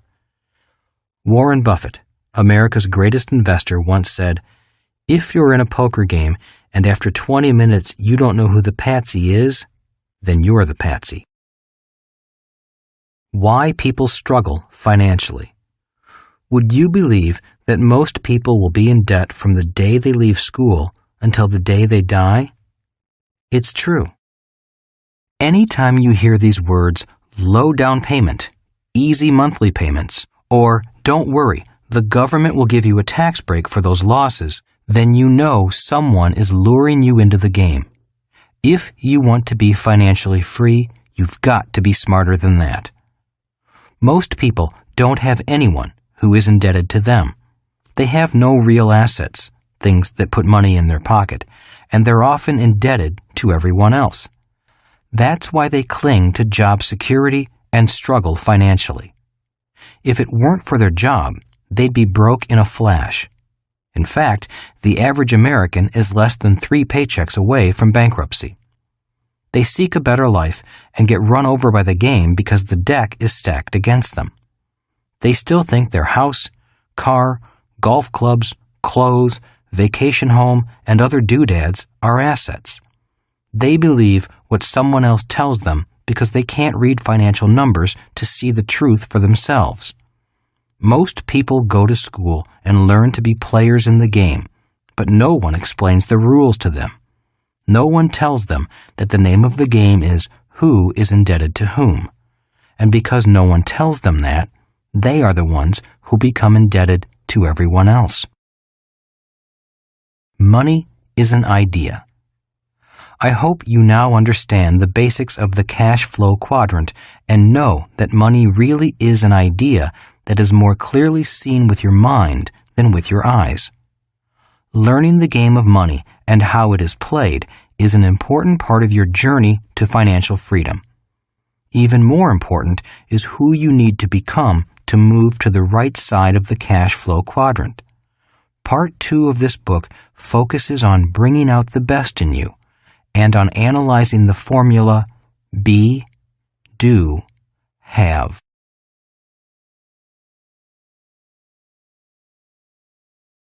Part 2. Bringing Out the Best in You. Chapter 7. Becoming Who You Are. The real issue is the changes you must go through and who you become in the process. It's not being homeless that matters, my rich dad said. It's about who you are. Keep striving and you'll become somebody. Quit and you'll also become somebody, but not the same person. The changes you go through. For those of you contemplating going from job security to financial security, all I can offer you are words of encouragement. For Kim and me, it took being homeless and desperate before I found the courage to move forward. That was our path, but it definitely doesn't have to be your path. As I described earlier, there are ready-made systems that can help you cross the bridge to the right side of the cash flow quadrant. The real issue is the changes you must go through internally and who you become in the process. For some people, the process is easy. For others, the journey is impossible. Money is a drug. Rich Dad always said to Mike and me, money is a drug. The main reason he refused to pay us while we worked for him was because he never wanted us to become addicted to working for money. If you become addicted to money, it's hard to break that addiction. When I called him from California as a grown man to ask him for money, he wasn't about to break a pattern he started with me years before. He didn't give us money as kids, and he wasn't about to start now. Instead, he continued to be tough and guide me away from the addiction of working for money. He called money a drug because he observed people who were happy when they had money and upset or moody when they didn't. Just as heroin addicts get high when they inject the drug, they also get moody and violent when they don't have it. Be careful of money's addictive power, he often said. Once you get used to receiving it, that addiction keeps you attached to the way you got it. Put another way, if you receive money as an employee, then you get accustomed to that way of acquiring it. If you get used to generating money by being self-employed, it's often difficult to break the attachment to earning money in that way. And if you get used to government handouts, that too is a hard pattern to break. The hardest part about moving from the left side to the right side is the attachment you have to the way you are used to earning money, said Rich Dad. It's more than breaking a habit. It's breaking an addiction. That's why he stressed to Mike and me to never work for money. He insisted we learn to create our own systems as a way of acquiring money. The patterns. For Kim and me, the hardest part in trying to become people who generate income in the B and I quadrants was that all of our past conditioning was holding us back. It was tough when friends said, "Why are you doing this? Why don't you just get a job?" It was even more difficult because there was a part of us that also wanted to go back to the security of a paycheck. Rich Dad explained to Mike and me that the world of money was one large system, and we as individuals learn to operate in certain patterns within that system. An E works for the system. An S is the system. A B creates, owns, and/or controls the system. An I invests money into the system. The pattern Rich Dad was talking about was the pattern we naturally gravitate to when it comes to money. When a person feels the need for money, Rich Dad explained, an E will automatically look for a job, an S often will do something alone, a B will create or buy a system that produces money, and an I will look for an opportunity to invest in an asset that produces more money. Why it's hard to change a pattern. The reason it's hard to change a pattern is because money today is essential for life. In the agrarian age, money wasn't that important because the land could provide food, shelter, warmth, and water without money. Once we moved into cities during the industrial age, money signified life itself. Today, even water costs money, said Rich Dad. He went on to explain that when you begin to move from, let's say, the E quadrant to the B quadrant, the part of you that is addicted to being an E or afraid that life will end begins to kick and fight back. It's like a drowning person beginning to fight for air, or a starving man who will eat anything to survive. It's this internal battle that makes it so hard. The struggle between who you no longer are and who you want to become is the problem, Rich Dad explained to me over the phone. The part of you that still seeks security is in a war with that part of you that wants freedom. Only you can decide which will win. You will either build that business or you'll go back to finding a job. Forever. Find your passion. Do you really want to move forward? Asked Rich Dad. Yes, I said hurriedly. Have you forgotten what you set out to do? Have you forgotten about your passion and what caused you to get into this predicament in the first place? Asked Rich Dad. Oh, I replied, a little startled. I had forgotten. I stood there at the payphone, clearing my head so I could remember what got me into this mess in the first place. I knew it, said Rich Dad, his voice booming over the phone. You're more worried about your own personal survival than keeping your dream alive. Your fear has pushed aside your passion. The best way to keep going is to keep the flame in your heart alive. Always remember what you set out to do, and the trip will be easy. Start worrying more about yourself, and your fear begins to eat away at your soul. Passion builds businesses, not fear. You've come this far. You're close, so don't turn back now. Remember what you set out to do. Keep that memory in your heart and keep the flame going. You can always quit, so why quit now? With that, Rich Dad wished me luck and hung up the phone. He was correct. I had forgotten why I set out on this journey. I had lost my dream and allowed my fears to fill my head as well as my heart. I had forgotten my passion. It was now time to make it happen or go back home and forget about it. I stood there for a while, and again I heard Rich Dad's last words. You can always quit, so why quit now? I decided to delay quitting until I made things happen. Becoming a teacher who owned the system. My fears and lack of success were beating me, and my dream had been pushed aside. My dream was to create a different kind of school system, an educational program for people who want to become entrepreneurs and investors. As I stood there, my mind drifted back to high school. When I was 15, my high school guidance counselor asked me, "What are you going to do when you grow up? Are you going to become a teacher like your dad?" Looking straight at my counselor, my answer was straightforward, strong, and filled with conviction. I'll never be a teacher. Becoming a teacher is the last thing I would ever do. I didn't just dislike school. I hated it. I absolutely hated being forced to sit and listen to someone I didn't particularly like or respect speak for months on a subject I had no interest in. I fidgeted, squirmed, caused problems in the back of the room, or simply skipped class. So when my guidance counselor asked me if I was planning to seek a career as a teacher following in my father's footsteps, I nearly jumped out of my skin. Little did I know at the time that passion is a combination of love and hate.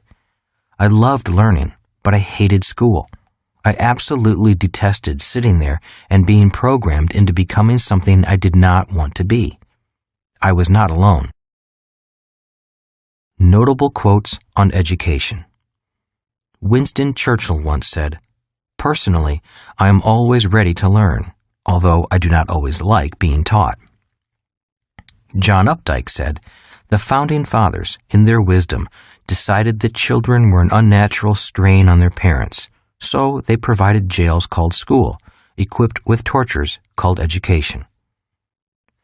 Norman Douglas said, "Education is the state-controlled manufacture of echoes." H.L. Mencken said, "School days, I believe, are the unhappiest in the whole span of human existence. They are full of dull, unintelligible tasks, new and unpleasant ordinances, and brutal violations of common sense and common decency." Galileo said, "You cannot teach a person anything. You can only help him find it within himself." Mark Twain said, "I never let schooling interfere with my education." Albert Einstein said, "There is too much education altogether, especially in American schools." A gift from my educated dad. The person who shared these quotes with me was my highly educated but poor dad. He also despised the school system, although he thrived in it. He became a teacher because he also dreamed of changing the system, but instead, the system crushed him. He took his passion, tried to change the system, and ran into a brick wall. It was a system that too many people were making money in, and no one wanted it changed, although there was a lot of talk about the need for change. Maybe my guidance counselor was psychic, because years later I did indeed follow in my father's footsteps. I just didn't follow him into the same system. I was taking that same passion and creating my own system. When my educated dad learned that Kim and I were struggling financially, doing our best to set up our own educational system, he sent us those quotes. Scribbled across the top of the page of the quotes were these words, "Keep going. Love, Dad." Up until that moment, I never knew how much my educated dad hated the system and what it did to young people. But after this gesture of encouragement, things began to make sense. The passion that was driving me then was the same passion that had driven him years earlier. I was just like my real dad, and I'd unwittingly picked up the torch from him. I was a teacher at the core. Maybe that's why I hated the system so much. In hindsight, I had become both dads. From my rich dad, I learned the secrets of being a capitalist. From my highly educated dad, I inherited the passion for teaching. With this combination, I could now do something about the educational system. I didn't have the desire or ability to change the current system, but I did have the knowledge to create my own system. The years of training begin to pay off. For years, my rich dad groomed me to become a person who created businesses and business systems.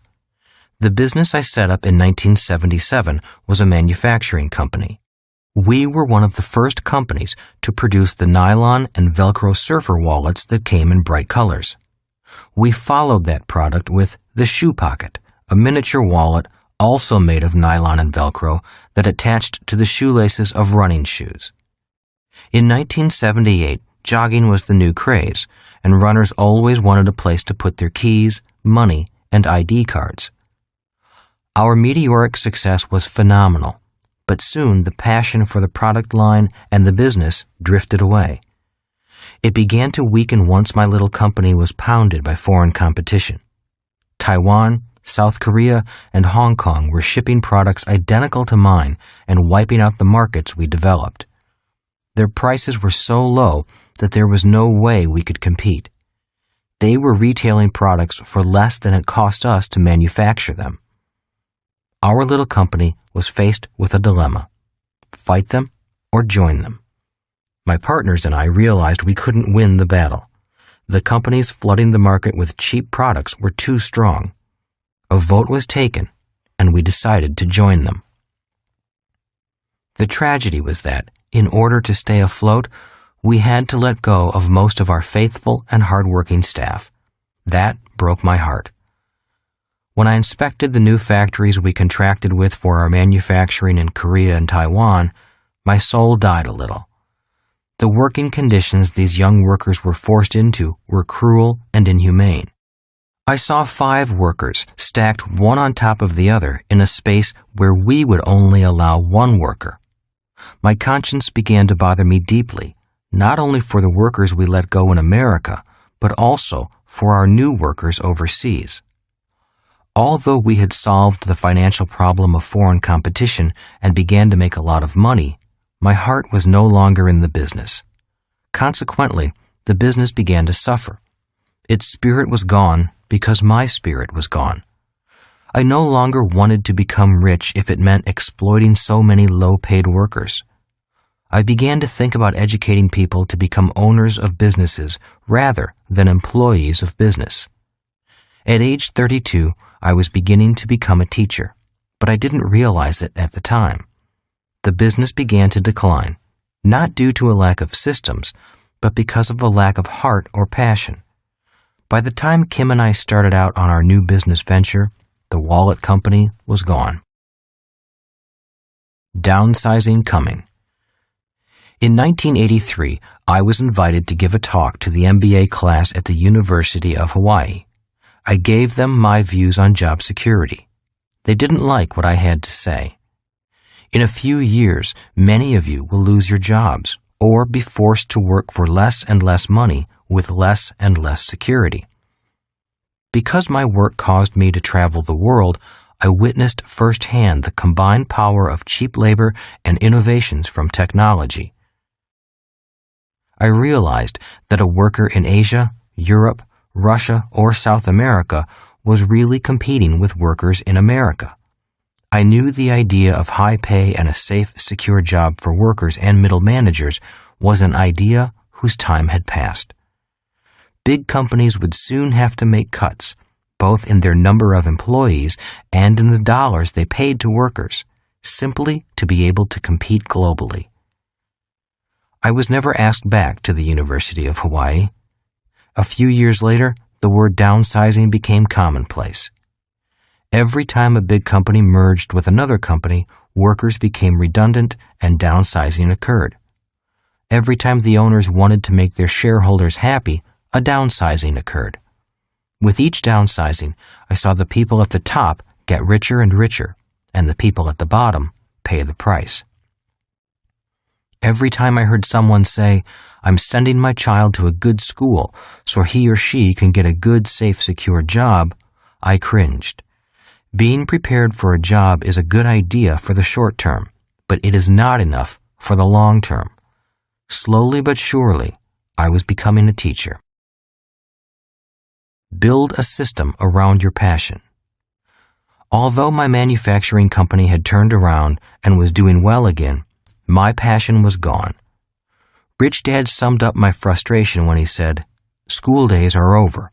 It's time to build a system around your heart. Build a system around your passion. Let the manufacturing company go and build what you know you must build. You've learned well from me, but you're still your father's son. You and your dad are teachers deep in your souls." Kim and I packed up everything and moved to California to learn new teaching methods so we could create a business around those methods. Before we could get the business off the ground, we ran out of money and were out on the street. It was that phone call to my rich dad, my wife standing by me, anger at myself, and a rekindling of the passion that got us out of the mess we were in.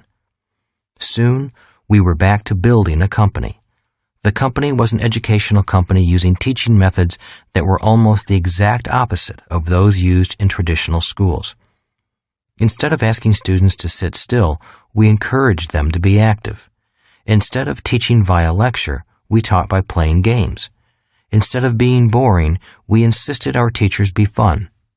Instead of teachers, we sought out business people who actually started their own companies and could teach using our style of teaching. Instead of grading the students graded the teacher. If the teacher got a lousy grade, the teacher was either put through another intensive training program or asked to leave. Age, educational background, sex, and religious beliefs were not criteria. All we asked for was a sincere desire to learn and to learn quickly. We were eventually able to teach a year's worth of accounting in one day. Although we mainly taught adults, we had many teenagers learning right alongside highly paid, well-educated business executives. Instead of competing on tests, we asked them to cooperate on teams. Then we had the team take a test, competing against other teams taking the same test. Instead of striving for grades, we bet money, with winner take all. The competition and desire to do well as a team was fierce. The teacher did not have to motivate the class. He or she just had to get out of the way once the learning competition began.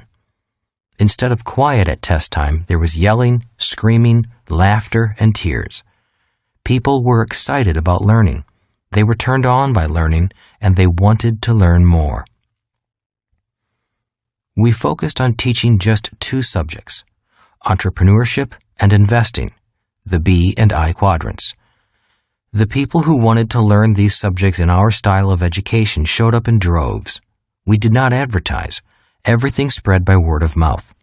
The people who showed up were people who wanted to create jobs, not look for jobs. Once I made up my mind not to quit that night at the phone booth, things began to move forward. In less than 5 years, we had a multi-million-dollar business with 11 offices throughout the world. We had built a new system of education, and the market loved it. Our passion had made it happen, because passion and a good system overcame fear and past programming. A teacher can be rich. Whenever I hear teachers say they aren't paid enough, I feel for them. The irony is that they are a product of their own system's programming. They look at being a teacher from the point of view of the E quadrant rather than the B or I quadrant. Remember, you can be anything you want to be in any of the quadrants, even a teacher. We can be anything we want. Most of us have the potential to be successful in all of the quadrants. It all depends on how determined we are to be successful. As my rich dad said, passion builds businesses, not fear. The problem of changing quadrants is often found in our past conditioning. Many of us came from families where the emotion of fear was used as a prime motivator to get us to think and act in a certain way. For example, did you do your homework? If you don't do your homework, you'll flunk out of school and all your friends will laugh at you. If you keep making faces, your face will get stuck in that position. And the classic, If you don't get good grades, you won't get a safe, secure job with benefits. Well, today, many people have gotten good grades, but there are fewer safe, secure jobs and even fewer with benefits like pensions. Many people, even those with good grades, need to mind their own business and not just look for a job where they will mind someone else's business. It's risky on the left side. I have many friends who still seek security through a job. Ironically, the march of technology continues at an ever-increasing pace. To keep up in the job market, each person will need to constantly be trained in the latest technology. If you're going to be re-educated anyway, why not spend some time educating yourself on the skills needed for the right side of the cash flow quadrant? If people could see what I see when I travel the world, they would not be looking for more security. Security is a myth. Learn something new and take on this brave new world. Don't hide from it. It is also risky for self-employed people. If they get sick or injured, their income is directly impacted. As I get older, I meet more self-employed people my age who are physically, mentally, and emotionally burned out from hard work. The more fatigue a person endures, the less secure they become, and the risk of them having an accident also goes up. It is more secure on the right side. The irony is that life is actually more secure on the right side of the cash flow quadrant. For example, if you have a secure system that produces more and more money with less and less work, then you really don't need a job or need to worry about losing your job. To make more money, simply expand the system and hire more people. I apply the same principle when I teach about expanding your means rather than living below your means.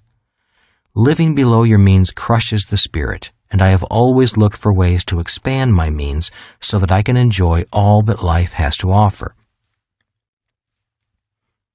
People who are high-level investors aren't concerned about the market going up or down because their knowledge allows them to make money either way. If there is a market crash and/or a depression in the next 30 years, many baby boomers will panic and lose much of the money they had set aside for retirement. If that happens in their old age, instead of retiring, they'll have to work for as long as they can. Professional investors are people who risk little of their own money and yet still make the highest returns. The people who know little about investing take the risks and earn the least return. From my point of view, all the risk is on the left side of the cash flow quadrant. Why the left side is riskier? If you can't read numbers, then you must take someone else's opinion, said Rich Dad. In the case of buying a house, your dad just blindly accepts your banker's opinion that his house is an asset. Both Mike and I noticed his emphasis on the word blindly. Most people on the left side really do not need to be that good with financial numbers. But if you want to be successful on the right side, then numbers become your eyes. Numbers allow you to see what most people don't see, Rich Dad went on. You mean like Superman's X-ray vision? Asked Mike. Rich Dad chuckled and nodded. Exactly, he said. The ability to read numbers, financial systems, and business systems gives you vision that mere mortals don't have. Even he laughed at that silliness. Having financial vision lowers your risk. Being financially blind increases risk. But you only need that vision if you want to operate on the right side. People on the left side think in words. To be successful on the right side, especially the I quadrant, you must think in numbers. It's very risky trying to be an investor while still thinking predominantly in words. Are you saying that people on the left side don't need to know anything about financial numbers? I asked. For most of them, that's correct, said Rich Dad. As long as they're content to operate strictly within the confines of being an E or an S, then the numbers they learn in school are adequate. But if they want to survive on the right side, understanding financial numbers and systems becomes crucial. If you want to build a small business, you don't need to master numbers. But if you want to build a large worldwide business, numbers become everything, not words. That is why so many large companies are often run by bean counters. Rich Dad continued his lesson. If you want to be successful on the right side, when it comes to money, you must know the difference between facts and opinions. You cannot blindly accept financial advice the way people on the left side do. You must know your numbers. You must know the facts. And numbers tell you the facts. Who pays to take the risk? Besides the left side being risky, people on that side pay to take that risk, said Rich Dad. What do you mean? I asked. Doesn't everyone pay to take risks? No, said Rich Dad, not on the right side. Are you trying to say that people on the left side pay to take risks and people on the right side get paid to take risks? That's exactly what I mean, said Rich Dad, smiling. That is the biggest difference between the left side and the right side. That is why the left side is riskier than the right. Can you give me an example? I asked. Sure, said Rich Dad. If you buy shares of stock in a company, who takes the financial risk? You or the company? I guess I do, I said, still puzzled. And if I'm a medical insurance company and I insure your health and take on your health risk, do I pay you? No, I said. If they insure my health and they take that risk, I pay for it. That's right, said Rich Dad. I have yet to find an insurance company that will insure your health or accident risk and pay you for that privilege. But that's what people on the left side do. It's kind of confusing, said Mike. It still doesn't make sense. Rich Dad smiled. Once you better understand the right side, you'll begin to see the differences more clearly. Most people don't even know there is a difference. They just assume that everything is risky, and they pay for it. But as the years go on and you become more comfortable with your experience and education on the right side, your vision will improve, and you will begin to see what people on the left side cannot see. And you will understand why seeking security to avoid risk is the riskiest thing you can do. You'll develop your own financial vision and not have to accept other people's opinions. You'll be able to see for yourself and know the difference between financial facts and financial opinions. It was a good day. In fact, it was one of the better lessons I could remember. It was great because it began to open my mind to see things my eyes could not see. Numbers reduce risk. Without those simple lessons from my rich dad, I doubt if I could have taken my passion and built the educational system of my dreams. Without his insistence on financial literacy and accuracy, I know I could not have invested as wisely with so little of my own money and earned such high returns. I always remember that the bigger the project and the faster you want to succeed, the more you need to be accurate. If you want to get rich slowly, or just work all your life and let someone else manage your money, then you do not need to be as accurate. The faster you want to get rich, the more accurate with numbers you must be. The good news is that, due to advances in technology and new products, it is much easier today to learn the necessary skills for building your own system and quickly developing your financial literacy. You can go fast, but don't take shortcuts. To reduce your taxes, buy a bigger house and get deeper into debt so you can get a tax write-off. Your home should be your largest investment. You'd better buy now because the prices always go up. Get rich slowly. Live below your means. If you take the time to study and learn about the subjects required for the right side of the cash flow quadrant, such statements won't make much sense. It might make sense to someone on the left side, but not to someone on the right. You can do anything you like, go as fast as you like, make as much money as you like, but you have to pay the price. You can go quickly, but remember, there are no shortcuts. This book is not about answers. This book is about looking at financial challenges and objectives from a different point of view. It's not that one point of view is better than another. It's simply smarter to have more than one point of view. In listening to the following chapters, you may begin looking at finances, business, and life from a different point of view. Chapter 8. How do I get rich? If you do what everyone else does, you'll wind up having what everyone else has. When I'm asked, "Where did you learn your formula for getting rich?" I reply, "Playing Monopoly as a kid." Some people think I'm kidding and wait for the punchline. But it is no joke. The formula for getting rich in Monopoly is simple, and it works in real life as well as in the game. 4 greenhouses, 1 red hotel. You may recall that the secret to wealth when playing Monopoly is simply to buy 4 greenhouses and then trade up for a large red hotel. That is all it takes. Kim and I took that same investment formula, applied it to real life, and grew wealthy and financially free.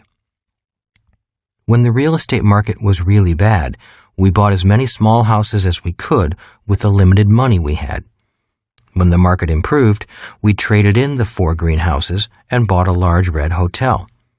We never have to work again because the cash flow from our large red hotel, apartment houses, and mini storage units pays for our lifestyle. It works for hamburgers also. Or if you don't like real estate, all you have to do is make hamburgers. Build a business around that hamburger and franchise it. Within a few years, the increasing cash flow will provide you with more money than you can spend. In reality, that is how simple the path to extraordinary wealth is. In other words, in this high-tech world, the principles of great wealth remain simple and low-tech. I would say that it's merely common sense, but too often, when it comes to the subject of money, common sense is uncommon. For example, it makes no sense to me to give people a tax break to lose money and spend all their lives in debt, or to call your home an asset when it really is a liability that drains cash from you every day, or to have a national government that spends more money than it collects in taxes, or to send a child to school to study so they can get a good job, but not to teach that child anything about money. It is easy to do what rich people do. Doing what rich people do is easy. One of the reasons there are so many wealthy people who didn't do well in school is because the to-do part of becoming wealthy is simple. You don't have to go to school to become rich. The to-do part of becoming rich is definitely not rocket science. There is a classic book I recommend that you read, Think and Grow Rich by Napoleon Hill. I read this book as a youngster, and it greatly influenced the direction of my life. There's a good reason why it's titled Think and Grow Rich and not Work Hard and Grow Rich or Get a Job and Grow Rich. The fact is that people who work the hardest do not wind up rich. If you want to be rich, you need to think independently rather than go along with the crowd. In my opinion, one great asset of the rich is that they think differently than everyone else. If you do what everyone else does, you'll wind up having what everyone else has. And for most people, what they have is years of hard work, unfair taxes, and a lifetime of debt. When someone asks me, what do I have to do to move from the left side of the cash flow quadrant to the right side? My response is, it's not what you have to do that needs to change. It's first how you think that needs to change. In other words, it's who you have to be in order to do what needs to be done. Do you want to be the kind of person who thinks buying 4 greenhouses and turning them in for 1 red hotel is easy? Or do you want to be the kind of person who thinks buying 4 greenhouses and turning them in for 1 red hotel is hard? Years ago, I took a class on goal setting. It was the mid-1970s, and I really could not believe I was spending $150 and a beautiful Saturday and Sunday to learn how to set goals. I would rather have gone surfing. Instead, I was paying someone to teach me how to set goals. I nearly backed out several times, but what I learned from that class has helped me achieve what I want in life. the instructor put up on the board these 3 words: be, do, have. She explained goals are the have part of these 3 words. Goals such as to have a nice body, or to have the perfect relationship, or to have millions of dollars. Once most people figure out their goal and what they want to have, they begin listing what they have to do in order to achieve the goal. That's why most people have to-do lists. They set their goal and then begin doing. Using the goal of a perfect body, the instructor talked about the approach most people take. What most people do when they want a perfect body is go on a diet and then go to the gym. This lasts for a few weeks, and then most are back to their old diet of French fries and pizza. Instead of going to the gym, they watch baseball on TV. This is an example of doing instead of being. It's not the diet that counts. It's who you have to be to follow the diet that counts. Yet, every year, millions of people seek the perfect diet in order to become thin. They focus on what they have to do rather than who they have to be. A diet won't help if your thoughts do not change. She used golf as another example. Many people buy a new set of golf clubs hoping that they can improve their game, instead of first adopting the attitude, mindset, and beliefs of a good golfer. A lousy golfer with a new set of golf clubs is still a lousy golfer. Then she discussed investments. Many people think that buying stocks or mutual funds will make them rich. But simply buying stocks, mutual funds, real estate, and bonds won't make you rich. Just doing what professional investors do does not guarantee financial success. A person who has a loser mentality will always lose no matter what stock, bond, real estate, or mutual fund they buy. A common goal people have is to find the perfect romantic partner, but according to the instructor, most people go about it all wrong. So many people look everywhere for the perfect person, the person of their dreams. They look for the right person instead of working to become the right person. And when they finally find this perfect person, they then try to change them. The instructor suggested that the answer lies within. To improve your marriage, you don't need to change your partner. It is better to change yourself first. Don't work on the other person. Work on your thoughts about that other person. As she talked about relationships, my mind drifted to the many people I've met over the years who were out to change the world, but weren't getting anywhere. They wanted to change everyone else, but not change themselves. I snapped out of my daydream when she started talking about money. When it comes to money, many people try to do what the rich do and to have what the rich have. So they buy a house that looks rich, a car that looks rich, and send their kids to the schools where the rich send their kids. All this does is force these people to work even harder, which is not what the truly rich do. I was nodding my head in agreement in the back of the room. My rich dad did not use those same words, but he often said, "People think that working hard for money and then buying things that make them look rich will make them rich. In most cases, it doesn't. It only makes them more tired. They call it keeping up with the Joneses. And if you notice, the Joneses are exhausted." During that weekend class, much of what my rich dad told me began to make more sense. For years, he lived modestly, and instead of working hard to pay bills, he worked hard to acquire assets. If you saw him on the street, he looked like everyone else. He drove a pickup truck, not an expensive car. Then one day, when he was in his late 30s, he emerged as a financial powerhouse. People took notice when he suddenly bought one of the prime pieces of real estate in Hawaii. It was only after his name hit the paper that people realized that this quiet, unpretentious man owned many other businesses and lots of prime real estate, and that when he spoke, his bankers listened. Few people ever saw the modest house he lived in. After he was flush with cash and cash flow from his assets, he bought a new large house for his family.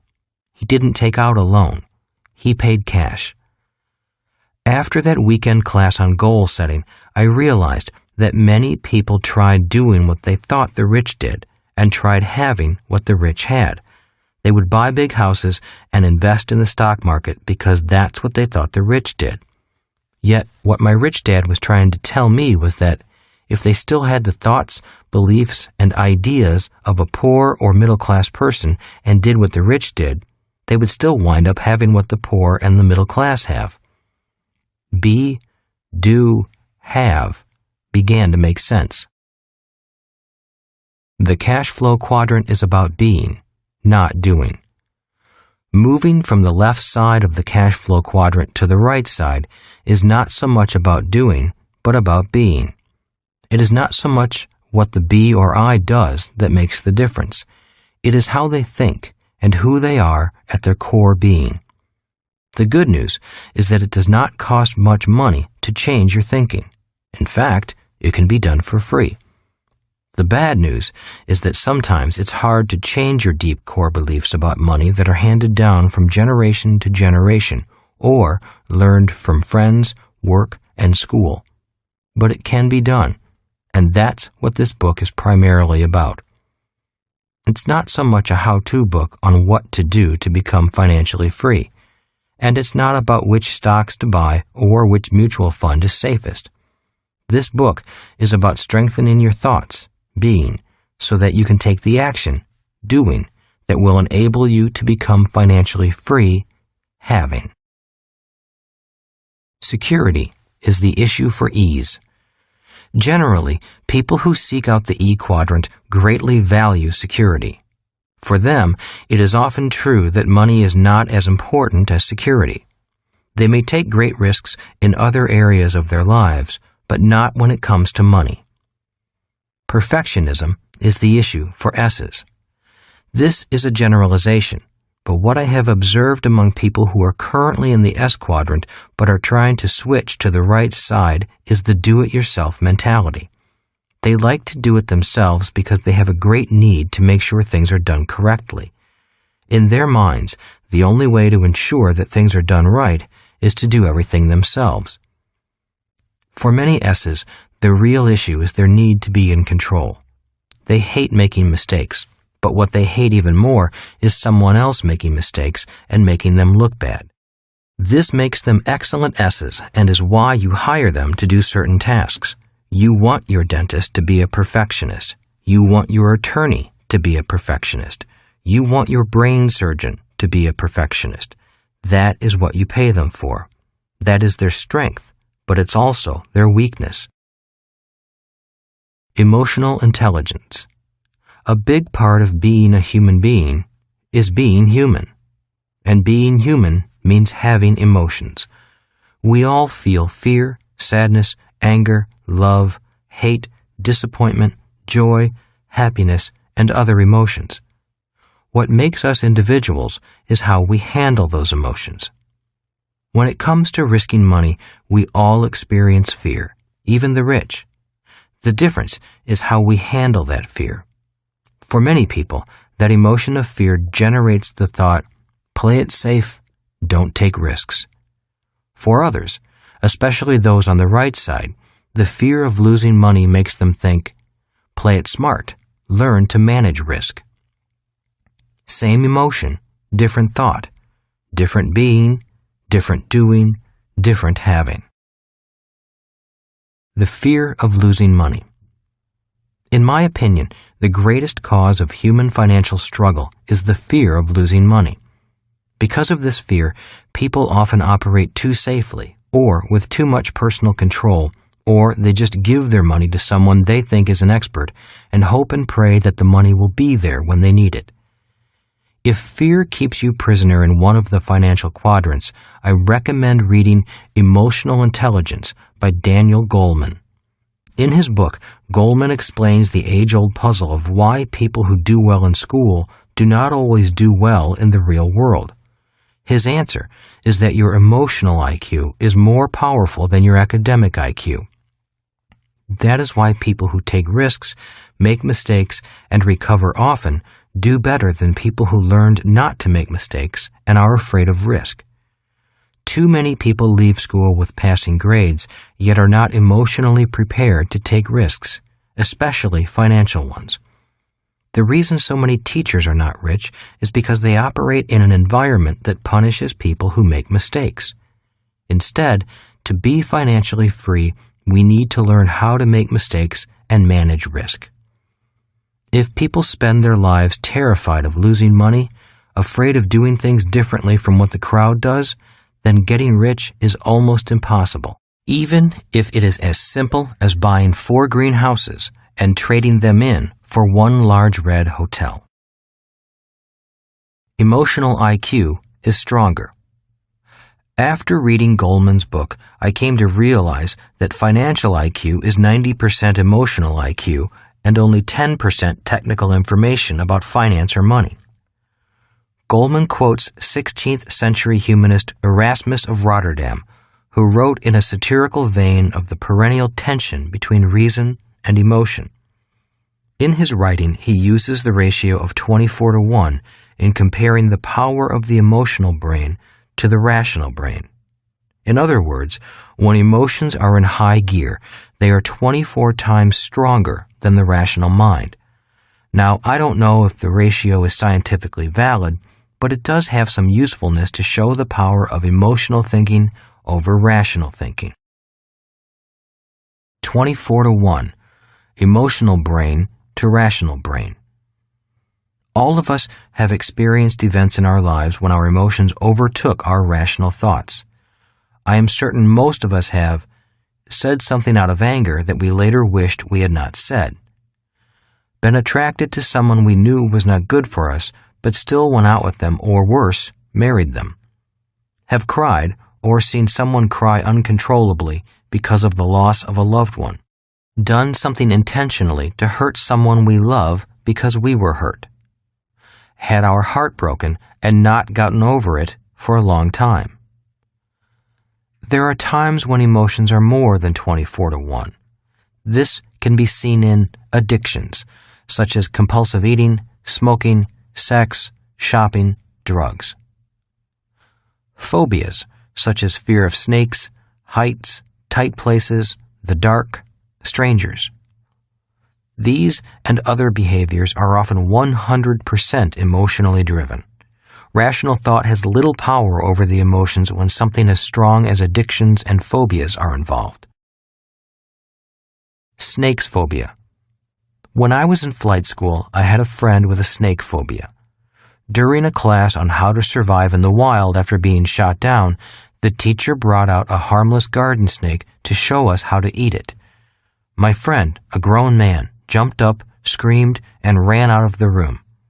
He couldn't control himself. Not only was his phobia of snakes strong, but the idea of eating a snake was just too much for his emotions to bear. Money phobia. When it comes to risking money, I've seen people do the same thing.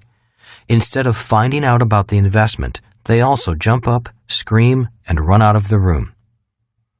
Money manages to provoke many deep emotional phobias. I have them. You have them. We all have them. Why? Because, like it or not, money is an emotional subject. And because it is an emotional subject, most people cannot think logically about money. If you don't think money is emotional, just watch the stock market. In most markets, there is no logic, only the emotions of greed and fear. Watch a person climb into a new car and smell the leather interior. All the salesperson has to do is whisper these magic words in their ear. Low down payment, easy monthly payments. And all logic goes out the window. Emotional thoughts sound logical. The problem with core emotional thoughts is that they sound logical. When someone in the E quadrant becomes fearful, their logical thought is, play it safe, don't take risks. To someone in the I quadrant, however, that is not logical at all. For people in the S quadrant, when the issue of trusting others to do a good job comes up, their logical thought may go like this: I'll just do it myself. That is why so many S-type businesses are often family businesses. There is a greater sense of trust. For them, blood is definitely thicker than water. Different quadrants, different logic, different thoughts, different actions, different halves, same emotions. What determines what we do is how we individually respond to emotions. I don't feel like it. One way to know if you're thinking emotionally instead of rationally is when you use the word feel in conversation. For example, many people who are run by their emotions say things like, "I don't feel like exercising today." Logically, they know they should exercise. Many people who struggle financially are not able to control how they feel, or they let their feelings dictate their thoughts. I hear them say, "I don't feel like learning about investing. It's too much trouble. Investing doesn't feel right for me. I don't feel like telling my friends about my business. I hate the feeling of being rejected." Parent or child. Those are thoughts generated from emotions, not logic. In pop psychology, it's the battle between the parent and child. The parent usually speaks in shoulds. The parent says something like, "You should be doing your homework." The child speaks about feeling and responds to the parent by saying, "But I don't feel like doing it." Financially, the parent in you would say silently, "You should save more money." But the child in you would reply, "But I really feel like taking a vacation. I'll just put the vacation on my credit card." When are you an adult? When going from the left side to the right side, we need to be adults. We all need to grow up financially. Instead of being parent or child, we need to look at money, work, and investing as adults. And what being an adult means is knowing what you have to do and doing it, even though you may not feel like doing it. Conversations within you. For people contemplating crossing from one quadrant to another, an important part of the process is to be aware and vigilant of your internal dialogue. Always remember that what sounds logical in one quadrant does not necessarily make sense in another. Going from financial security to financial freedom is primarily a process of changing your thinking. It's a process of doing your best to know which thoughts are emotion-based and which are logic-based. If you can keep your emotions in check and go for what you know to be logical, you have a good chance of making the journey. Ignore outside influences. The most important conversation is the one you are having with yourself. When Kim and I were temporarily homeless and financially unstable, our emotions were out of control.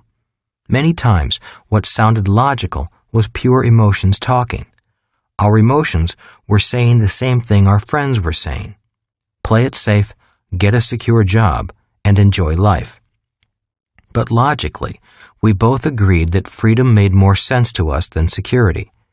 In going for financial freedom, we knew we could find a sense of security that a job could never give us. The only things standing in our way were our emotionally driven thoughts. They sounded logical, but in the long term made no sense. The good news is that once we made it across to the other side of the cash flow quadrant, the old thoughts stopped screaming, and the new thoughts became our reality.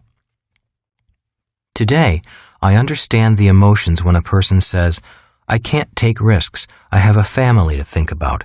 I must have a secure job." Or, "It takes money to make money. That's why I can't invest." Or, "I'll do it on my own."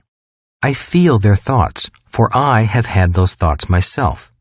But looking across the cash flow quadrant, having achieved financial freedom in the B and I quadrants, I can truly say that having financial freedom is a much more peaceful and secure way of thinking. Differences between E and B. Core emotional values cause different points of view. The struggle in communication between business owners and employees is often caused by differences in emotional values. There has always been a struggle between the E and the B because one wants more pay and the other wants more work. That is why we often hear, "I'm overworked and underpaid." And from the other side, we often hear, What can we do to motivate them to work harder and be more loyal without paying them anymore? Differences between B and I. There is also constant tension between business owners and the investors in that business, often called the shareholders. One wants more capital and the other wants greater dividends.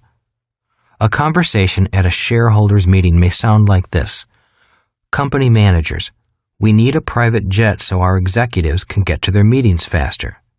Investors, we need fewer executives, then we won't need a private jet. Differences between S and B. In business transactions, I often see a bright S, such as an attorney, put a multi-million-dollar deal together for a B, a business owner. When the transaction is completed, the attorney becomes silently angry because the B makes millions and the S earns an hourly wage. Their words may sound like this. The attorney, the S, might say, "We did all the work, and he made all the money." The business owner, the B, might say, "How many hours did those guys bill us for? We could have bought the whole law firm for what they charged." Differences between E and I. Another example is a bank manager who gives an investor a loan to buy some real estate. The investor makes hundreds of thousands of tax-free dollars, and the banker gets a paycheck that is taxed heavily. The bank manager, the E, might say, "I give that guy a loan, and he doesn't even say thank you. I don't think he knows how hard we worked for him." The investor, the I, might say, "Boy, those guys are picky. Look at all this useless paperwork we have to do just to get a lousy loan." Emotionally volatile marriage. The most emotionally volatile marriage I have ever witnessed was a couple where the wife was a hardcore E who believed in a job for financial security, while the husband fancied himself a high-flying I. He thought he was a future Warren Buffett, but in reality, he was an S, a commission-only salesman by profession and a chronic gambler at heart. He was always looking for the investment that would help him get rich quick. He was all ears for any new stock offering, offshore investment scheme that promised ultra-high returns, or a real estate deal he could take an option on. This couple is still together, but I really don't know why. Each drives the other nuts. One person thrives on risk, the other hates risk. Different quadrants, different core values. If you are married or in a primary relationship. If you are married or in a primary relationship, circle the quadrant you generate the majority of your income from. Then circle the quadrant your spouse or partner generates income from. The reason I ask you to do this is that the discussion between partners is often difficult if one partner doesn't understand where the other is coming from. The battle between the rich and the educated. There is another unspoken battlefield, and that is the difference in points of view between the educated and the rich. In my years of researching the differences between the different quadrants, I often heard bankers, attorneys, accountants, and others like them grumble that they are the educated ones, and it is so often the so-called less educated person who makes the big bucks. This is the root of the battle between the educated and the rich. It's not that people in the B and I quadrants are uneducated, because many are highly educated. It's just that many B's and I's were not academic whiz kids in school. For those of you who read my book, Rich Dad, Poor Dad, you know it's about the struggle between the educated and the rich. My highly educated but poor dad took great pride in the fact that he had years of advanced studies at prestigious schools like Stanford and the University of Chicago. My rich dad was a man who dropped out of school to run his family's business when his father died, so he never even finished high school. Yet he acquired tremendous wealth. As I grew older and seemed to be more influenced by my rich but uneducated dad, my educated dad was occasionally defensive of his station in life. One day, when I was about 16, my educated dad blurted out, "I have advanced degrees from prestigious schools. What does Mike's dad have?" I paused and replied quietly, "Money and free time." More than a mental change. As stated earlier, success in the B or I quadrant requires more than academic or technical knowledge. It often requires a change in core emotional thinking, feelings, beliefs, and attitude. Remember, be, do, have. What the rich do is relatively simple. It's the be that is different. The difference is found in their thoughts and, more specifically, their internal dialogue. That's why my rich dad forbade me from saying, "I can't afford it. I can't do that. Play it safe. Don't lose money. What if you fail and never recover?" He banned those statements because he truly believed that words are powerful tools. What a person says and thinks becomes real. Rich Dad firmly believed that what we said to ourselves became our reality. That's why I suspect that, for people who struggle financially, their emotions often do the talking and control their lives. Until a person learns to overcome those emotionally driven thoughts, their words do become reality. Words such as, "I'll never be rich," "That idea will never work," "It's too expensive for me." If they are emotionally based thoughts, they are powerful. The good news is that they can be changed with the support of new friends, new ideas, and a little time. People who are not able to control their fear of losing should never invest on their own. They really are best served by turning that job over to a professional and not interfering with them. I've met many professional people who are fearless when investing other people's money and able to make lots of money. But when it comes to investing or risking their own money, their fear of losing becomes too strong and they ultimately lose. Their emotions do the thinking rather than their logic. I've also met people who can invest their money and win constantly, but lose their calm when someone asks them to invest money for them. The making and losing of money is an emotional subject, so my rich dad gave me the secret to handling these emotions. Rich Dad always said, to be successful as an investor or a business owner, you have to be emotionally neutral to winning and losing. Winning and losing are just part of the game. Quitting my secure job. My friend Mike had a system that belonged to him. His father built it. I did not have that good fortune. I knew that someday I was going to have to leave the comfort and security of the nest and begin to build my own system. In 1978, I resigned from my full-time secure job with Xerox and took the hard step forward with no safety net. The noise in my head from my fear and doubt was loud. I was nearly paralyzed with fear as I signed my letter of resignation, collected my last paycheck, and walked out the door.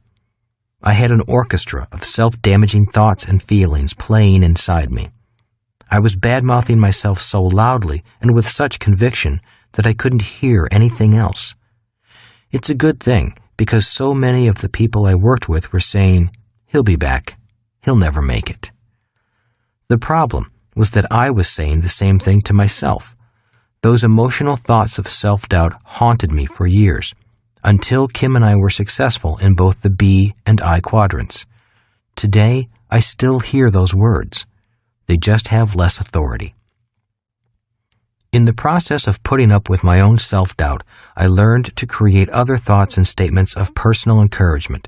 Statements such as, keep calm, think clearly, keep an open mind, keep going, ask someone who has gone before you for some guidance, trust and keep the faith in a higher power wanting the best for you.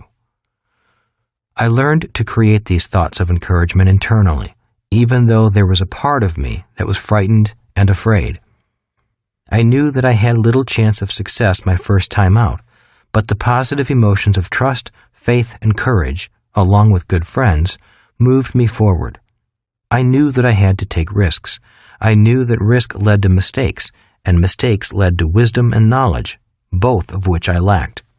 For me, failure would have been to let my fear win, so I was willing to move forward with few guarantees. My rich dad had instilled in me the idea that failure is part of the process of success. Internal journey. The path from one quadrant to the next is an internal journey. It is a journey from one set of core beliefs and technical skills to a new set of core beliefs and skills. The process is much like learning to ride a bicycle. At first, you fall down a lot. Oftentimes, it is frustrating and embarrassing, especially if your friends are watching. But after a while, the falling stops and riding becomes automatic. If you fall down again, it's not that big of a deal because you now know that you can get up and ride again. The process is the same when going from an emotional mindset of job security to the emotional mindset of financial freedom. Once Kim and I made the crossing, we were less afraid of failing because we were confident in our ability to stand back up again. There are two statements that kept me going personally. One was my rich dad's words of advice when I was on the brink of quitting and turning back.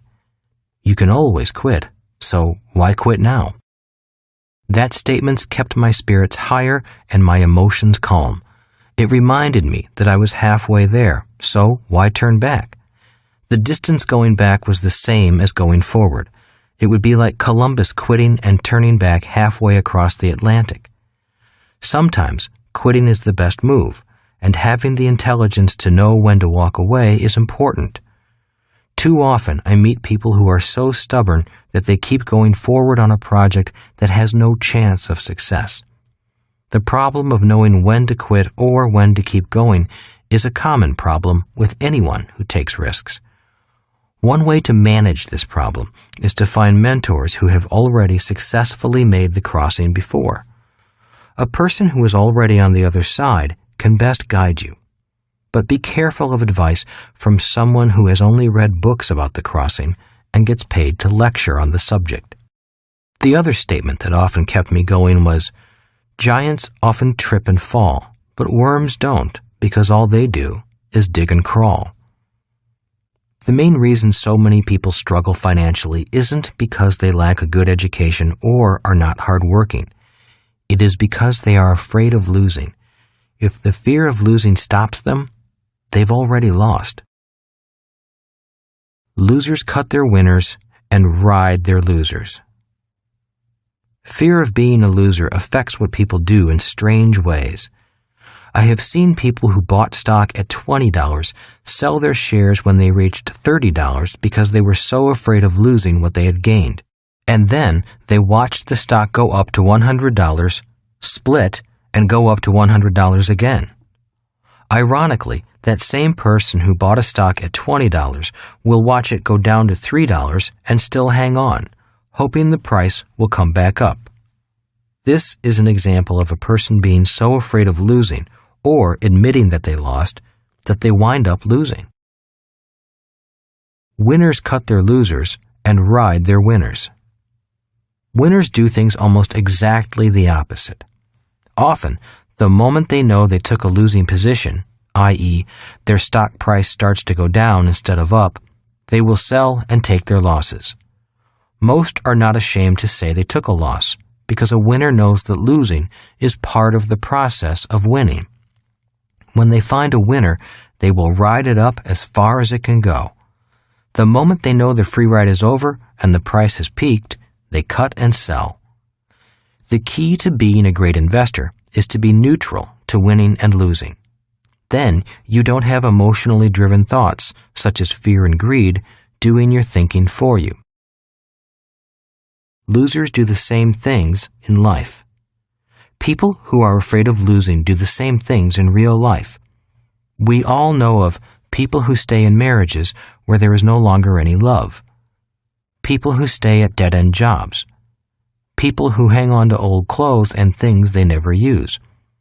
People who stay in towns where they have no future. People who stay friends with people who hold them back. Emotional intelligence can be controlled. Financial intelligence is closely linked to emotional intelligence. In my opinion, most people suffer financially because their emotions are in control of their thoughts. We as human beings all have the same emotions. What determines the differences between what we do and what we have in life is primarily how we handle those emotions. For example, the emotion of fear can cause some of us to be cowards, but it can also spur others to become courageous. Unfortunately, when it comes to the subject of money, most people in our society are conditioned to be financial cowards. When the fear of losing money comes up, most people's minds automatically start chanting, security rather than freedom. Avoid risk rather than learn to manage risk. Play it safe rather than play it smart. I can't afford it rather than how can I afford it? It's too expensive rather than what is it worth long term? Diversify rather than focus. What will my friends think rather than what do I think? The wisdom of risk. There is a science to taking risks, especially financial risks. One of the best books I have read on the subject of money and risk management is Trading for a Living by Dr. Alexander Elder. Although it was written for people who professionally trade stocks and options, the wisdom of risk and risk management applies to all areas of money, money management, personal psychology, and investing. One of the reasons many successful Bs are not always as successful as Is is because they do not fully understand the psychology behind purely risking money. While Bs understand risk when it involves business systems and people, that knowledge does not always translate into the systems of money making money. It's emotional more than technical. In summary, moving from quadrants on the left to quadrants on the right is more emotional than technical. If people are not able to control their emotional thoughts, I don't recommend the journey. The reasons things look so risky on the right side to people on the left side is because the emotion of fear is often affecting their thinking. People on the left side think, play it safe is a logical thought. It isn't. It's an emotional thought. And it's the emotional thoughts that keep people stuck in one quadrant or the other. What people do on the right side of the equation isn't that hard. I'm sincere when I say that it's as easy as buying 4 greenhouses for low prices, waiting until the market improves, selling them, and then buying a big red hotel. Life really is a game of Monopoly for people on the right side of the cash flow quadrant. Sure, there is winning and losing, but that's just part of the game. Winning and losing are a part of life. To be successful on the right side is to be a person who loves the game. Star athletes often lose more than they win, yet they love the game. Donald Trump went broke and battled back. He didn't quit because he lost. Losing only made him smarter and more determined. Many wealthy people went broke before they became rich. It's a part of the game. If a person's emotions think for them, those emotional thoughts often blind them from seeing anything else.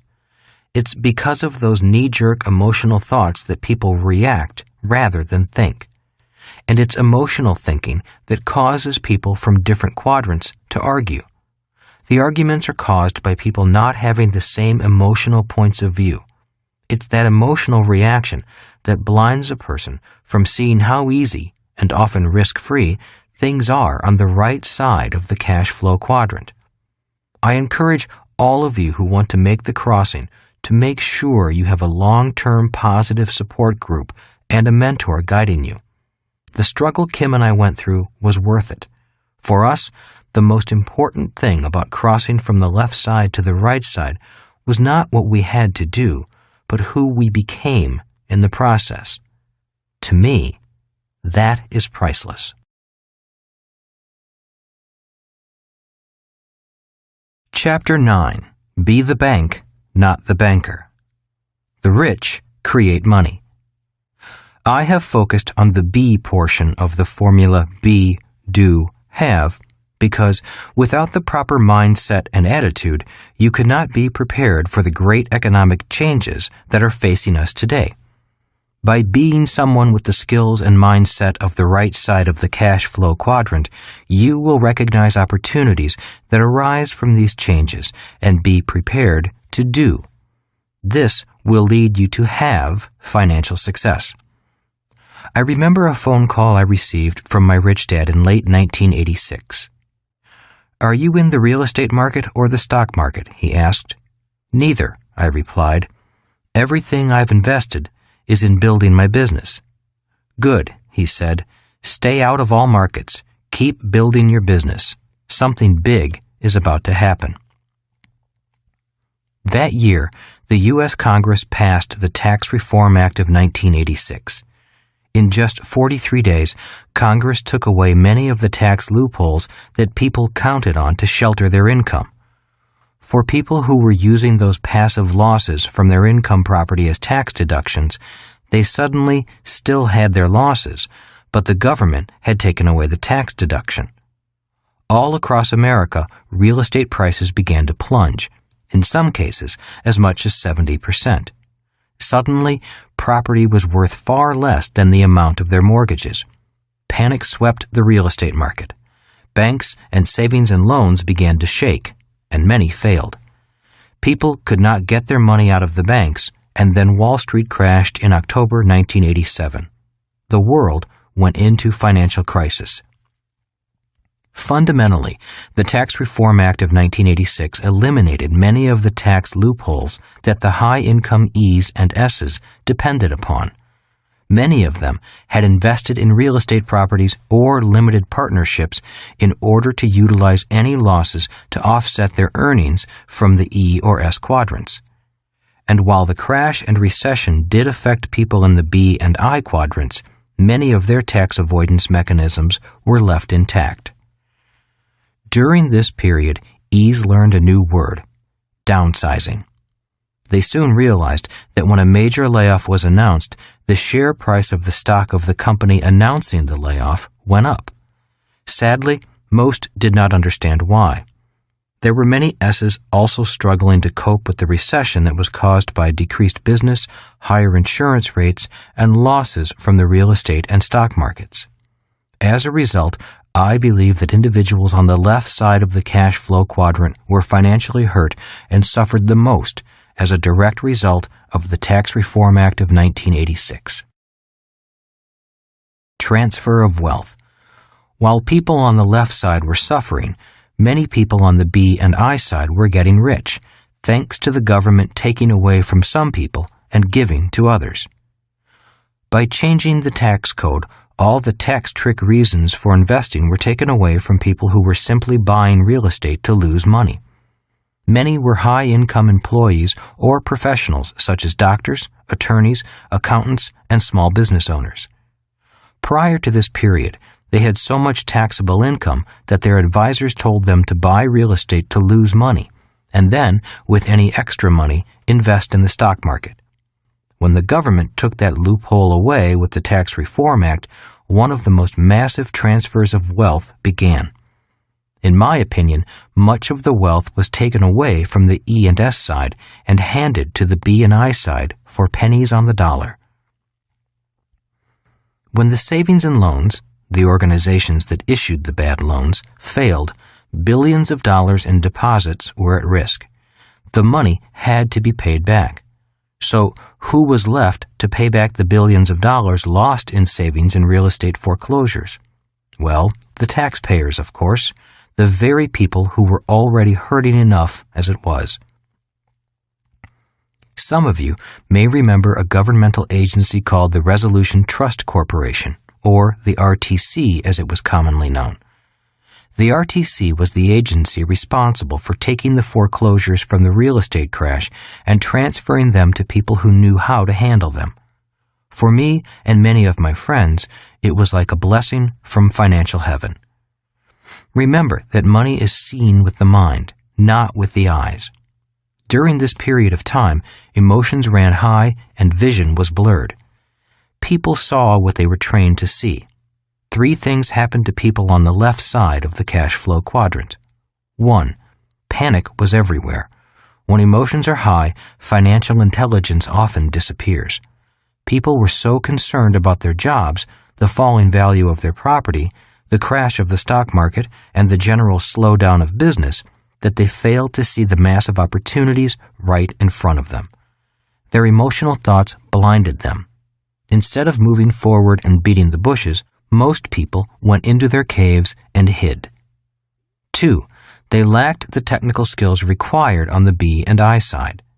Just as a doctor must have technical skills developed from years of schooling and then from on-the-job training, people in the B and I quadrants must also possess highly specialized technical skills. These include financial literacy, how to restructure debt, how to structure an offering, how to raise capital, understanding your market, and other learnable skills. When the RTC said, "We have a banker's box for sale, and in it is property that used to be worth $20 million, but you can have it today for $4 million, most E's and S's didn't have a clue about how to raise the $4 million to buy the gift from financial heaven, or know how to recognize the good deals from the bad. 3. They lacked a cash machine. Most people during this period had to work harder just to survive. By operating as a B, my business could expand with little physical effort on my part. By 1990, my business was up and running and growing. During this period, the business grew from a startup to 11 offices worldwide. The more it expanded, the less physical work I had to do, and the more money came in. The system and the people in the system were working hard. With the extra money and free time, Kim and I were able to spend a lot of time looking at deals, and there were many of them. It was the best of times, it was the worst of times. There's a saying that goes, "It's not what happens in one's life that matters, but it's the meaning one puts on what happens that matters." The period from 1986 to 1996 was, for some people, the worst time of their lives. For others, it was the best of times. When I received that phone call from my rich dad in 1986, I recognized the fantastic opportunity that this economic change presented me. Even though I did not have a lot of extra cash at the time, I was able to create assets by utilizing my skills as a B and an I. Later in this chapter, I will describe in greater detail how I created assets that helped me become financially free. One of the keys to a successful and happy life is to be flexible enough to respond appropriately to whatever change comes your way. Unfortunately, most people are not equipped to handle the fast-breaking economic changes that have happened and continue to happen. However, most people are generally optimistic and have the ability to forget. After 10 to 12 years, they forget, and then things change again. History repeats itself. Today, people have more or less forgotten about the Tax Reform Act of 1986. The E's and S's are working harder than ever. Why? Because their tax loopholes have been taken away. As they have worked harder to get back what they lost, their incomes have gone up and their tax accountant has again started whispering the same old words of wisdom. Go buy a bigger house. Interest on your debt is your best tax deduction. And besides, your home is an asset, and it should be your largest investment. So they look at the easy monthly payments and they get sucked into a higher debt position. In my opinion, a great transfer of wealth is happening, and it may be happening in a very different way than we might expect. This is why my rich dad had me read books on economic history. Economies change, but history repeats. And money continues to flow from the left side to the right side of the cash flow quadrant, just as it always has. Many people are deeply in debt, yet they pour money into the stock market, often through their retirement plans. The B's and I's on the right side will sell at the top of the market, just when the last cautious people on the left side overcome their fear and enter the market. Something newsworthy will happen, the market will crash, and when the dust settles, the investors will move back in. They will buy back what they just sold. Again, we will have another great transfer of wealth from the left side to the right side of the cash flow quadrant. It will take many years to heal the emotional scars of those who lost money, but the wounds will heal, just as another market is nearing its peak. At about that time, people will begin quoting Yogi Berra, the great New York Yankees baseball player. It's déjà vu all over again. Is it a conspiracy? Often I hear people, especially E's and S's, say that there is some kind of global conspiracy held together by a few ultra-rich families who control the banks. These conspiracy theories have been around for years. Is there a conspiracy? I don't know. Could there be a conspiracy? Anything is possible. I know there are powerful families who control massive sums of money. But does one group control the world? I see it as one group of people on one side with one mindset and another group of people on the other side with a different mindset. They are all playing this one big game of money, but each quadrant is playing from a different point of view and with a different set of rules. The big problem is that the people on the left side are unable to see what the people on the right side are doing. But the people on the right side know exactly what the people on the left side are doing. Witch hunts. Instead of finding out what the people on the right side know, E's and S's often go on witch hunts. Only a few centuries ago, when there was a plague or something bad happened to a community, townspeople would go on a witch hunt.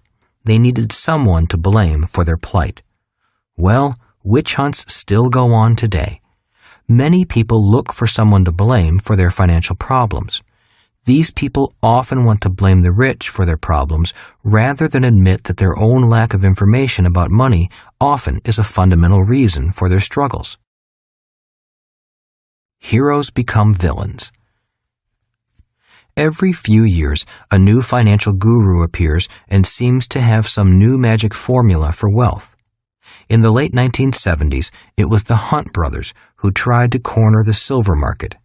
The world initially applauded their genius, but almost overnight they were hunted down as criminals because so many people lost money after they followed the brothers' advice. In the late 1980s, it was Michael Milken, the junk bond king. One day, he was a financial genius, but right after the crash, he was tracked down and sent to jail. Individuals change, but history repeats. Today, we have new investment geniuses. They are all over TV, the internet, and financial publications. Some have even attained celebrity status. Warren Buffett is touted as a near god. When he buys something, everybody rushes in and buys what he buys. And when Warren Buffett sells, prices crash. Money follows him freely. If there is a major market correction in the near future, will today's financial heroes be tomorrow's hated villains? Time will tell. In every upcycle of the economy, there are heroes, and in every down period, there are villains.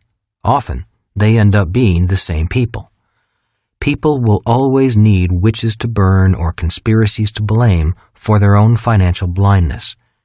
History will repeat itself, and again, a great transfer of wealth will take place. When it does, which side of the transfer will you be on? The left side or the right side? In my opinion, people simply fail to realize that they are in this large global game, a virtual casino in the sky, but no one ever told them that they are important players in the game. The game is called Who is Indebted to Whom? Be the bank, not the banker. When I was in my mid-20s, it dawned on me that the name of the game was to be the bank, but that didn't mean to get a job as a banker. My advanced education was about to begin. It was during this period that my rich dad had me look up words like mortgage, real estate, and finance. I was beginning to train my mind to see what my eyes could not. He encouraged me to understand the game, and when I learned the game, I could do what I wanted with what I found. I decided to share my knowledge with anyone who was interested. He also had me read books on the great leaders of capitalism, people such as John D. Rockefeller, J.P. Morgan, and Henry Ford. One of the most important books I read was The Worldly Philosophers by Robert Heilbronner. For people who want to operate on the B and I side, his book is a must-read, for it traces the greatest economists of all time, starting with Adam Smith, who wrote The Wealth of Nations. It is fascinating to look into the minds of some of our most important philosophers, the economists. These people interpreted the evolution of modern capitalism over its brief history. In my opinion, if you want to be a leader on the B and I side, a historical view of economic history is important to understanding both our history and our future. After the worldly philosophers, I recommend reading The Creature from Jekyll Island by G. Edward Griffin, Paul Zane Pilzer's Unlimited Wealth, James Dale Davidson's The Sovereign Individual, Robert Preacher's The Crest of the Wave, and Harry Dent's The Great Depression Ahead. While Heilbronner's book gives you insight into where we have come from economically, the other authors give their views on where we are headed. Their contrasting viewpoints have been important. They allowed me to see what my eyes could not. By reading books like these, I have been able to gain insights into the ups and downs, the cycles and trends of the economy. A common theme in all of these books is that one of the biggest changes of all is right around the corner. How to play the bank. After the 1986 Tax Reform Act became law, there were opportunities everywhere. Real estate, stocks, and businesses were available for low prices. While it was devastating for many people on the left side, it was wonderful for me because I could utilize my skills as a B and I to take advantage of the opportunities around me. Instead of being greedy and chasing everything that looked like a good deal, I decided to focus on real estate. Why real estate? For these 5 simple reasons. 1. Pricing. Real estate prices were so low that mortgage payments were far lower than the fair market rent for most properties. These properties made great economic sense, which meant there was little risk. It was like going to a sale at a retail store when everything was 50% off. 2. Financing. The banks would give me a loan on real estate, but not on stocks. Since I wanted to buy as much as I could while the market was depressed, I bought real estate so that what cash I had could be combined with financing through banks. For example, let's say I had $10,000 in savings to invest. If I bought stocks, I could only buy $10,000 worth of stocks. I could have bought on margin and put up only part of the total cost, and the broker company would have loaned me the remainder, but I wasn't financially strong enough to risk a downturn in the market. With $10,000 in real estate and a 90% loan, I could buy a $100,000 property. If both markets went up 10%, I would have made $1,000 in stocks, but $10,000 in real estate. 3. Taxes. If I made $1 million in profit from stocks, I'd have to pay nearly 30% in capital gains tax on my profit. But in real estate, the $1 million profit could be rolled tax-free into the next real estate transaction. On top of that, I could depreciate the property for even greater tax advantages. Important note, an investment must make economic sense outside of the tax benefit for me to invest in it. Any tax benefit only makes the investment more attractive. 4. Cash flow. Rents had not declined even though real estate prices had declined. This put a lot of money in my pocket, paid for the mortgages, and, most importantly, bought me time to wait until real estate prices went up again. When they did, I was able to sell. Although I carried large debt, it never hurt me because the rents were far greater than the cost of carrying the loan. 5. An opportunity to become a bank. Real estate allowed me to become a bank, something I had wanted to do since 1974. The rich create money. In Rich Dad, Poor Dad, I wrote about how the rich create money and often play the role of banker. The following is a simple example that almost anyone can follow. Let's say I find a house worth $100,000 and I get a heck of a deal and only pay $80,000 for it. I pay $10,000 down payment and get a $70,000 mortgage I'm responsible for. I then advertise that the house is available for sale for its appraised price of $100,000. I use these magic words in the ad: house for sale, owner desperate, no bank qualifying, low down payment, easy monthly payments. The phone rings like crazy. The house is sold on what is called a wrap, or a lease purchase contract. In simple terms, I sell the house for a $100,000 IOU. This transaction is then registered with a title and escrow office, which often handles the payments. If the person defaults on the $100,000, I simply foreclose and sell the property to the next person who wants a low down payment, easy monthly payment home to live in. People line up for the opportunity to buy a home on these terms. The net effect is that I have created $30,000 in my asset column for which I am paid interest, just like a bank gets paid interest for the loans it makes. I was beginning to be a bank, and I loved it. Remember that Rich Dad said, be careful when you take on debt. If you take on debt personally, make sure it's small. If you take on large debt, make sure someone else is paying for it. In the language of the B and I side, I laid off my risk or hedged my risk to another buyer. That is the game in the world of finance.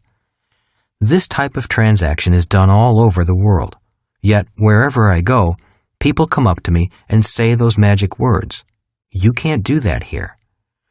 What most small investors fail to realize is that many large commercial buildings are bought and sold exactly in the manner described above. Sometimes they go through a bank, but many times they do not. It's like saving $30,000 without saving. I previously talked about why the government does not give people a tax advantage for saving money. Well, I doubt if the banks will ever ask the government to do so because your savings are their liability. The United States has a low savings rate simply because banks do not want your money or need your savings to do well. So this example is a way of playing bank and increasing your savings without a great deal of effort. 1. I determine the interest rate for my $30,000. Often, it's 10% interest. Most banks pay you less than 5% on your savings today. So, even if I did use my own $10,000 as a down payment, which I try not to do, the interest on it is often better than the bank would pay me. 2. It's like creating $20,000, $30,000 less the $10,000 down payment, that didn't exist before, just like the bank creates an asset and then charges interest on it. 3. This $20,000 was created tax-free. For the average person in the E quadrant, it would take nearly $40,000 of wages to be able to set aside $20,000. Income earned as an employee is a 50-50 proposition, with the government taking its 50% through withholding tax before you ever see it. 4. All property taxes, maintenance, and management fees are now the responsibility of the buyer because I sold the property. And there is more. Many creative things can be done on the B and I side to create money from nothing, just by playing the role of the bank. A transaction like this may take a week to a month to put together. The question is, how long would it take for most people to earn an additional $40,000 so they can save $20,000 after taxes and other expenses? The income stream is sheltered. In Rich Dad, Poor Dad, I briefly covered why the rich use corporations. 1. Asset protection. If you are rich, people tend to want to take what you have through litigation. But the rich often don't own anything in their own names. Their assets are held in trusts and corporations to protect them. 2. Income protection. By passing the income stream from assets through your own corporation, much of the income that is normally taken from you by the government through taxes can be sheltered. The harsh reality is that, for employees, the sequence goes like this: earn, taxed, spend. As an employee, your earnings are taxed and taken through withholding taxes even before you get your paycheck. So if an employee is paid $30,000 per year, by the time the government gets through with it, it's down to $15,000. With this $15,000, you must then pay your mortgage and all your other daily expenses. If you pass your income stream through a corporate entity first, this is what the pattern would look like: earn, spend, taxed. By passing the income stream from the $30,000 through a corporation, you can expense much of the earnings before the government gets their hands on it. If you own the corporation, you make the rules, as long as it conforms to the tax code. For example, if you make the rules, you can write into the bylaws of your company that child care is part of your employment package. The company may pay $400 per month for child care out of pre-tax dollars. If you pay for it with after-tax dollars, you have to effectively earn almost $800 to pay for that same child care. The list is long, and the requirements are specific as to what an owner of a corporation can write off that an employee cannot. Certain travel expenses can be written off with pre-tax dollars as long as you can document that you conducted business, such as a board meeting, on the trip. Just make sure you follow the rules. Even retirement plans are different for owners and employees in many instances. Having said all of this, I want to stress that you must follow the required regulations to make these expenses deductible. I believe in taking advantage of the legal deductions allowed by the tax code, but I do not recommend breaking the law. Again, the key to taking advantage of some of these provisions is which quadrant you earn your income from. If all of your income is generated as an employee from a company that you don't own or control, there's little income or asset protection available to you. That is why I recommend that if you're an employee, keep your job, but begin to spend time in the B or I quadrants. Your road to faster freedom is through those two quadrants. To feel more financially secure, the secret is to operate in more than one quadrant. Free land. A while back, Kim and I wanted some property away from the hustle and bustle of the crowded city. We got the urge to own some acreage with tall oak trees and a stream running through it. We also wanted privacy. We found a 20-acre parcel priced at $75,000. The seller was willing to take 10% down and carry the balance at 10% interest. It was a fair transaction. The problem was that it violated the rule on debt that Rich Dad taught me, which was, be careful when you take on debt. If you take on debt personally, make sure it's small. If you take on large debt, make sure someone else pays for it. We passed on the $75,000 piece of land and went looking for property that made more sense. And remember Rich Dad's rule. If you take on debt and risk, then you should be paid. Well, in this transaction, I would have taken on both the debt and the risk, and I was the one paying for it. About a month later, we found a piece of land for $115,000 that was even more beautiful. It was 87 acres of tall oak trees with a stream, and it had a house. I offered the seller full price if he would give me my terms, which he did. To make a long story short, we spent a few dollars fixing the house and sold the house and 30 acres for $215,000, using the same idea of low down payment, easy monthly payments. We kept 57 acres for ourselves. The new owner was thrilled because it was a beautiful home and he was able to buy it for almost nothing down. As an aside, he also bought it through his company for use as a corporate retreat for his employees, which allowed him to depreciate the purchase price as a company asset, deduct the maintenance costs, and deduct the interest payments. His interest payments more than paid for my interest payments. A few years later, he sold some of his company stock and paid off the loan to me, and I, in turn, paid off my loan. The debt was gone. With the extra $100,000 profit I made, I was able to pay the taxes from the gain of the land and the house. The net result was zero debt, $15,000 profit after taxes, and 57 acres of gorgeous land. It was like being paid for getting what you want. The IPO. An initial public offering, IPO, or taking a private company public through a stock offering, is based on the same principles as the transaction described in the previous section. While the words, the market, and the players are different, the basic underlying principles remain the same. When my organization forms a company to take public, we often create value out of thin air, even though we try to base it on an accurate opinion of the fair market value. We take the offering to the public market, and instead of this equity being sold to one person, it is sold to thousands of people as shares of a company. The value of experience. I recommend people start in the B quadrant before proceeding to the I quadrant. Regardless of whether the investment is in real estate, a business, stocks, or bonds, there is an underlying comprehensive business sense that is essential to being a sound investor. Some people have this comprehensive sense, but many do not, primarily because school trains us to be highly specialized, not comprehensively trained.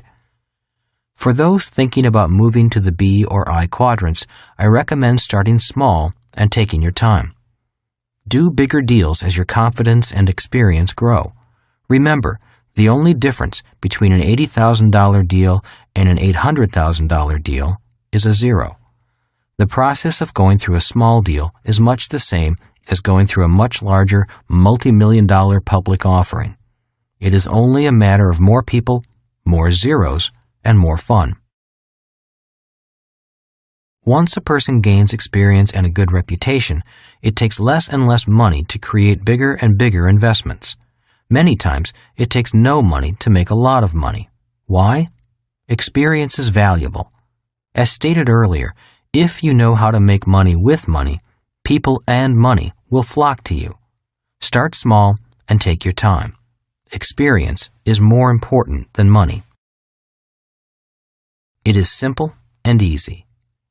In theory, the numbers and transactions on the right side of the cash flow quadrant are simple, regardless of whether we're talking about stocks, bonds, real estate, or businesses.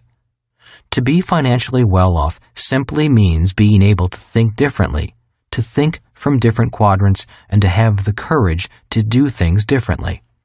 To me, one of the hardest things a person who is new to this way of thinking has to go through is the countless number of people who will tell you, you can't do that. If you can overcome that kind of limited thinking and seek out people who say to you, yes, I know how to do that, I'd be happy to teach you, your life will be much easier. The laws. I started this chapter with the Tax Reform Act of 1986. While that was a significant rule change, it won't be the last. I only used the Tax Reform Act as an example of how powerful some rules and laws can be. If a person is to be successful in the B or I quadrant, he or she needs to be aware of market forces and any changes in the law that affect those market forces. Today in America, there are thousands upon thousands of pages of tax law. That's just for the IRS alone. The federal law comes to more than 1.2 million pages of laws. It could take the average reader 23,000 years to read the entire U.S. IRS code. Every year, more laws are created, repealed, or amended. It would be more than a full-time job just to keep up with the amendments. Every time someone tells me that's against the law, I reply by asking them if they have read every line of code in America. If they say yes, I leave slowly, backing up toward the door. Never turn your back on someone who thinks they know every law. To be successful on the right side requires seeing 5% with your eyes and 95% with your mind. Understanding the laws and market forces is vital for financial success. Great transfers of wealth often occur when laws and markets change. So it is important to pay attention if you want to have those changes work in your favor and not against you. The government needs your money. I believe in paying taxes. I know the government provides many important and vital services essential for a well-run civilization. Unfortunately, in my opinion, government is too big, mismanaged, and has made too many promises it cannot keep. But it's not only the fault of the politicians and lawmakers in office today. Most of the financial problems we face today were created by their predecessors. Unfortunately, if lawmakers want to keep their jobs, they can't tell the public the truth. If they did, they'd be thrown out of office because the masses still depend on the government to solve their financial and medical problems. Government cannot. In the meantime, government will have to continue to increase taxes, even if the politicians promise not to. That's why Congress passed the Tax Reform Act of 1986. It needed to plug a tax loophole in order to collect more in taxes. Many Western governments must continue to collect even more taxes to prevent a default on some of those promises made long ago, such as Medicare and Social Security, as well as federal pensions for millions of federal workers. As the deficit grows, retirement funds, 401k plans in America or superannuation funds in many other countries, will begin to shrink because they are subject to market fluctuations. Mutual funds will begin to liquidate their stocks in order to pay for the sell orders from baby boomers who need to use the money for retirement. Baby boomers will suddenly be stuck with huge capital gains taxes from the gains accrued by these mutual funds and taxable to them on withdrawal. The capital gains will come from selling these overvalued stocks at higher prices, which the funds pass on to its members. Instead of cash, many baby boomers will be stuck with a tax bill for capital gains they never received. Remember, the tax man always gets the money first. Simultaneously, the health of millions of poorer baby boomers will begin to fail because poor people historically have worse health than affluent people. Medicare will be bankrupt, and the cry for more government support will go up in cities all across America. Add to this the eclipsing of America by China as the nation with the largest GDP and the trend toward pushing services, such as accounting, information, technology, and telesales, to nations such as India, and it becomes clear that wages will have to come down or productivity must skyrocket in order to meet the challenges of our rapidly changing global marketplace. The next great transfer of wealth is taking place by ignorance. The industrial age's entitlement mentality of big government and big business should be on its way out. But here we are, in the midst of the information age, and we are grasping at old solutions to new world problems. In 1989, the Berlin Wall came down. As stated earlier, in my opinion, that event was as significant as the year 1492 when Columbus bumped into the Americas in his search for Asia. In some circles, 1492 was the official beginning of the almost 500-year industrial age. The end was marked in 1989. The rules have changed. History is a guide. My rich dad encouraged me to learn the game well. After I learned it well, I could do what I wanted with what I knew. I write and teach out of concern that more people need to know how to take care of themselves financially and not become dependent upon the government or a company for life support. I hope I'm wrong about what I see coming down the road economically. Maybe governments can keep making promises to take care of people, keep on raising taxes, and keep on going into greater debt. Maybe the stock market will always go up and never come down again. And maybe real estate prices will go up again and your home will become your best investment. And maybe millions of people will find happiness earning a minimum wage and be able to provide a good life for their family. Maybe this can all happen, but I don't think so. Not if history is any guide. Historically, If people live to be 75 years of age, they live through 2 recessions and 1 depression. As baby boomers, we have gone through 3 recessions, and some question whether we are entering another depression. Maybe there will never be one, but history says there will. As the saying goes, if your neighbor loses his job, it's a recession. If you lose your job, it's a depression. The reason my rich dad had me read books on the great capitalists and economists was so I could gain a longer view and a better perspective on where we have come from and where we are going. Just as there are waves on the ocean, there are great waves in markets. Instead of the wind and sun driving the waves of the ocean, the waves of the financial markets are driven by 2 human emotions, greed and fear. I don't think that depressions are things of the past because we will always have those emotions of greed and fear. And when greed and fear collide and a person loses badly, the next human emotion is depression. Depression is made up of anger and sadness, anger with oneself and sadness over the loss. Economic depressions are emotional depressions. People lose and they get depressed. Even when the economy appears to be in great shape, there are millions of people who are in various stages of depression. They may have a job, but deep down they know they are not getting ahead financially. They are angry at themselves and sad over their loss of time. Little do they know that they have been trapped by the industrial age idea of find a safe, secure job and don't worry about the future. A great change means opportunity.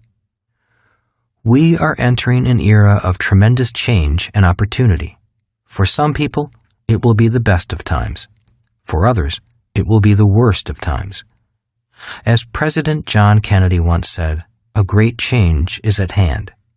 Kennedy came from the right side of the cash flow quadrant. Back in the 1960s, he tried desperately to elevate the lives of those stuck in a time warp. Unfortunately, decades later, millions of people are still trapped in those time warps, following ideas that were handed down from past generations.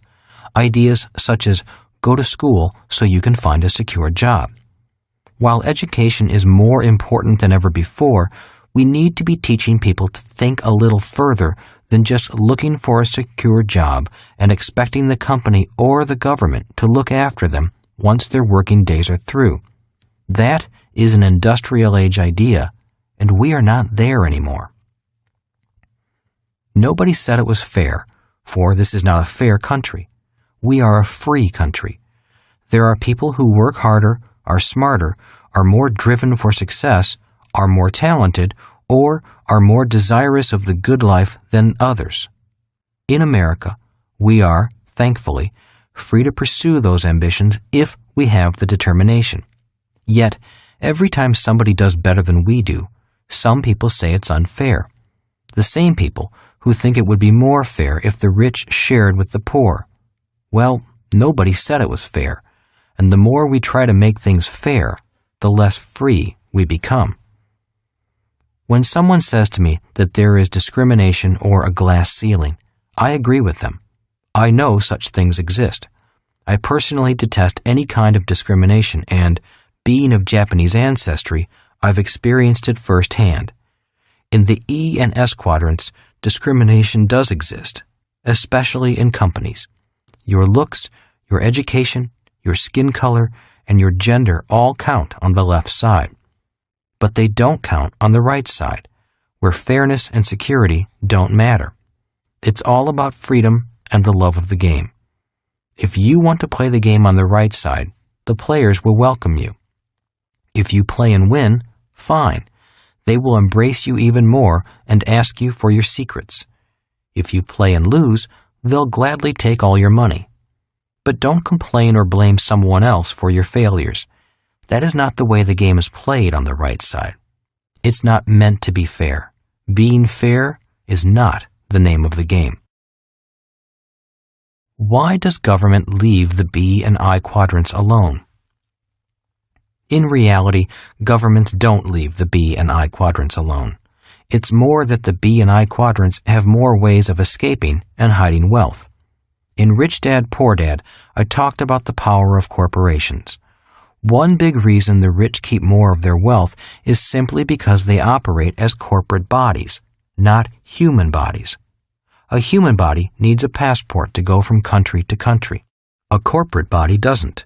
A corporate body travels the world freely and can often work freely. A human body needs to register with the government, and in America, they need a green card to work. A corporate body doesn't. While governments would like to take more money from corporate bodies, they realize that if they pass abusive tax laws, the corporate bodies will take both their money and their jobs to some other country. In the industrial age, people talked about offshore as a country. The rich have always sought tax havens where their money would be treated kindly. Today, offshore is not a country. It's cyberspace. Money, being an idea and invisible, can now hide in the invisible electronic realm. Soon, if it is not already being done, people will do their banking on a geosynchronous satellite orbiting in space free from any laws, or they may choose to operate in a country whose laws are more favorable to rich people. In Rich Dad, Poor Dad, I wrote that corporations became popular at the start of the industrial age just after Columbus discovered a new world filled with riches. Each time the rich sent a vessel out to sea, they were at risk because, if the ship didn't come back, the rich didn't want to be indebted to the families of sailors who died. So corporations were formed for legal protection and to limit the risk to the amount of money ventured. Wherever I travel in the world, the people I deal with primarily are employees of their own corporations. In theory, they own nothing and really don't exist as private citizens. They exist as officers of their rich corporations, but as private citizens they own nothing. And wherever I go in the world, I meet people who tell me, "You can't do that in this country. It's against the law." Little do most people realize that most countries' laws in the Western world are similar. They may use different words, but in principle, their laws are pretty much the same. If possible, I recommend that you at least consider being an employee of your own corporation. It is especially advisable for high-income S's and B's, even if they own franchises or earn their income from network marketing. Seek advice from competent financial advisors to help you choose and implement the best structure for your particular situation. There are two kinds of laws. On the surface, it seems as if there are laws for the rich and laws for everyone else. But in reality, the laws are the same. The only difference is that the rich use the laws to their advantage, while the poor and middle classes do not. That is the fundamental difference. I strongly suggest hiring smart advisors, obeying the law, and making lots of money legally. Your legal advisors will serve as your early warning system for upcoming changes in the law. And when laws change, wealth changes hands. Two choices. One advantage of living in a free society is the freedom to make choices. In my opinion, there are two big choices: the choice of security and the choice of freedom. If you choose security, you will pay a huge price for that security in the form of excessive taxes and punishing interest payments. If you choose freedom, then you need to learn the whole game and play it wisely. It's your choice which quadrant you want to play the game from. Part 1 of this book defined the specifics of the cash flow quadrant, while Part 2 focused on developing the mindset and attitude of someone who chooses the right side of the B and I quadrants. By now, you should know which quadrant you are currently in and have an idea where you want to be. You also should have a better understanding of the mental process and mindset of operating from the right side of the cash flow quadrant. While I have shown you ways to cross from the left side to the right side, it is now time to get specific. In the final section, I will identify 7 steps to find the financial fast track that I consider essential in moving to the B and I quadrants. Build businesses and buy real estate. In 1943, the United States began taxing all working Americans via payroll deductions. In other words, the government got paid before people in the E quadrant got paid. Anyone who was purely an E had little escape from the government. It also meant that, instead of only the rich being taxed, which was the hope of the 16th Amendment, every E and S got taxed, rich or poor. Today, the lowest wage earners in America pay more in taxes, as a percentage of total income, than the rich and middle class. In 1986, the Tax Reform Act went after the highly paid professionals in the S quadrant. This act specifically targeted doctors, lawyers, architects, dentists, engineers, and other professionals, and made it difficult, if not impossible, for them to shelter their income the way that the rich can do in the B and I quadrants. These professionals were forced to operate their businesses through S corporations instead of C corporations, or else pay a tax penalty. The rich do not pay this penalty.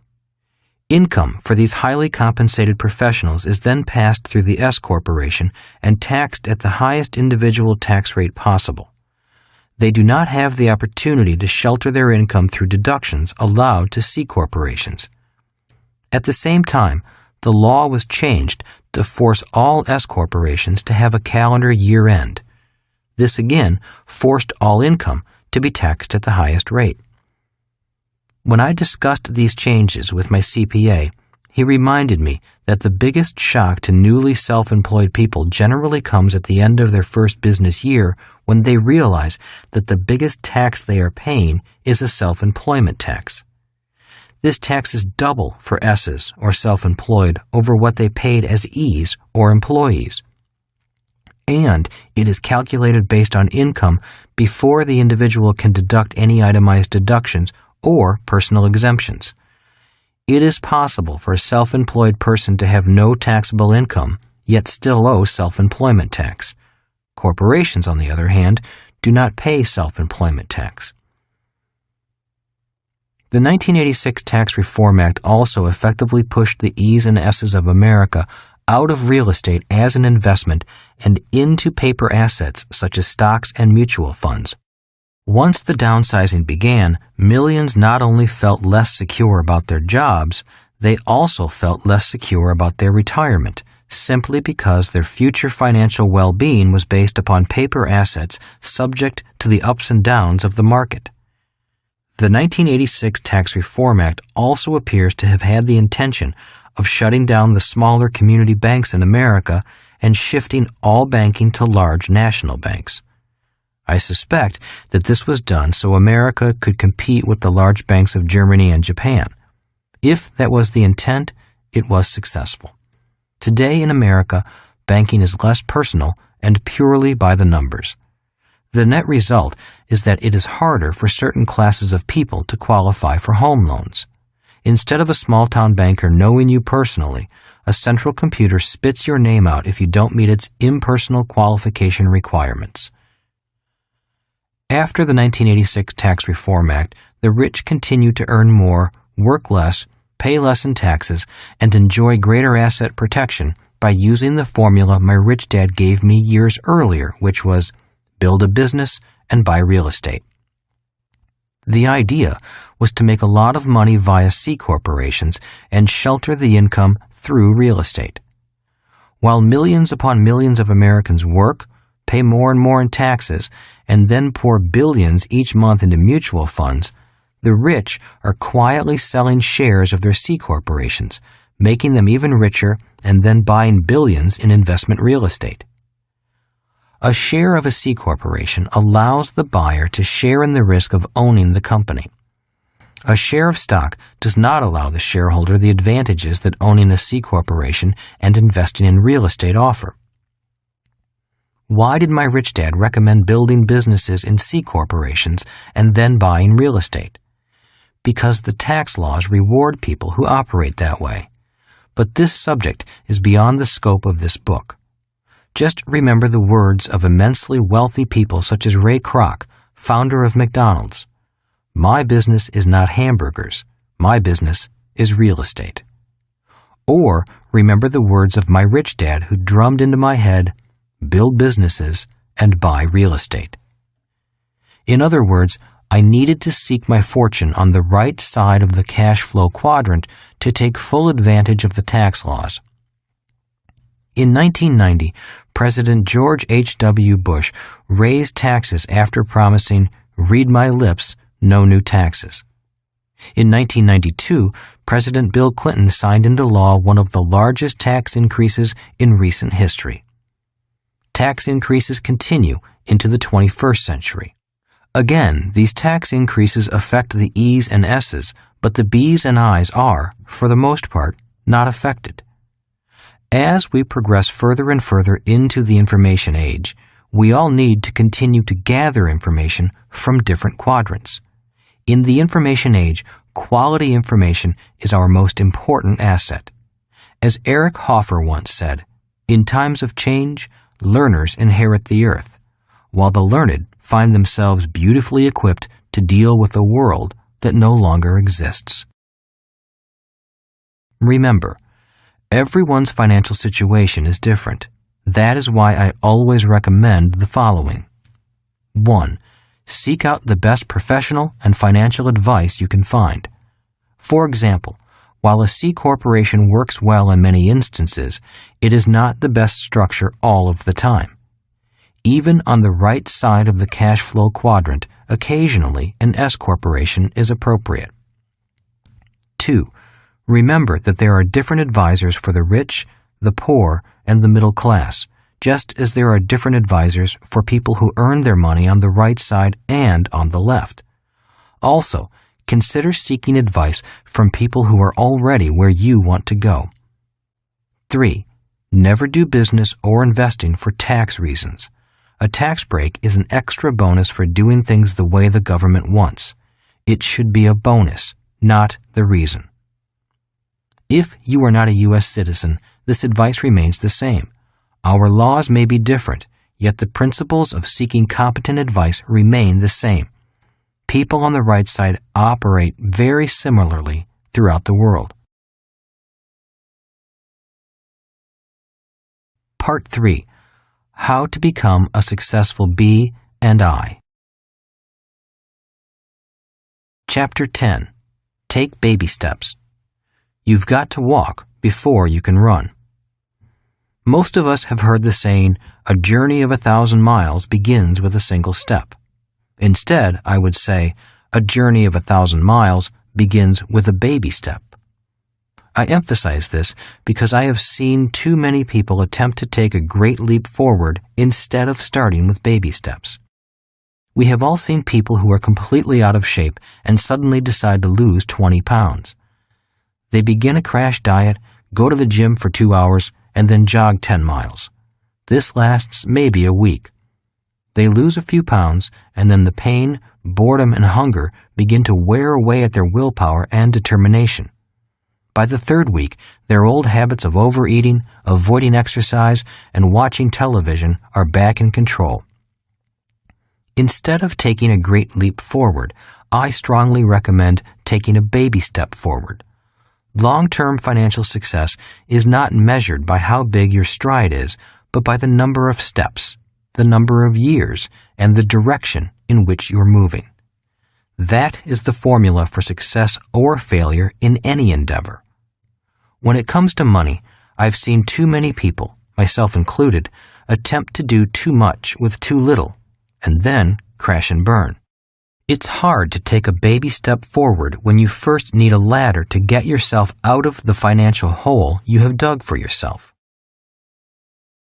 How do you eat an elephant? This section of the book describes 7 steps to guide you on your path to the right side of the cash flow quadrant. With the help of my rich dad, I have worked and acted on these steps since I was 9 years old, and I will continue to follow them for as long as I live. For some people, the steps may seem overwhelming, and they will be if you try to do them all in 1 week. So please, begin with baby steps. We have all heard the saying, Rome was not built in a day. The saying I use whenever I find myself feeling overwhelmed by how much I have to learn is, How do you eat an elephant? The answer is one bite at a time. And that is how I recommend you proceed if you find yourself feeling overwhelmed by how much you may have to learn in order to make the journey from the E and S side to the B and I side of the cash flow quadrant. Please be kind to yourself and realize that the transition is more than just a mental one. It involves emotional learning.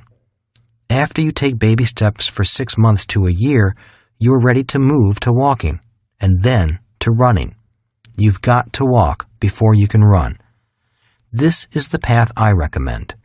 If you don't like this path, then you can do what millions of other people do who want to get rich quickly the fast and easy way, which is to buy a lottery ticket. Who knows? It might be your lucky day. Action beats inaction. To me, one of the primary reasons E's and S's have difficulty moving to the B and I side is because they are too afraid of making mistakes. They often say, "I have a fear of failing," or "I need more information," or "Can you recommend another book?" Their fear or self-doubt is keeping them trapped in their quadrant.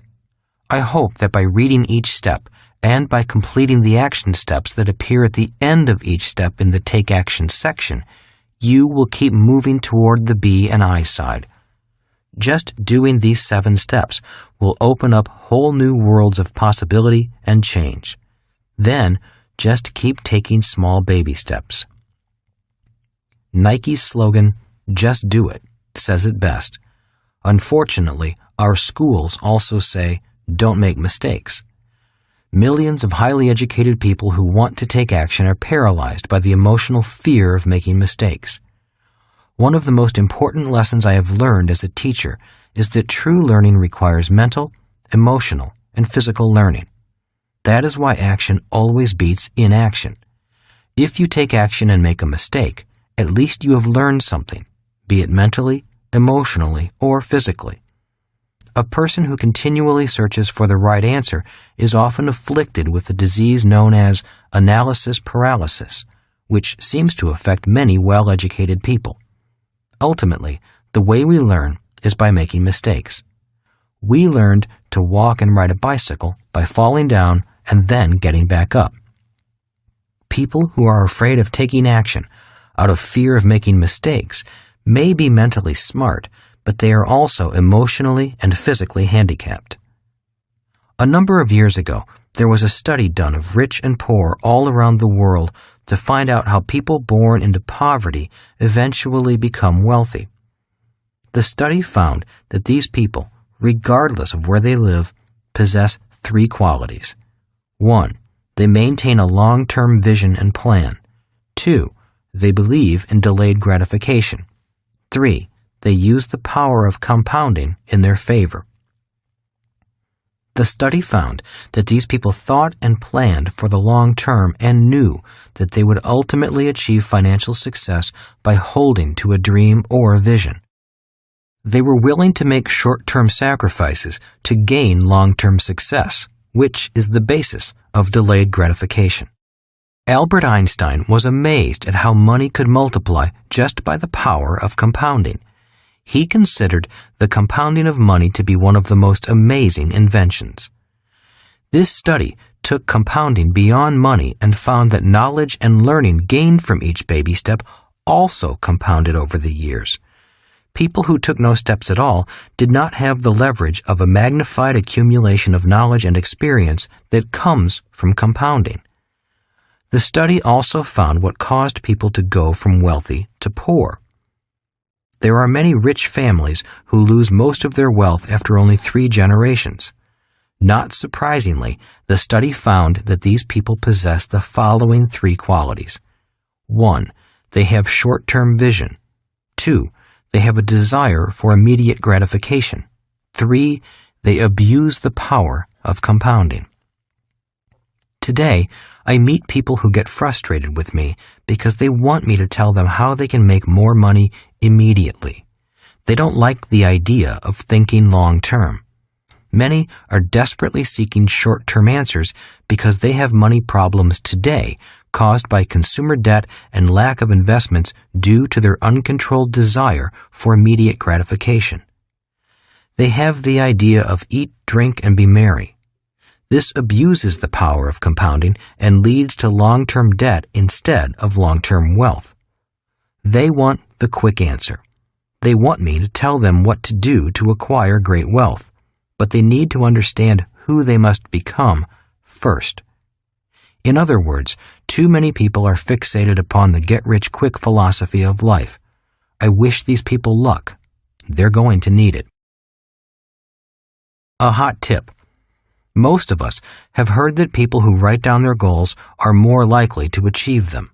I have attended many seminars and training sessions on the topic of goal setting, and I learned a concept that I have thought about many times over the years.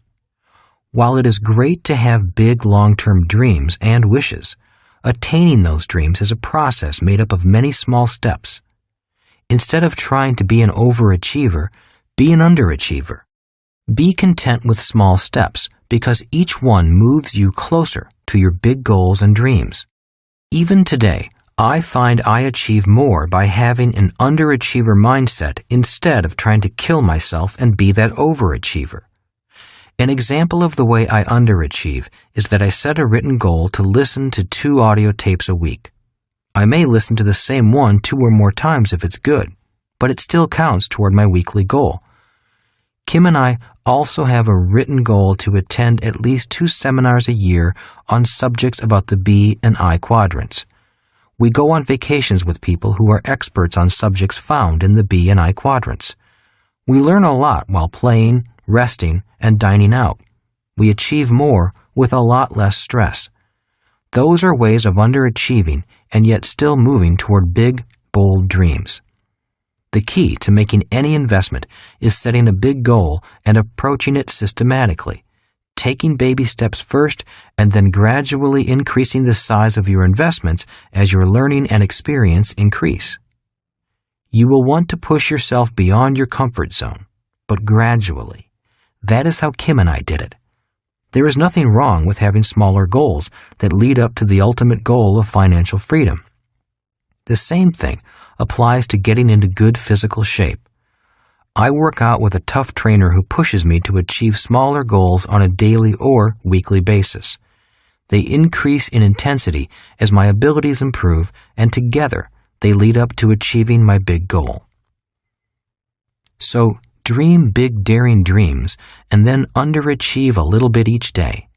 I recommend setting attainable daily goals that, when achieved, provide positive reinforcement to help you stay on the path to the big goal of moving from the left side of the cash flow quadrant to the right side. If you want to be rich, you've got to change your rules. I have often been quoted as saying, "The rules have changed." When people hear these words, they nod their head in agreement and say, "Yes, the rules have changed. Nothing is the same anymore." But then they go on and do the same old thing. Industrial Age Financial Statements. When I teach how to get your financial life in order, I start by asking students to fill out a personal financial statement. It often becomes a life-changing experience. Financial statements are much like X-rays. Both let you see what your unassisted eye cannot see. After filling out their statements, it is easy to see who has financial cancer and who is financially healthy. Almost always, the ones with financial cancer are those with industrial age ideas. Why do I say that? Because in the industrial age, people did not have to think about tomorrow. If you worked hard, your employer or the government would take care of all your tomorrows. That is why so many of my friends and family always told me to get a job with the government or to make sure I got a job with an excellent retirement plan. Those are words of advice based on industrial age rules and an entitlement mentality. Although the rules have changed, many people have not changed their financial rules. They are still spending like there's no need to plan for tomorrow. When I read a person's financial statement, it is easy to see what tomorrow might look like for them. What does your tomorrow look like? People with no assets that generate cash flow are likely to have tomorrows that are filled with struggles and stress. When I find people who have no assets, they are usually working hard for a paycheck to pay their bills. If you look at most people's expense column, the two biggest monthly expenses are taxes and debt service for long-term liabilities. In other words, the government and the bank get paid before they do. People who cannot get control of their cash flow generally have no financial future and will find themselves in serious trouble in the next few years. Why? A person who only operates in the E quadrant has little protection from taxes and debt. Even an S can do something about these two financial cancers. If this doesn't make sense to you, I would suggest reading or rereading Rich Dad, Poor Dad, which should make this and the next few chapters easier to understand. 3 cash flow patterns. As stated in Rich Dad, Poor Dad, there are 3 basic cash flow patterns. One for the rich, one for the poor, and one for the middle class. The middle class cash flow pattern is considered typical and smart by our society. After all, the people who have this pattern probably have high-paying jobs, nice homes, cars, and credit cards. This is what my rich dad called the working class dream. When adults play my cash flow board game, they usually struggle mentally. Why? Because they are being introduced to financial literacy, which means understanding the numbers and words of money. The game takes several hours to play, not because it is long, but because the players are learning a completely new subject. It is almost like learning a foreign language. But the good news is that this new literacy can be learned quickly, and then the game picks up speed. The more frequently people play the game, the smarter and faster they get, and they have fun in the process. Something else also happens. Because they are becoming financially literate, many begin to realize that they are in financial trouble, even though the rest of society thinks they are well off. A middle-class cash flow pattern used to work in the industrial age, but it could be disastrous in the information age. Many people, once they successfully learn and understand the cash flow game, begin to seek new answers. Playing the game becomes a financial wake-up call about their personal financial health, just as a mild heart attack is an alert about a person's physical health. After playing cash flow several times, some people begin to change their thinking pattern to that of the rich. This is the thought pattern Rich Dad wanted his son and me to have as young children, which is why he took away our paychecks and refused to give us raises. He never wanted us to become addicted to the idea of a high-paying job. He wanted us to develop the thought pattern of thinking only in assets and income in the form of capital gains, dividends, rental income, and residual income from businesses and royalties. For people who want to be successful in the information age, the faster they develop their financial and emotional intelligence, the faster they will feel more financially secure and find financial freedom. In a world of less and less job security, this cash flow pattern makes much more sense to me. And to achieve this pattern, a person needs to see the world from the B and I quadrants, not from the E and S quadrants. I also call this an information age financial statement because the income is generated strictly from information, not hard work. In the information age, the idea of hard work is not the same as it was in the agrarian and industrial ages. In the information age, the people who work the hardest physically will be paid the least. It is already true today and has been true throughout history. However, today when people say, "Don't work hard, work smart," they do not mean to work smart in the E or S quadrants. They actually mean to work smart in the B or I quadrants. That is information age thinking, which is why financial and emotional intelligence are vital today and will be even more so in the future. So, what is the answer? Obviously, my answer is to re-educate yourself to think like a rich person. In other words, think and look at the world from the B or I quadrant. However, the solution is not as simple as going back to school and taking a few courses. To be successful in the B or I quadrant requires financial intelligence, systems intelligence, and emotional intelligence. These things cannot be learned in school. The reason these intelligences are hard to learn is because most adults are wired to the hard work and spend mode of life. When they feel financial anxiety, they hurry off to work and work hard. They come home and hear about the stock market going up and down. Their anxiety grows, so they go shopping for a new house or car, or they play golf to avoid the anxiety. The problem is that the anxiety returns on Monday morning. How do you start thinking like a rich person? People often ask me how to get started thinking like a rich person. I always recommend starting small and seeking education, rather than running out and jumping into investing. If they are serious about learning and retraining themselves to think like a rich person, I recommend my Cash Flow board game. I created the game to help teach financial intelligence. It gives people the mental, physical, and emotional training that is required to make the gradual change from thinking like a poor or middle-class person to thinking like a rich person. It teaches people to think about what my rich dad said was important, which is not a large paycheck or a big house, but the accumulation of cash-producing assets. Cash flow, not money, relieves anxiety. Financial struggle and poverty are really financial anxiety problems. There are mental and emotional loops that keep people stuck in what I call the rat race. Unless the mental and emotional hooks are broken, the pattern remains intact. I worked with a banker to break his pattern of financial struggle. While I'm certainly not a therapist, I have had experience breaking my own financial habits instilled by my family. The banker made a good living, but was always in some sort of financial trouble. He had a beautiful family, 3 cars, a big house, and a vacation home. To the world, he looked like a prosperous banker.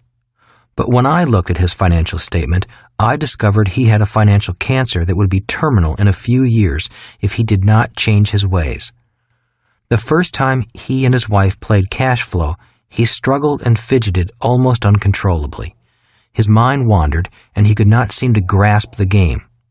After 4 hours of play, he was still stuck. Everyone else had completed the game, but he was still in the rat race. As we put the game away, I asked him what was going on. His only answer was that the game was too hard, too slow, and too boring. I reminded him about what I had told him before the game started. Games reflect behavior. In other words, a game is like a mirror that allows you to look at yourself. That statement angered him, so I backed off and asked if he was still committed to getting his financial life in order. He said he was, so I invited him and his wife, who loved the game, to come play again with an investment group I was coaching. A week later, he reluctantly showed up. This time, a few lights began to go on inside his head. For him, the accounting part was easy, so he was naturally neat and tidy with his numbers, which is important for the game to be valuable. But now he was beginning to understand the world of business and investing. He could finally see with his mind his own life's patterns and what he was doing to cause his own financial struggle. After 4 hours, he still did not finish the game, but he was beginning to learn. As he left this time, he invited himself back. By the 3rd meeting, he was a new man. He was now in control of the game, his accounting, and his investments. His confidence soared, and this time he successfully exited the rat race and was on the fast track. When he left, he purchased a game and said, "I'm going to teach my kids." By the 4th meeting, he told me his personal expenses were down. He had changed his spending habits and was being more careful with his credit cards, and he was taking an active interest in learning to invest and build his asset column. His thinking was now on track to make him an information-age thinker. At the 5th meeting, he played Cash Flow 202, the advanced game for people who have mastered Cash Flow 101. He was now ready and eager to play the fast and risky game that true B's and I's play. The best news was that he took control of his financial future. This man was completely different from the one who had asked me to make cash flow easier the first time he played. A few weeks later, instead of wanting things to be easier, he was actively seeking bigger challenges and was optimistic about his financial future. He had re-educated himself, not only mentally, but also emotionally, through the power of the repetitive learning process that comes from a game. In my opinion, games are a superior teaching tool because they require the player to become fully engaged in the learning process while having fun. Playing a game involves a person mentally, emotionally, and physically. The 7 steps to finding your financial fast track. Chapter 11. Step 1. It's time to mind your own business. We are programmed to mind everyone else's business and ignore our own. Have you been working hard and making everyone else rich? Starting early in life, most people are programmed to mind other people's businesses and make other people rich. It begins innocently enough with words of advice like these. Go to school and get good grades so you can find a safe, secure job with good pay and excellent benefits. Work hard so you can buy the home of your dreams. After all, your home is an asset and your most important investment. Having a large mortgage is good because the government gives you a tax deduction for your interest payments. Buy now, pay later, or low down payment, easy monthly payments, or come in and save money. People who blindly follow these words of advice often become 1. Employees, making their bosses and owners rich. 2. Debtors, making banks and money lenders rich. 3. Taxpayers, making the government rich. 4. Consumers, making many other businesses rich. Instead of finding their own financial fast track, they help everyone else find theirs. Instead of minding their own business, they work all their lives minding everyone else's. Take action. For many people, their financial statements are not a pretty picture, simply because they've been misled into minding everyone else's business instead of minding their own business. To change all that, I suggest following these action steps. 1. Fill out your own personal financial statement. In order to get where you want to go, you need to know where you are. This is your first step to take control of your life and spend more time minding your own business. 2. Set financial goals. Set a long-term financial goal for where you want to be in 5 years, and a smaller, short-term financial goal for where you want to be in 1 year.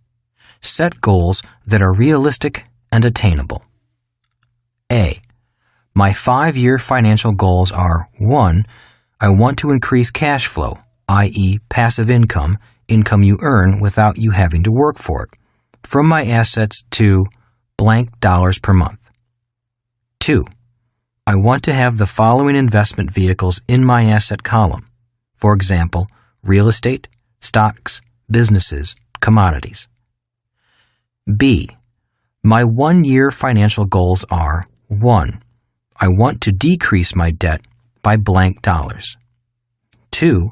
I want to increase cash flow from my assets to blank dollars per month. C. Using my 5-year goals, I will complete my financial statement again to show how it will look 5 years from today. Now that you know where you are financially today and have set your goals, you need to get control of your cash flow so that you can achieve your goals. Chapter 12. Step 2. Take control of your cash flow. People who cannot control their cash flow work for those who can. Many people believe that simply making more money will solve their money problems, but in most cases, it only causes bigger ones. The primary reason most people have money problems is that they were never schooled in the science of cash flow management. They were taught how to read, write, drive cars, and swim, but not how to manage their cash flow. Without this training, they wind up having money problems and then work harder with the belief that more money will solve the problem. As my rich dad often said, more money will not solve the problem if cash flow management is the problem. The most important skill. After your commitment to mind your own business, the next step as the CEO of the business of your life is to take control of your cash flow. If you do not, making more money will not make you richer. In fact, more money makes most people poorer because they often increase their spending and get deeper into debt every time they get a pay raise. Who is smarter, you or your banker? The majority of people do not prepare personal financial statements. At most, they try to balance their checkbooks each month. So congratulate yourself, because you're already ahead of most of your colleagues, simply by completing your financial statement and setting goals for yourself. As CEO of your life, you can learn to be smarter than most people, even your banker. Most people believe that keeping 2 sets of books is illegal, and that is true in some instances. But if you truly understand the world of finances, there must always be 2 sets of books. Once you realize this, you will be as smart, and maybe smarter, than your banker. As CEO of your life, always remember these simple words from my rich dad, who often said, "For every liability you have, you are somebody else's asset." That is the real 2 sets of books accounting. For every liability, such as a mortgage, car loan, school loan, and credit card, you are an employee of the people lending the money. You're working hard to make someone else rich. Good debt and bad debt. Rich Dad often cautioned me about good debt and bad debt. He would often say, every time you owe someone money, you become an employee of their money. If you take out a 30-year loan, you've become a 30-year employee, and they do not give you a gold watch when the debt is retired. Rich Dad did borrow money, but he did his best to not become the person who paid for his loans. He would explain to Mike and me that good debt was debt someone else paid for you. Bad debt was debt that you paid for with your own sweat and blood. That is why he loved rental properties. He encouraged me to buy rental real estate because the bank gives you the loan, but your tenant pays for it. Income and expense. Not only do the 2 sets of books apply to assets and liabilities, but they also apply to income and expenses. The more complete verbal lesson from my rich dad was this. For most every liability, there must be an asset, but they don't appear on the same set of financial statements. For every expense, there must also be income, and again, they do not appear on the same set of financial statements. The financial fast track and the rat race. The concept of 2 sets of books can be used to show you the financial fast track and the rat race. There are many different types of financial fast tracks. One of the most common is the track between a creditor and a debtor. The creditor will often say, "Because of your good credit, we'd like to offer you a bill consolidation loan," or "Would you like to open a line of credit just in case you need some extra money in the future?" Do you know the difference? The path of money flowing between the 2 sets of books is what Rich Dad called the financial fast track and the financial rat race. For one to exist, so must the other. Hence, there must be at minimum 2 financial statements. The questions are, which statement is yours? Which statement do you want to have? This is why Rich Dad constantly told me, making more money will not solve your problems if cash flow management is the problem. The people who understand the power of financial numbers have power over those who do not. That is why step 2 to finding your own financial fast track is take control of your cash flow. You need to sit down and map out a plan to get control of your spending and minimize your debt and liabilities. Live within your means before you start to expand your means. Take action. 1. Review your financial statements from step 1. 2. Determine which quadrant of the cash flow quadrant you receive your income from today. 3. Determine which quadrant you want to receive the bulk of your income from in 5 years. 4. Begin your cash flow management plan. A. Pay yourself first. Put aside a set percentage from each paycheck or each payment you receive from other sources. Deposit that money into an investment savings account. Once your money goes into the account, never take it out until you are ready to invest it. Congratulations, you have just started managing your cash flow. B. Focus on reducing your personal consumer debt. The following are simple tips for reducing and eliminating personal debt. Tip number 1. If you have credit cards with outstanding balances, discipline yourself to use only 1 or 2 credit cards. Any new charges must be paid off in full every month. Do not incur any more long-term debt. Tip number 2. Come up with $150 to $200 extra per month. Now that you are becoming more and more financially literate, this should be relatively easy to do.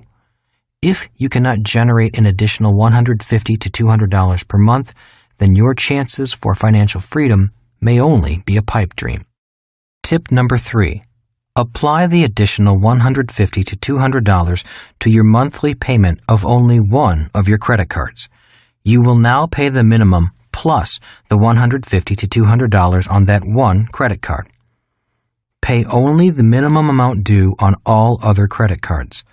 Often, people try to pay a little extra each month on all their cards, but those cards surprisingly never get paid off. Tip number 4.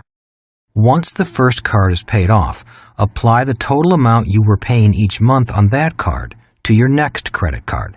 You are now paying the minimum amount due on the second card plus the total monthly payment you were paying on your first credit card. Continue this process with all your credit cards and other consumer credit debt.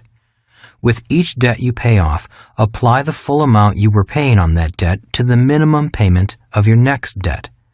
As you pay off each debt, the monthly amount you were paying on the next debt will escalate. Tip number 5. Once all your credit cards and other consumer debt is paid off, continue the procedure with your car and house payments. If you follow this procedure, you will be amazed at the shortened amount of time it takes for you to be completely debt-free. Most people can be debt-free within 5 to 7 years. Tip number 6.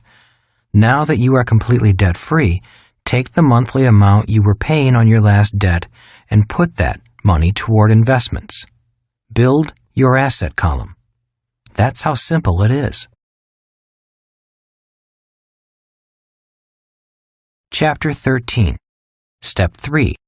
Know the difference between risk and risky. Business and investing are not risky, but being undereducated is. What is proper cash flow management? Proper cash flow management begins with really knowing the difference between an asset and a liability. Let's look at an individual who is 45 years old.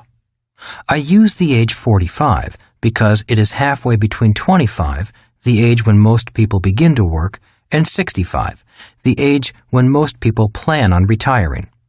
By age 45, if a person has managed their cash flow properly, their asset column should be longer than their liability column. This is a person who takes risks, but not excessive risk, and is in the upper 10% of the population. But if they do what the other 90% of the population does, which is mismanage their cash flow and not know the difference between an asset and a liability, then at age 45, their liability column is longer than their asset column. These are the people who most often say investing is risky. For them, it is risky, but not because investing is risky. It is their lack of knowledge and formal financial training that makes investing risky. Financial literacy. In Rich Dad, Poor Dad, I explained that my rich dad demanded that I become financially literate. Financial literacy is not simply looking at the numbers with your eyes, but also training your mind to tell you which way the cash is flowing. Rich Dad often said, "The direction of cash flow is everything." So a house could be an asset or a liability depending on the direction of the cash flow. If the cash flows into your pocket, it is an asset. If it flows out of your pocket, it is a liability. Financial intelligence. Rich Dad had many definitions for financial intelligence, such as the ability to convert cash or labor into assets that provide cash flow. But one of his favorite sayings was, "Who is smarter, you or your money?" For Rich Dad, spending your life working hard for money only to have it go out as fast as it comes in is not a sign of high intelligence. You may want to review the cash flow patterns of a poor person, a middle-class person, and a rich person presented in Chapter 10. Remember that a rich person focuses his or her efforts on acquiring assets, not working harder. Due to their lack of financial intelligence, many educated people put themselves into positions of high financial risk. My rich dad called it the financial red line, meaning income and expenses are nearly the same every month. These are the people who cling desperately to job security, are unable to change when the economy changes, and often destroy their health with stress and worry. And these are often the same people who say business and investing are risky. In my opinion, business and investing are not risky, but being undereducated is. Similarly, being misinformed is risky, and relying on a safe, secure job is the highest risk anyone can take. Buying an asset is not risky. Buying liabilities you have been told are assets is risky. Minding your own business is not risky. Minding everyone else's business and paying them first is risky. So, step 3 is to know the difference between risk and risky. Take action. 1. Define risk in your own words. A. Is relying on a paycheck risky to you? B. Is having debt to pay each month risky to you? C. Is owning an asset that generates cash flow each month risky to you? D. Is spending time to obtain financial education risky to you? E. Is spending time learning about different types of investments risky to you? 2. Commit 5 hours of your time each week to do one or more of the following. A. Read the business section of your newspaper and the Wall Street Journal. B. Listen to the financial news on television or radio. C. Read financial websites, magazines, and newsletters. D. Play the cash flow game and visit a local cash flow club. E. Attend educational seminars on investing and financial education. F. Consider hiring a coach to help you work through the process of becoming financially free. Chapter 14. Step 4. Decide what kind of investor you want to be. Start small and learn to solve problems. Have you ever wondered why some investors make more money with a lot less risk than others? Most people struggle financially because they avoid financial problems. One of the biggest secrets my rich dad taught me was this: if you want to acquire great wealth quickly, take on great financial problems. In part 1 of this book, I discussed the 5 levels of investors. I would like to add one more distinction that defines 3 different types of investors. Type A, investors who seek problems. Type B, investors who seek answers. Type C, investors who seek an expert to tell them what to do. Type C investors. Type C investors are financially uneducated and look for people to tell them what to invest in. People in the E and S quadrants have been forced into the investing game because of changes in retirement plans. They have little interest in investing in their education so they can become better investors. They know nothing, which means they have to rely on the advice of other so-called experts. What's the chance of the Type C investor getting rich?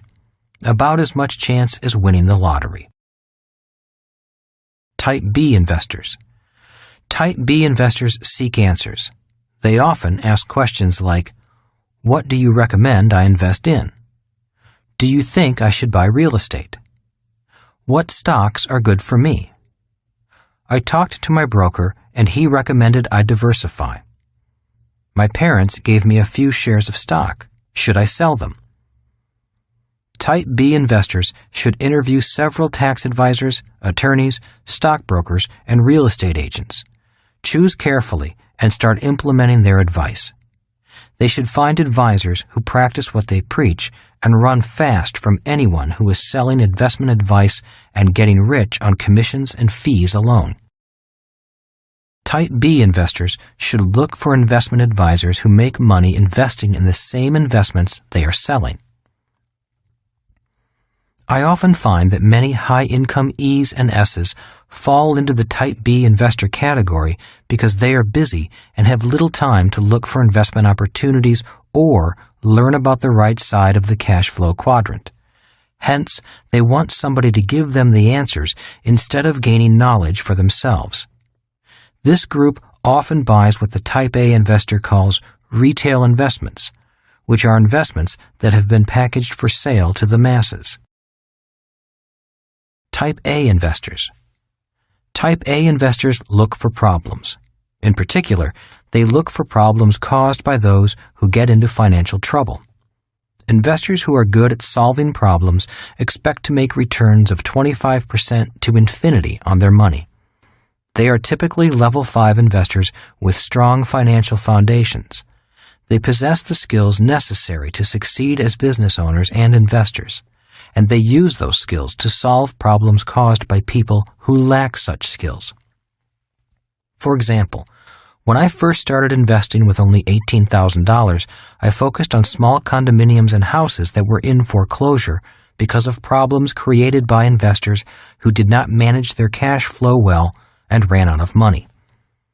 After a few years, I was still looking for problems, but this time the numbers were bigger. Several years ago, I was working on acquiring a $30 million mining company in Peru. While the problem and numbers were bigger, the process was the same. How to get on the fast track faster. If you start small and learn to solve problems, you will gain immense wealth as you become better and better at solving problems. For those who wish to acquire assets faster, I again emphasize the need to first learn the skills of the B and I quadrants. I recommend learning how to build a business first because it provides vital educational experience, improves personal skills, provides cash flow to soften the ups and downs of the marketplace, and provides free time. It is the cash flow from my business that bought me the free time to begin looking for financial problems to solve. Can you be all three types of investors?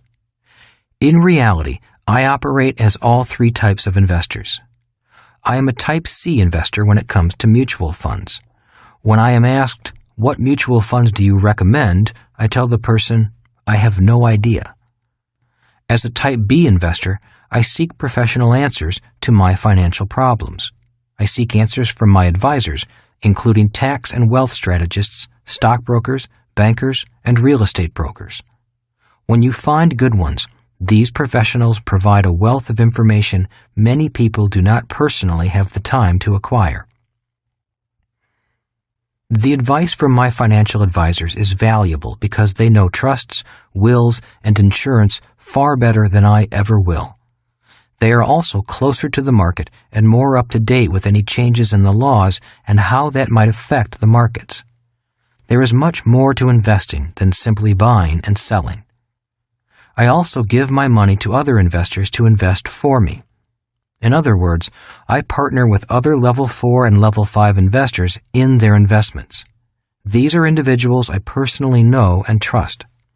If they choose to invest in an area I know nothing about, such as low-income housing or large office buildings, I may choose to give my money to them because I know they are good at what they do and I trust their knowledge. Why you should get started quickly. One of the main reasons I recommend that people find their own financial fast track quickly and take getting rich seriously is because in America and most of the world, there are two sets of rules, one for the rich and one for everyone else.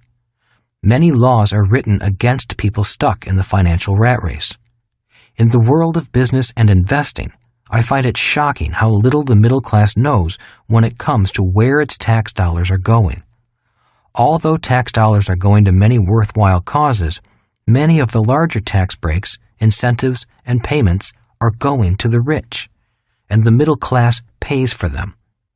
For example, insufficient low-income housing in America is a huge problem and a political hot potato.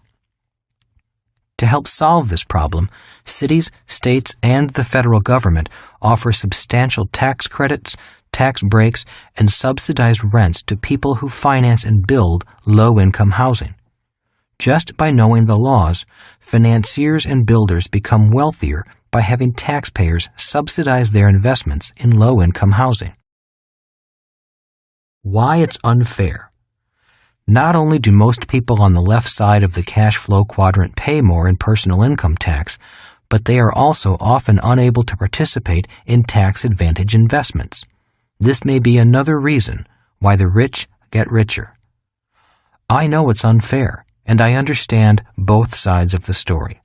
I have met people who protest and write letters to the editor of their newspapers or try to change the system by running for political office. I say it is much easier to simply mind your own business, take control of your cash flow, find your own financial fast track, and get rich.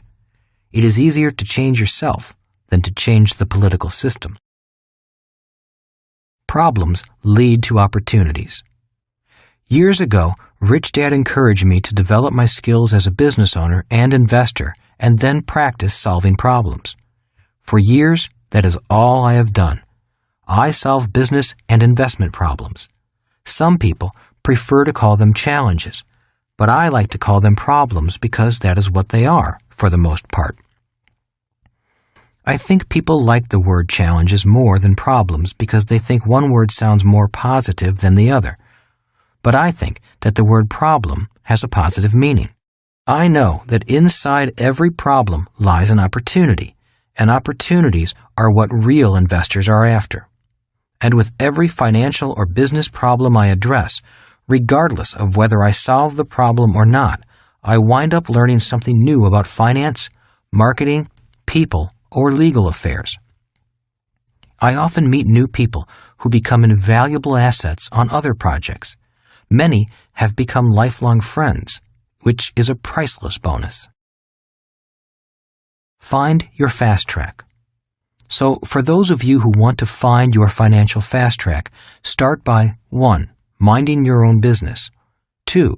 Taking control of your cash flow. 3. Knowing the difference between risk and risky. 4. Knowing the difference between a type A, B, and C investor. To get on the financial fast track, become an expert at solving a certain type of problem. Do not diversify like type B investors are advised to do. Become an expert at solving one type of problem, and people will come to you with money to invest. Then, if you're good and trustworthy, you will reach your financial fast track more quickly. Here are a few examples. Bill Gates is an expert at solving software marketing problems. Donald Trump is an expert at solving problems in real estate. And Warren Buffett is an expert at solving problems in business and the stock market, which in turn allows him to buy valuable stocks and manage a successful portfolio. George Soros is an expert at solving problems resulting from market volatility, which makes him an excellent hedge fund manager. Rupert Murdoch is an expert at solving the business problems of global television networks. Kim and I are type A investors and solve problems in apartment housing. That has paid off with a generous and steady flow of passive income. If we choose to invest in areas outside the multifamily housing market, we become Type B investors, which means we give our money to people who have an excellent track record in their fields of expertise and who practice what they preach. I have one focused objective, and that is to mind my own business. Although Kim and I do work for charities and help other people in their efforts, we never lose sight of the importance of minding our own business and continually adding to our asset column. So, to become rich quicker, become a student of the skills needed by a business owner and investor. Seek to solve bigger problems, because inside big problems lie huge financial opportunities. That is why I recommend becoming a B first, before becoming an I. If you master solving business problems, you will have excess cash flow, and your knowledge of business will make you a much smarter investor. I have said it many times before, but it is worth saying again. Many people come to the I quadrant hoping that investing will solve their financial problems. In most cases, it does not. Investing only makes their financial problems worse if they are not already sound business owners. There is no scarcity of financial problems. In fact, there is one right around the corner from you, waiting to be solved. Take action. 1. Get educated in investing. Once again, I recommend you become proficient as a Level 4 investor before trying to become a Level 5 investor. Start small and continue your education. Each week, do at least 2 of the following. A. Attend financial seminars and classes. I attribute much of my success to a real estate course I took as a young man that cost me $385. It has earned me millions over the years because I took action. B. Look for sale signs in your area. Call on 3 or 4 per week and ask the agent to tell you about the property. Ask questions like, is it an investment property? Is it rented? What is the current rent? What is the vacancy rate? What are the average rents in that area? What are the maintenance costs? Is there deferred maintenance? Will the owner finance? What types of financing terms are available? Practice calculating the monthly cash flow statement for each property and then go over it with the real estate agent to see what you forgot. Each property is a unique business system and should be viewed as an individual business system. C. Meet with several stockbrokers and listen to the companies they recommend for stock buys.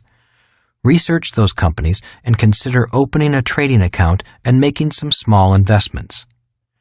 D. Subscribe to investment newsletters and study them. E. Continue to read, attend seminars, watch financial TV programs, and play cash flow. 2. Get educated in business. A. Meet with several business brokers to see what existing businesses are for sale in your area. It is amazing how much terminology you can learn by just asking questions and listening. B. Attend a network marketing seminar to learn about its business system. I recommend researching at least 3 different network marketing companies. C. Attend business opportunity conventions or trade expos in your area to see what franchises or business systems are available. D. Subscribe to business newspapers, magazines, and other types of communications. Chapter 15. Step 5. Seek mentors. A mentor is someone who tells you what is important and what is not important. Who guides you to places you have never been to before? A mentor is someone who tells you what is important and what is not important. Mentors tell us what is important. The following financial statement from the Cash Flow board game was created to be a mentor. It trains people to think like my rich dad thought and points out what he considered to be financially important. My highly educated but poor dad thought that a job with a high salary was important and that buying your dream home was important. He also believed in paying bills first and living below your means. My rich dad taught me to focus on passive income and spend my time acquiring assets that provide passive or long-term residual income. He did not believe in living below your means. To his son and me, he often said, instead of living below your means, focus on expanding your means. To do that, he recommended that we focus on building the asset column and increasing our passive income from capital gains, dividends, residual income from businesses, rental income from real estate, and royalties. Both dads served as strong mentors for me as I grew up. The fact that I chose to follow the financial advice of my rich dad did not lessen the impact that my poor dad had on me. I would not be who I am today without the strong influence of both of these men. Reverse role models. Just as there are mentors who are excellent role models, there are people who are bad role models. In most instances, we all have both types in our lives. For example, I have a friend who has made more than $800 million in his lifetime, but today he's bankrupt. I have had other friends ask me why I continue to spend time with him. The answer to that question is because he is both an excellent role model and an excellent reverse role model. I can learn from both role models. One teaches me what to do, while the other serves as an example of what not to do. Spiritual role models. Both of my dads were spiritual men, but when it came to money and spirituality, they had different points of view. For instance, they interpreted the meaning behind "the love of money is the root of all evil" differently. My highly educated but poor dad felt any desire to have more money or to improve your financial position was wrong. On the other hand, rich dad believed that temptation, greed, and financial ignorance were wrong. In other words, rich dad did not think money by itself was evil. He did believe that working all your life as a slave to money was evil, and to be in financial slavery to personal debt was evil. My rich dad often had a way of converting religious teachings into financial lessons, and I would like to share one of those lessons with you now. The power of temptation. Rich dad believed that individuals who worked hard, were chronically in debt, and lived beyond their means were poor role models for their children because they gave into temptation and greed. He would often draw a diagram of a balance sheet and say, "And lead us not into temptation," as he pointed to the longer liability column. Rich dad believed that many financial problems came from the desire to possess items that had little value. When credit cards arrived, he foresaw that millions of people would go into debt which would eventually control their lives. We see people going into tremendous personal debt for homes, furnishings, clothes, vacations, and cars because they lack control over that human emotion called temptation. Today, people work harder and harder to buy things they think are assets, but their spending habits will never allow them to acquire real assets. Rich dad would then point to a longer asset column and say, "But deliver us from evil." This was rich dad's way of saying that delaying gratification, a sign of emotional intelligence, minding your own business, and building your asset column first would help you avoid the degradation of the human spirit caused by temptation, lack of financial education, and the influence of financially poor role models. For those of you seeking your own personal fast track, I can only caution you to be careful about the people you surround yourself with. Ask yourself, are they good role models? If not, I suggest you spend more time with people who are heading in the same direction you are. If you cannot find them at work, look for them in investment clubs, network marketing groups, and other business associations. Find someone who's been there. Choose your mentors wisely. Be careful from whom you take advice. If you want to go somewhere, it is best to find someone who has already taken the journey. For example, if you decide to climb Mount Everest next year, obviously you would seek advice from someone who had climbed the mountain before. However, when it comes to climbing financial mountains, most people get advice from people who are stuck in financial swamps. It is hard to find mentors who are B's and I's. Most people giving advice about those quadrants and about money are people who actually come from the E and S quadrants. Rich Dad encouraged me to always have a coach or a mentor. He constantly said, "Professionals have coaches. Amateurs do not." For example, I play golf and I take lessons, but I do not have a full-time golf coach. This is probably why I pay money to play golf instead of getting paid to play. But when it comes to the game of business and investing, I do have coaches, several of them. Why? Because I get paid to play those games. So choose your teachers and mentors wisely. It is one of the most important things you can do. Take action. 1. Seek mentors. Find individuals in both the investment and business arenas who might act as mentors to you. A. Seek out role models. Learn from them. B. Seek out reverse role models. Learn from them. 2. Who you spend your time with is your future. Write down the 6 people you spend the most time with. Remember that the qualifier is who you spend the most time with, not the nature of your relationship. All of your children count as one person. Don't proceed until you have written down 6 names. I was at a seminar many years ago when the instructor asked us to do this. He then asked us to examine the names we had written and announced, "You are looking at your future. The 6 people you spend the most time with are your future." These 6 people you spend the most time with may not always be personal friends. They may be your coworkers, spouse, children, or members of your church or other social groups. My list consisted of coworkers, business associates, and rugby players. It was pretty revealing once I began to look below the surface. I gained insights about myself that I liked, and even more that I didn't. The instructor had us go around the room and discuss our lists with others. After a while, the relevance of the exercise began to sink in even deeper. The more I discussed my list with other people, and the more I listened to them, the more I realized that I needed to make some changes.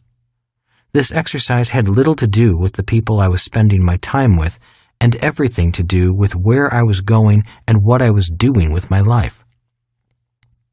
Today, the people I spend the most time with are all different except one. The 5 others on my earlier list are still dear friends, but we rarely see each other. They are great people, and they are happy with their lives. Their removal from my list was all about me. I wanted to change my future. To do that, I had to change my thoughts and the people I spent time with. 3. In your list of 6 people, after each person's name, list the quadrant they operate from. Are they an E, S, B, or I? If they are unemployed or retired, list the quadrant they earned their income from when they worked. Leave a blank for young children and students. A reminder, the quadrant reflects the way that person generates the majority of their income. A person can have more than one designation. For example, my wife Kim would have a B and an I next to her name since she generates income from each. My list would have Kim at the top since she and I spend almost all of our time together. 4. The next step is to list each person's level as an investor. Please refer to Chapter 5 and the 5 levels of investors. Kim is a level 5 investor. If you do not know a person's investor level, do your best and take an educated guess. I have had mixed reviews from people about this exercise. Some people got very angry. I have been told, "How dare you ask me to classify the people around me?" So, if this exercise has caused any emotional upset, please accept my apologies. It is not intended to upset anyone, but is designed to shine some light on an individual's life. It does for some, but not for everyone. When I did this exercise years ago, I realized I was playing it safe and hiding. I was not happy where I was, and I used the people I worked with as the excuse for why I was not making progress in my life. There were two people in particular with whom I argued constantly, blaming them for holding our company back. My daily routine at work was to find their faults, point those flaws out to them, and then blame them for the problems we had as an organization. After completing this exercise, I realized that the two people I was always bumping heads with were very happy where they were. I was the one who wanted to change. Instead of changing myself, I was pressuring them to change. After doing this exercise, I realized that I was projecting my personal expectations onto others. I wanted them to do what I did not want to do. I thought they should want and have the same things I did. Clearly, they were not healthy relationships. Once I realized this, I was able to take steps to change myself. 5. Take a look at the cash flow quadrant and place the initials of the people you spend time with in the appropriate quadrant. Then put your initials in the quadrant you are in at present. Next, put your initials in the quadrant you want to operate from in the future. If the initials are all primarily in the same quadrant, chances are you are a happy person because you are surrounded by like-minded people. If they are not all in the same quadrant, you may want to consider some changes in your life. Chapter 16. Step 6. Make disappointment your strength. Inside every disappointment lies a priceless gem of wisdom. When I left the Marine Corps, Rich Dad recommended that I get a job that taught me how to sell. He knew I was shy and that learning to sell was the last thing in the world I wanted to do. For 2 years, I was the worst salesman in my company. I could not sell a life preserver to a drowning man. My shyness was painful, not only for me, but also to the customers I was trying to sell to. For those 2 years, I was often on probation and always on the verge of being fired. I often blamed the economy, the product I was trying to sell, or even the customers for my lack of success. But Rich Dad told me, when people are lame, they love to blame. He meant that the emotional pain from the disappointment is so strong that a person pushes the pain onto someone else through blame. In order to learn to sell, I had to face the pain of disappointment. But in the process of learning to sell, I found a priceless lesson: how to turn disappointment into an asset rather than a liability. Whenever I meet people who are afraid to try something new, in most cases the reason lies in their fear of being disappointed. They are afraid they might make a mistake or get rejected.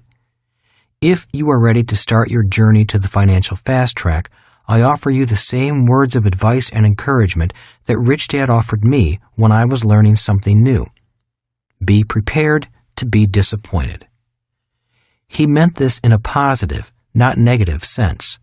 He believed that if you are prepared for disappointment, you can turn that disappointment into an asset. Most people turn disappointment into a liability, a long-term one.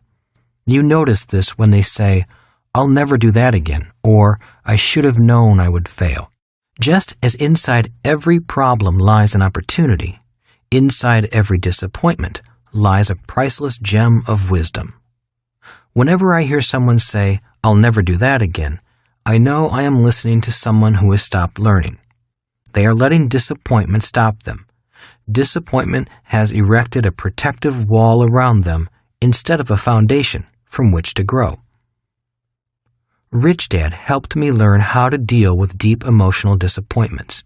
He would say, "The reason there are few self-made rich people is because few people can tolerate disappointment. Instead of learning to face disappointment, they spend their lives avoiding it." Rich Dad believed that disappointment is an important part of learning. Just as we learn from our mistakes, we gain character from our disappointments. The following are some words of advice he gave me over the years. Expect to be disappointed. Rich Dad often said, "Only fools expect everything to go the way they want." Expecting to be disappointed does not mean being passive or a defeated loser. Expecting to be disappointed is a way of mentally and emotionally preparing yourself to be ready for surprises that you may not want. By being emotionally prepared, you can be calm and dignified when things do not go your way. When you are calm, you think better. Over the years, I have met many people with great new business ideas. Their excitement lasts about a month, and then disappointment begins to wear them down. Soon, their excitement is diminished, and all you hear them say is, "That was a good idea, but it didn't work." It's not the idea that didn't work. It was disappointment that worked harder. They allowed their impatience to turn into disappointment, and then they allowed the disappointment to defeat them. Many times this impatience is because they did not receive immediate financial reward.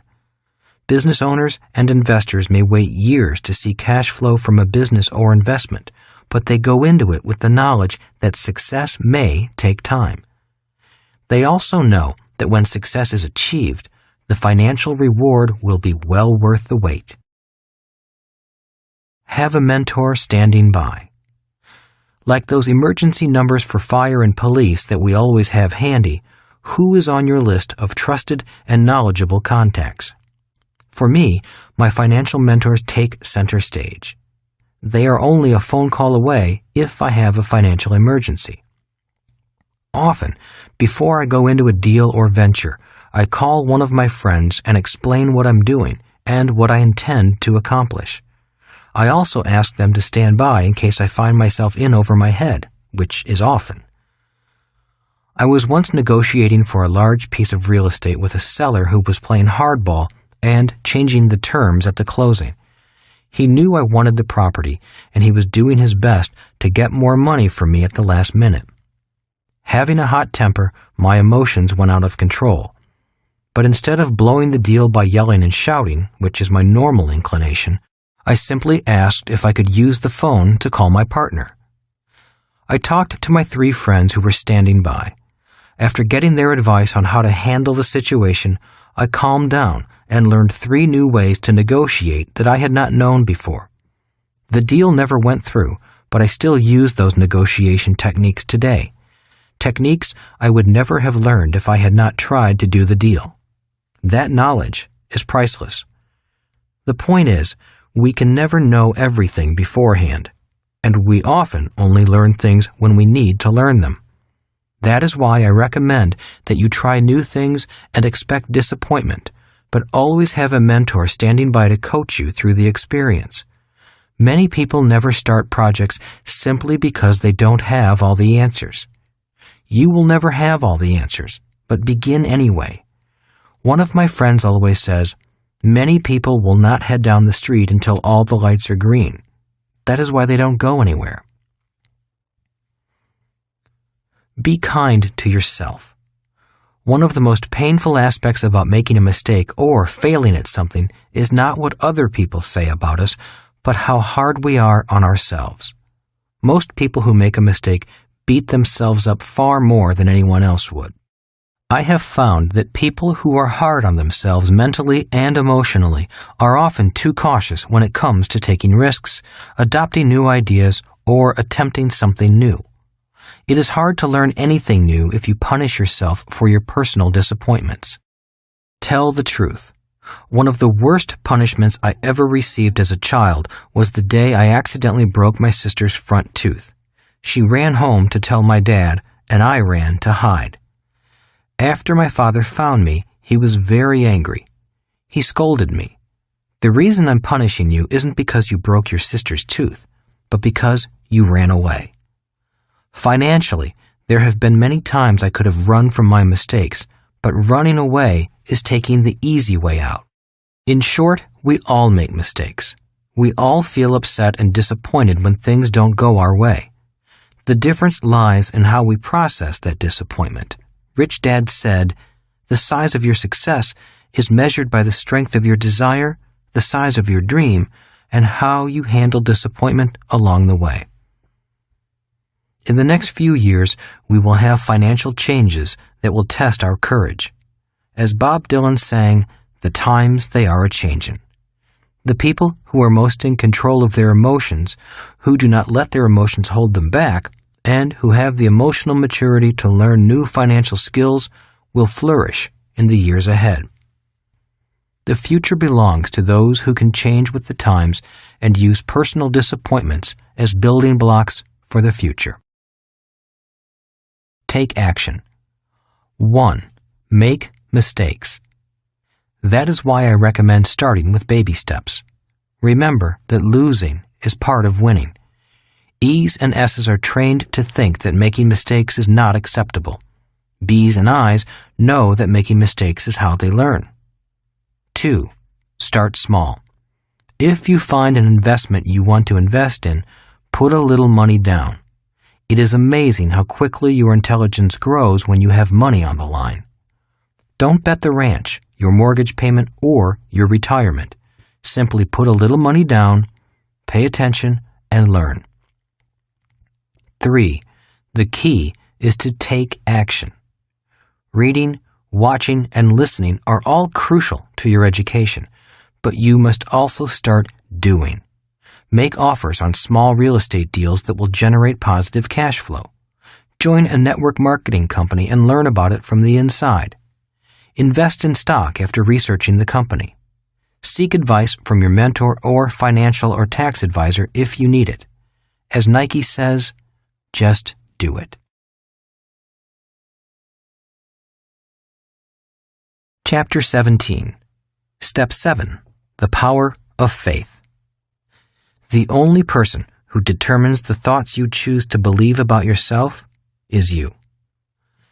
In my senior year of high school, Rich Dad's son, Mike, and I were lined up in front of a small group of students made up primarily of the leaders of our class. Our guidance counselor turned to Mike and me and declared, "The two of you will never amount to anything." Some of our classmates laughed as the counselor continued, "From now on, I am not going to waste any more time on either of you. I am only going to spend my time with these students who are the class leaders. You two are the class clowns with bad grades, and you will never amount to anything. Now get out of here." Biggest favor of all. That counselor did Mike and me a huge favor. While her words hurt us deeply, they also inspired both of us to strive even harder. Her words carried us through college and into our own businesses. High school reunion. A few years ago, Mike and I went to our high school reunion. Always an interesting experience. It was nice to visit with people we had spent 3 years with during a period of time when none of us really knew who we were. It was also interesting to see that most of the so-called senior leaders had not become successful in the years after high school. Mike and I were not academic whiz kids. We were not class leaders, financial geniuses, or athletic stars. For the most part, we were slow to average learners and students. In my opinion, we were not as naturally gifted as our fathers. But it was those stinging words from that guidance counselor, coupled with the snickering from our classmates, that gave us the fire to plod along, to learn from our mistakes, and to keep going in both good times and bad times. Just because you did not do well in school, were not popular, are not good in math, are rich or poor, or have other reasons to sell yourself short, none of it matters in the long run. Those so-called shortcomings only count if you think they count. For those of you who are considering embarking on your own financial fast track, you may have some doubts about your abilities.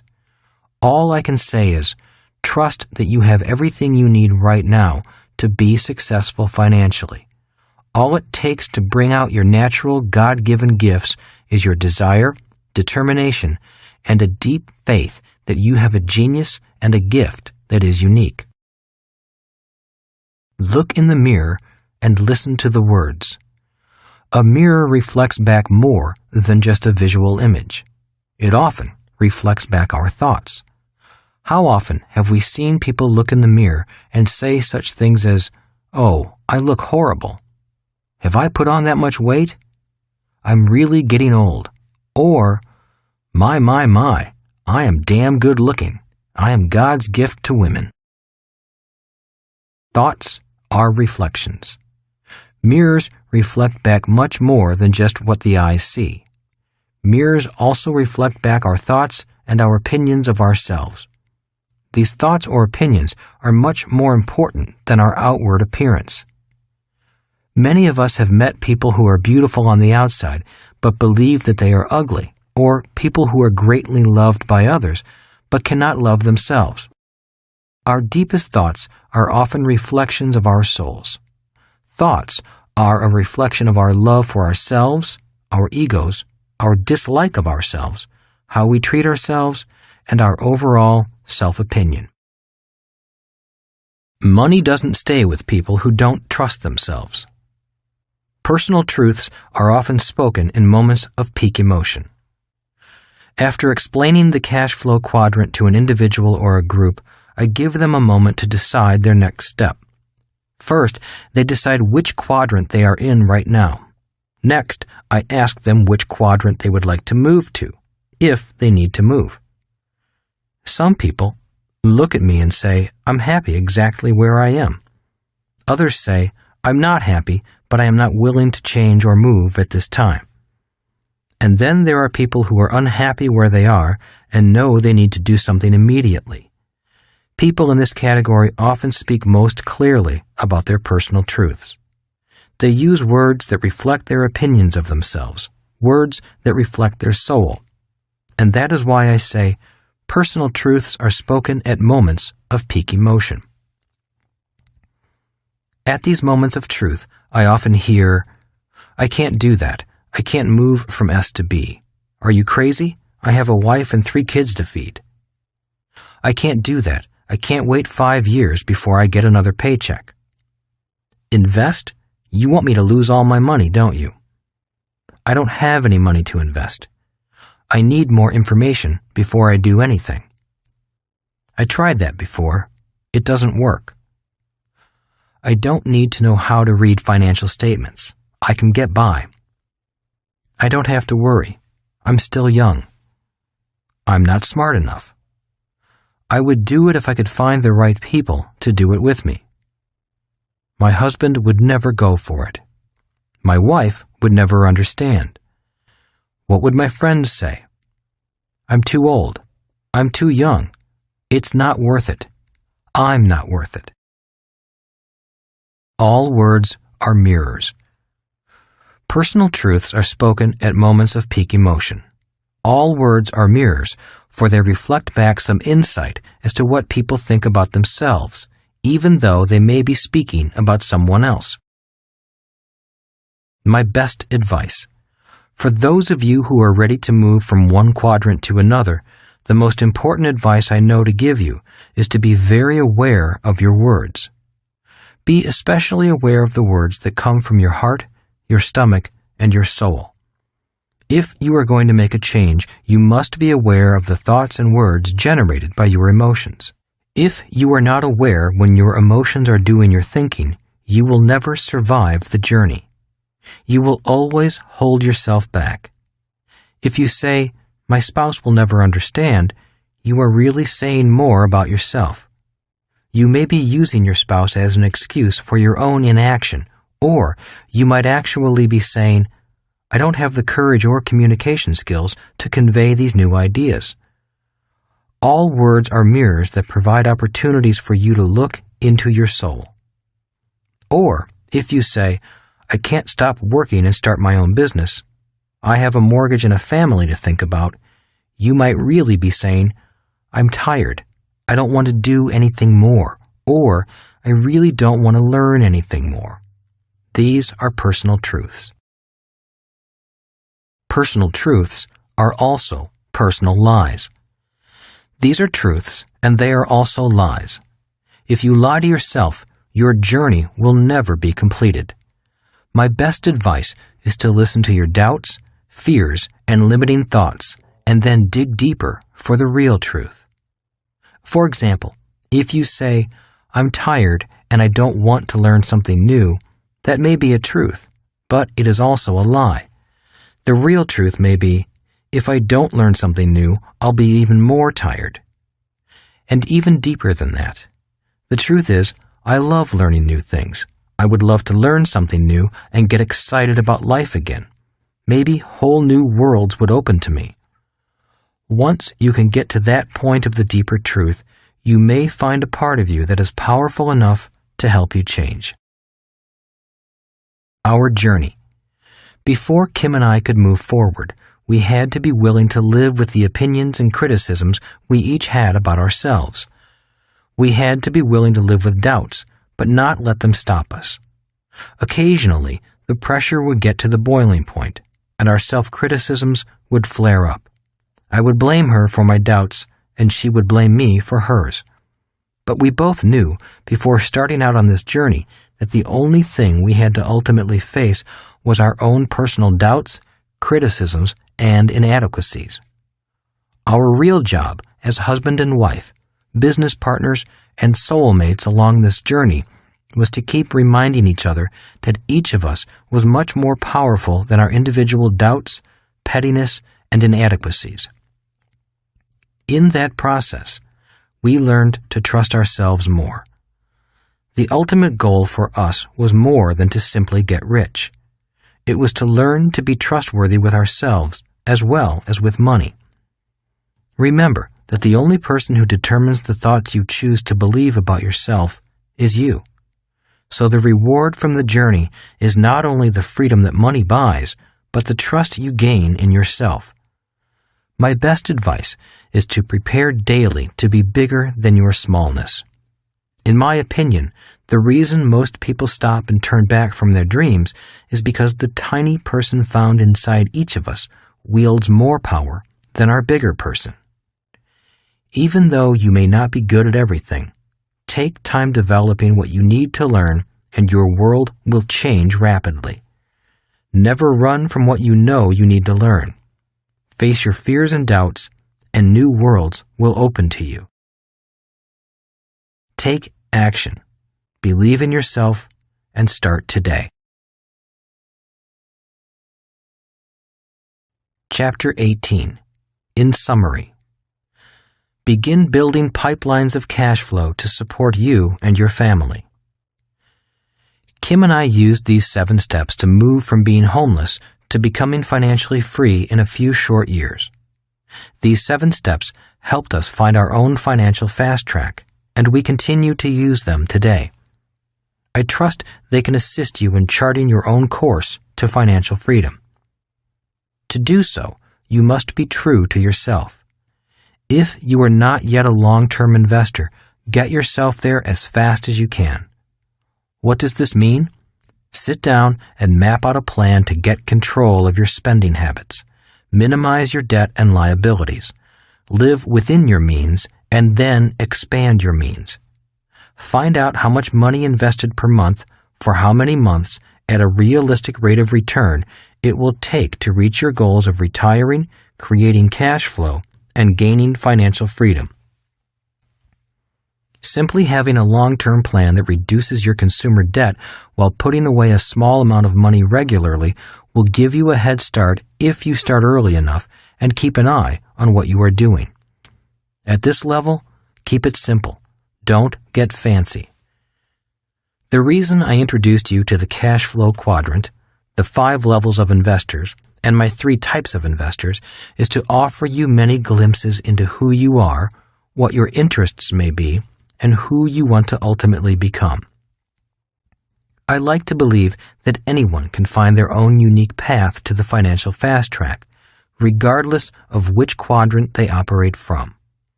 Remember what I said previously. Your boss's job is to give you a job. It's your job to make yourself rich.